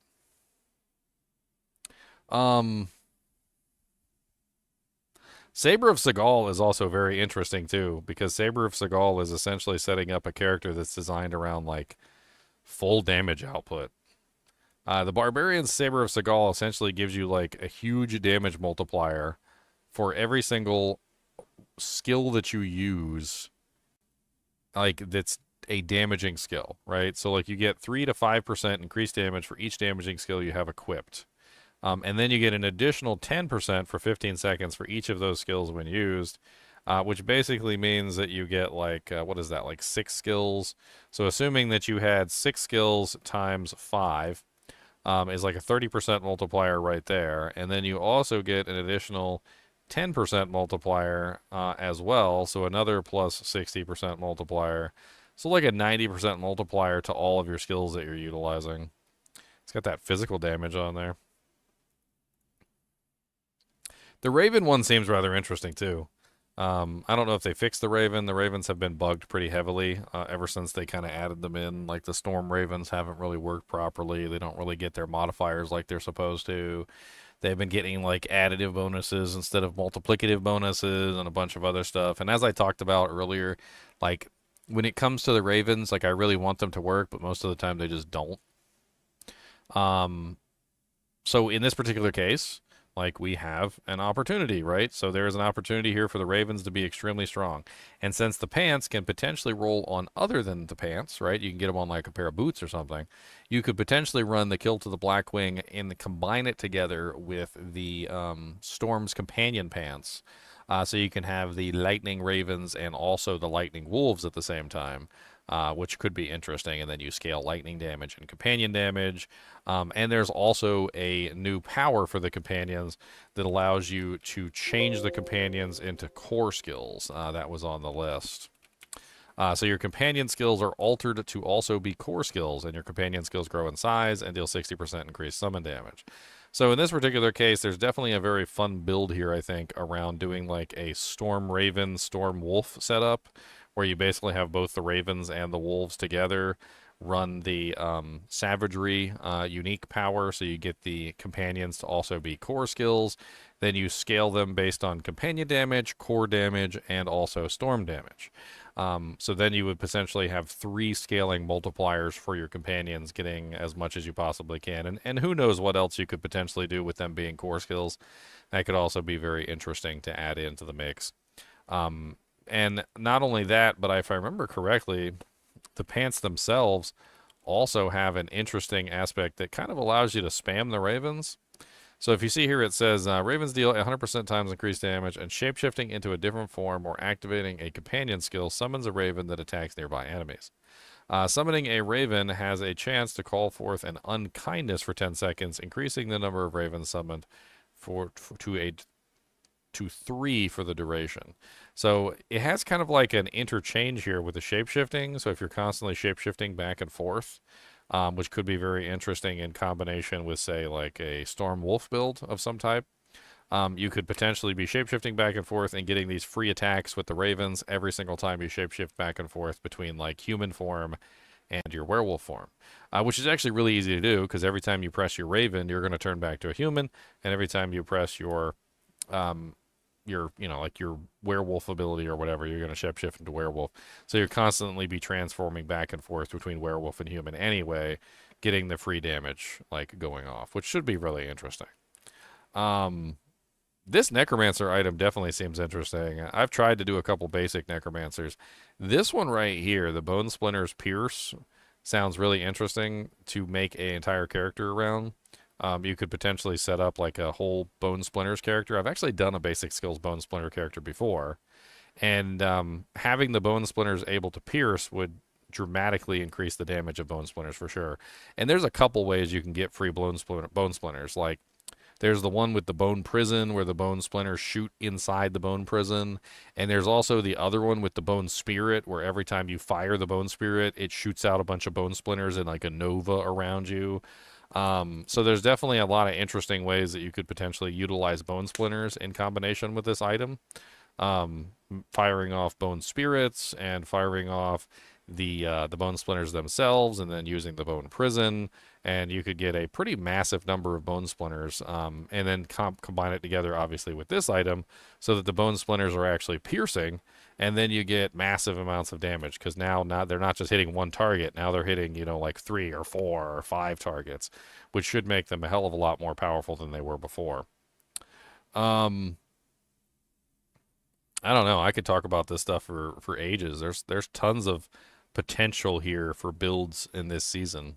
Like I see tons and tons of builds potential for this season.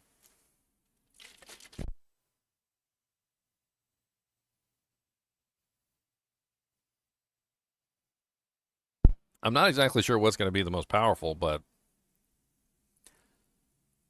I see fun. That's what I see. I see a lot of fun builds.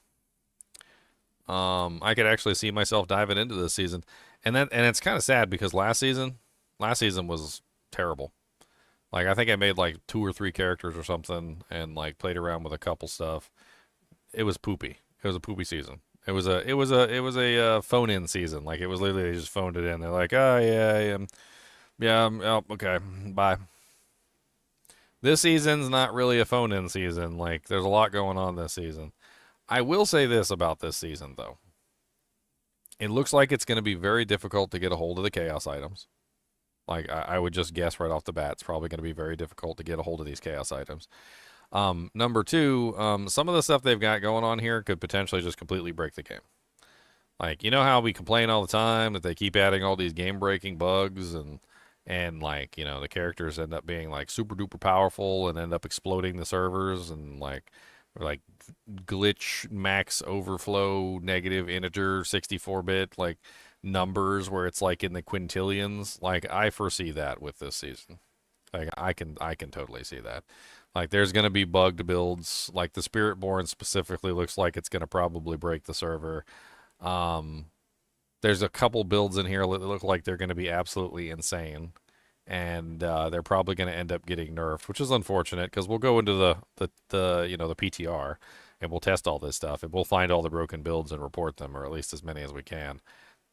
But I will almost guarantee you can quote me on this.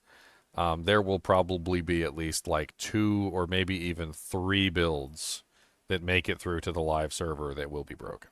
There's no way that we're going to be able to test all this stuff, all the combinations, all the various ways that you could potentially build these characters and find all the bugs in like one PTR. It's just not possible.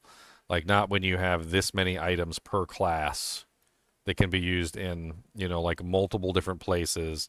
You're allowing us to combine together items that we could never combine together before with powers that we've never seen before that allow us to do absolutely ridiculous things. Like there's going to be bugs that are going to make it through to the live server. There's no way. They're changing too much stuff all at once here. Like if it was just the powers, maybe. If it was just the chaos armors, you know, maybe. If it was just the changes that they're making, maybe. But they made a whole bunch of changes. They added the powers themselves, and then they also added the chaos armor all at once, and it's going to be a massive shock to the system. Like it's going to be a pretty decent like season of discovery, but it's also going to be a lot of bugs. I can almost guarantee you it's going to be a lot of bugs. Dude, Word of a Con with the +8 imbuement skills on like a not an amulet sounds absolutely insane too, by the way. I can't make up my mind what I want to do. Like I kind of want to bring up like a little notepad here and I want to like write this down. So what are the things that I'm currently interested in judging by what I've seen so far? So Sorceress, charged bolt build. I definitely see a very powerful charged bolt build there. Using the Staff of Lamasim in not the actual main slot, and maybe even combine it together with like Vox Omnium or something. The Rogue, that frickin' imbuement build, the basic imbuement build looks absolutely insane. Especially with the Word of a Con being in the not the amulet slot and being able to use something else there and then combine it together with the new unique and the power that gives you like a random imbuement on your basic skills. That sounds absolutely insane. The Barbarian. Oh my god. The Barbarian. The Barbarian has like a crazy basic builds. Like if you thought the basic builds were good last season, wait until you realize that you can use 2 basic attacks at the same time for the price of 1. That new double threat ability sounds absolutely insane. And then also the ability to use specific uniques not in your main hand and being able to like play around with other combinations sounds absolutely dirty. Like, I mean, I'm pretty sure that all the Barbarian basics builds were pretty powerful last season. Now imagine multiply them by 2. That's pretty much what you got here. Like they basically have multiplied all the basic builds on the Barbarian by 2, allowing you to have your cake and eat it too. Like, did you like Frenzy and you also liked Flay and you couldn't decide between Frenzy or Flay? Well, guess what? Now you get Frenzy and Flay. Now you get both. You get both of them at the same time. Or did you like Lunging Strike and you also liked Bash and you wanted to use both of them together, but you had to choose between one or the other? No, you get to use both of them now. You get Lunging Strike and you get the free Bash every single time you Lunging Strike. So congratulations. Necromancer has a lot of very interesting builds too. On the Necromancer, I'm actually very interested in that basic focus that they put out. The basic focus seems really interesting, and I feel like there's a lot of really interesting basic builds that you could potentially use there. Mainly the bone splinters, but also I have been a big fan of decompose as well, so it could be interesting to see if you could maybe combine the two together. There is an aspect that allows you to turn bone skills into shadow skills, and the way that that focus works is you do have to use two of the basics. So it could be kind of interesting if you did like a decompose bone splinters build where you convert all the bone splinters into shadow and then you set up for shadow damage or something. I don't know. I'd have to like Theorycraft about it. I would fully expect like some heavy theory crafting before the next season. Druid looks absolutely dirty insane, with the ability to use that like the Staff of Crone, not in his hand. This makes it absolutely ridiculous, and then also of course the Tempest Roar, Tempest / Vasily thing going on where you can actually use the Tempest Roar and the Vasily not on your head also greatly changes things and makes like a lot of options. And then I also am really interested in that Raven as well. So the Druid has a lot going on for it. The Spiritborn. So I'm going to be completely upfront with you guys. Since Season 6, I have not wanted to play the Spiritborn pretty much at all. I extended myself on the Spiritborn. I must have tested out every single combination of effects, and nothing that they've added on the Spiritborn has really enticed me to come back. But for the first time ever, like, I see some lights at the end of the tunnel for the Spiritborn. I might potentially be interested in coming back and trying like a Wuxie plus, like a Rod of Kepeleke or something combination, or even just like a Wuxie plus a Sepazontak could be really interesting. This seems rather interesting. Let's just type Seppa. That seems really interesting. Like having the ability to use Wuxie Nagpa and like Sepazontak at the same time seems really crazy. Or even just using Wuxie Nagpa, Sepazontak, and like the circle at the same time. One of the things that I didn't really like about the Spiritborn is that all the builds kind of felt the same, and that even the weapons themselves were just interchanging. Like a lot of the times you could just take Wuxie and put it into any build and it still worked just fine. Or you could take, like Rod of Kepeleke and put it into any build and it worked just fine, right? But like this opens up a new era for the Spiritborn where I can try out combinations that I've never tried out before. So I can try out, like Wuxie plus Sepazontak, or I can try out Wuxie plus Rod of Kepeleke, or I can try out like Rod of Kepeleke plus War Crozier. And various other things. Of course, that means I have to actually go farm the items, and yeah, it's going to take some time. Did I miss anybody? Did I miss any fun stuff? Like Sorceress, Rogue, Barbarian, Necromancer, Druid, Spiritborn. I mean, yeah, there's like fun builds to be had, I think, on all of the characters this season. Definitely some cool stuff that we're going to be able to test around with. So I would definitely make sure you guys show up for the PTR when the PTR launches on the the 19th? Yeah, the 19th. So we're gonna be in there testing for a while. I can imagine setting up probably like 2 or 3 characters per class, testing out all sorts of various combination of effects and messing around with like basic builds, imbuement builds, and so forth and so on.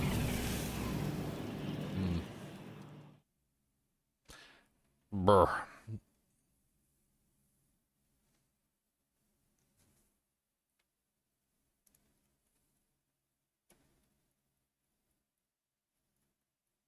I think that's about it. Any specific ones you're excited for, Leon?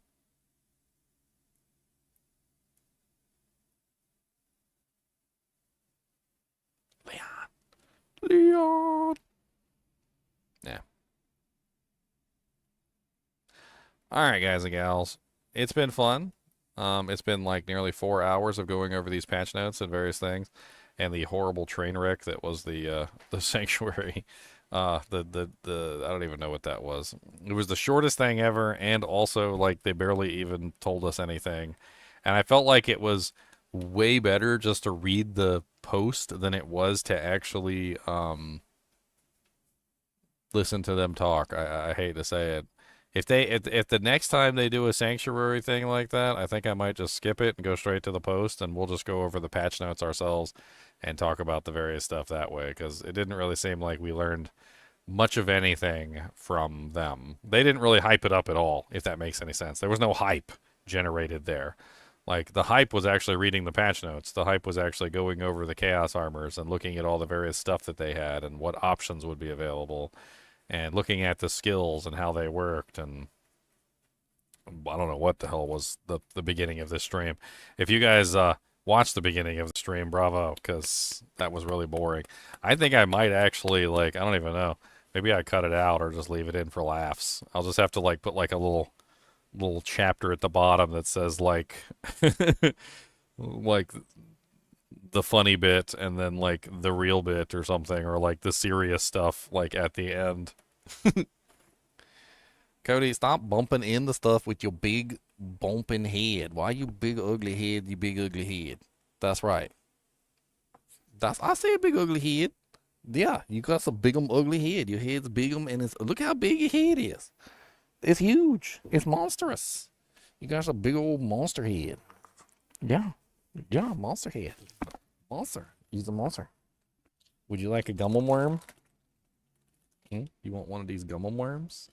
He said, yeah, give me that. That's my gummel worm. Give me that gummel worm. No, give it to me. No, that's my gummel worm. What you gonna do? That's mine.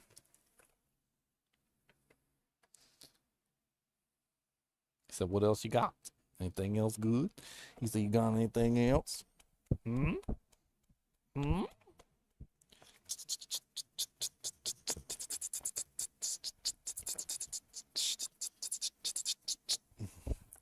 The lunging strike flay is going to be insane.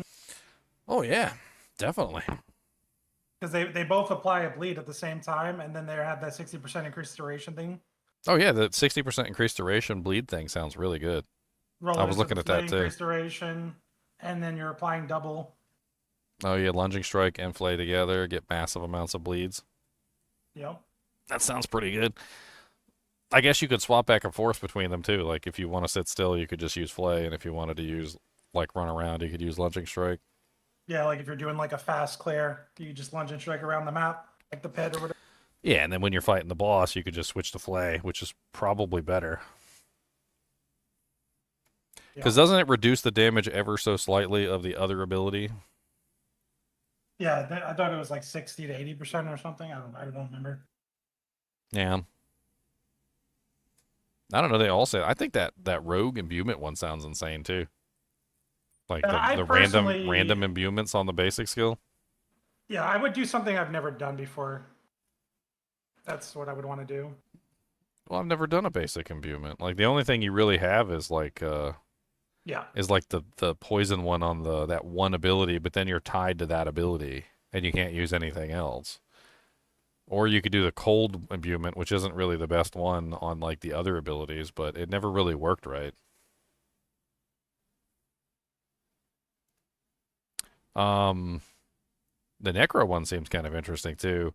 Honestly, I think the Spiritborn's probably the most powerful one.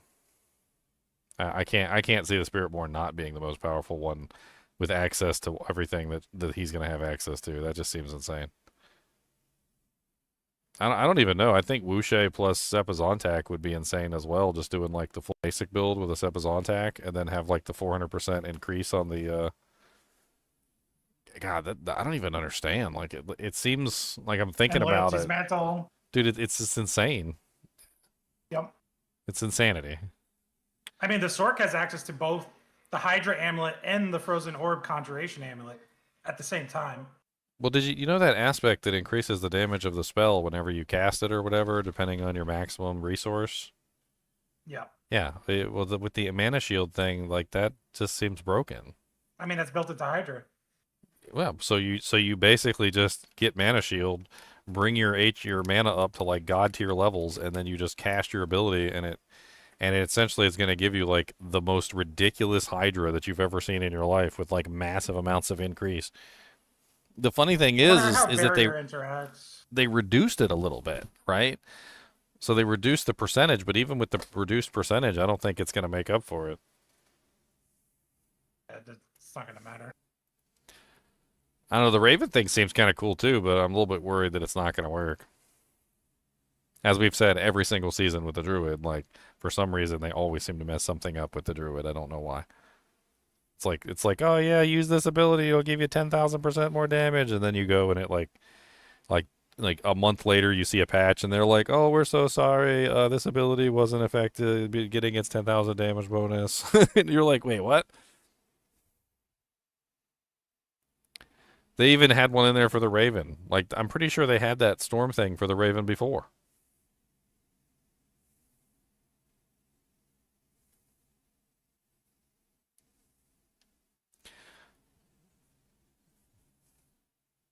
I don't know. Yeah. The Sork Charge Bolt seems really interesting too, and then I'd get to play around with the Mana Shield, which that could be interesting.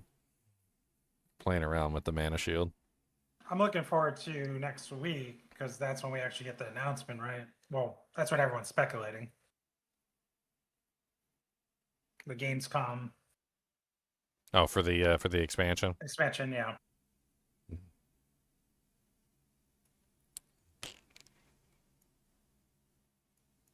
Well, it sounds like we're going to be playing a lot this season, though. Like, cause to test out a lot of this stuff, we're going to have to do a lot of farming. It's going to be a lot of farming of items, because it's going to be crazy, because I don't think we're going to be able to get the items that we want. Like, I don't think it's going to work that way. I think we're going to be stuck in there all day long farming items, and since the items are account bound and we can't share them, we're gonna get items that we're not going to need. We're going to hang on to them, of course, because they're going to be chaos items and they're going to have like the highest percentages on them or whatever. But like, it's going to come down to like what we find, not what we want to do. Like, you could spend forever farming and hope you get a Wuxie, like a good Wuxie with on the right slot. But like, what if you find a Wuxie and it ends up taking up your helmet slot, right? Like, there's even going to be times where you find the item you want, but it's in the wrong slot. So it's going to take a lot of farming to be able to get access to those items to make the builds work. Like, Great Staff of the Crone, not in the weapon slot, sounds absolutely amazing, but you still have to farm until you get the item. Like, Tempest Roar or Vassal's Prayer, not inside the helmet slot, sounds absolutely amazing, but again, you're going to have to farm until you get the item. Same thing with the Charge Bolt build that I was thinking about. Like, I'd have to farm until I get Staff of Lama Sem, not in that slot. Either that or the other way around, where I find one of the other staffs that I want to put on at the same time. I think that's their goal. I think they want people to have something to farm because right now you basically have nothing to farm. I mean, it's not our fault. It's not our fault that they keep taking the rare items and making them common. They're like, here's a legendary item, the most rarest of items in the game. Oh, yes. And then, like, couple patches later, okay, magic and rare items are no longer in the game, and the base item that you get from every monster is now going to be a legendary item. And then they're like, oh, there's ancestral legendary items, yes. Oh. And they're like, they're so rare. And then eventually it's like, and we're just going to give you chests that give you like guaranteed ancestral legendary items, and there's going to be like ancestral legendaries popping out of everywhere now. Like, they're pretty common, and like they're like, you're not going to use any of the regular legendaries, and the ancestral legendaries are all going to be pretty trash too, because they won't have more than one greater affix, and you'll be looking for those 2 and 3 and 4s, and like it's like every time they make something rare, they immediately then come behind it like several patches later and make it extremely common, and then bring out another ultra rare item. This is just the next ultra rare item on the list of ultra rare items in a descending like fashion, where like it keeps bumping down the ultra rare item on the list. Where, like, originally the rarity was like basic, and then like magic, and then it was rare, and then it was legendary, right? And so all they did was now they just deleted basic, magic, and rare. Now legendary is now the trash at the bottom of the pile, and then Ancestral Legendary becomes the the next up on that tier, and then there's like, so let's hold on, let's put uniques down here too, because uniques also belong down here, and then you get ancestral uniques, right? And then now at the top of this is chaos uniques, like with the, up here at the very top of the list, which is funny because now mythics are now below chaos uniques, because I don't even see mythics being even that strong anymore with the chaos uniques involved. The Chaos Uniques have essentially supplanted the Mythic Uniques, which are only above the Ancestral and Uniques and Ancestral Legendaries. So they keep just shifting everything downward. Like now the Legendaries, which used to be at the top, are at the bottom. The Uniques, which used to be at the top, are now at the bottom. Now Ancestral Legendaries and Ancestral Uniques have supplanted those, and then the Mythics are still above the Ancestrals because they got given Ancestral status, which the Mythics actually used to be down here too, so the Mythics used to not be Ancestral either. So you used to have non-Ancestral Mythics, so we can put the Mythics down there as well. And it's just like a rotating field of silliness where they just keep rotating the items in and out, and like every time they make an item that's rare, they then supplant it with another item that's more rare.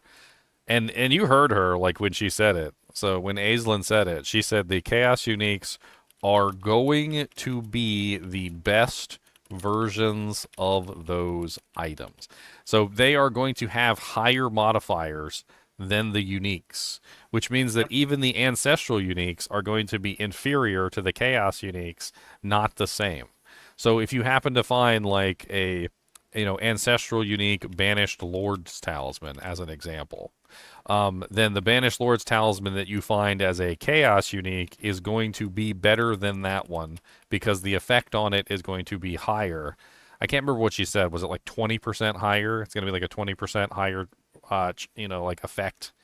So the Banished Lord's Talisman that you get in the Chaos Unique section is always going to be the better version than the Ancestral Unique version. Now, granted, your Ancestral Unique version could potentially roll better, and that's, like for instance, the effects on the item, or maybe you get like a quad Ancestral or something, and your Chaos Unique is only a single Ancestral. But for the most part, like the Banished Lord's Talisman is going to be the best version of those items. And on top of that, it's also going to be account bound.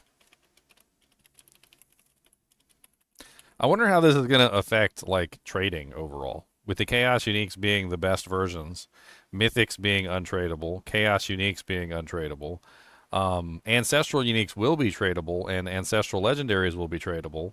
But the problem with that is that Ancestral Uniques and Ancestral Legendaries are really no longer the best in slot items for most of the slots. You'll still probably use some Ancestral Legendaries for sure. And there may even be some Ancestral Uniques you use, but for the most part, the Mythics and the Chaos Uniques are going to completely supplant everything in those slots that they're in. So like whenever you get a Chaos Unique item, it's going to completely supplant anything else that you're going to put in that slot if it's better than what you're using. And the same thing with the Mythics, like once we got Shroud of False Death, like everybody just wants to use Shroud of False Death, right? Because it's like the best item for that slot. Like once you get a Shroud of False Death, you're like, I don't know about these other items.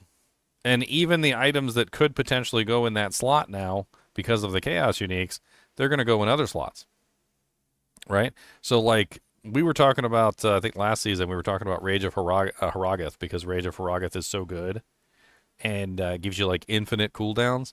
Well, now you get to have Rage of Haragath and you get to have your Shroud of False Death at the same time. Not only that, but now it's going to be a chaos version, and it's going to be better than the Rage of Haragath armor piece, which is insane. It's going to be a fun season. It's going to be a fun season. I would definitely play this season. If you skip season 9, if you skip season 8, like whatever. Season 9 was honestly like entirely skippable in my opinion. Like you did not have to play season 9. There wasn't really much like special about that season to make it worth playing. Season 8 was literally just a repeat. Like season 9 and season 8 were basically just the same seasons. Season 8 was better than season 9. It was fun. I think I preferred season 8 to season 9, definitely, but like both of them were skippable. This season looks fun. Looks like a lot of fun, like group time, a lot of fun, you know, doing infernal hordes, killing stuff, trying to get items, like getting excited about getting the right item that you need for your character, coming up with multiple different builds for characters. I see a lot of potential in this season. It's gonna be fun.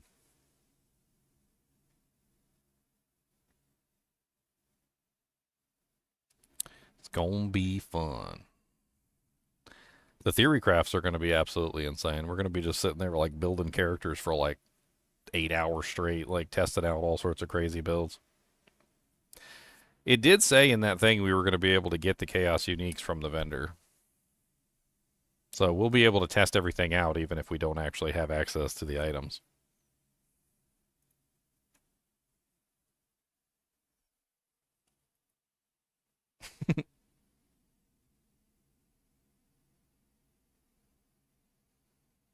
I mean, honestly, this season sounds like it's going to be more fun than a lot of the previous seasons that they had.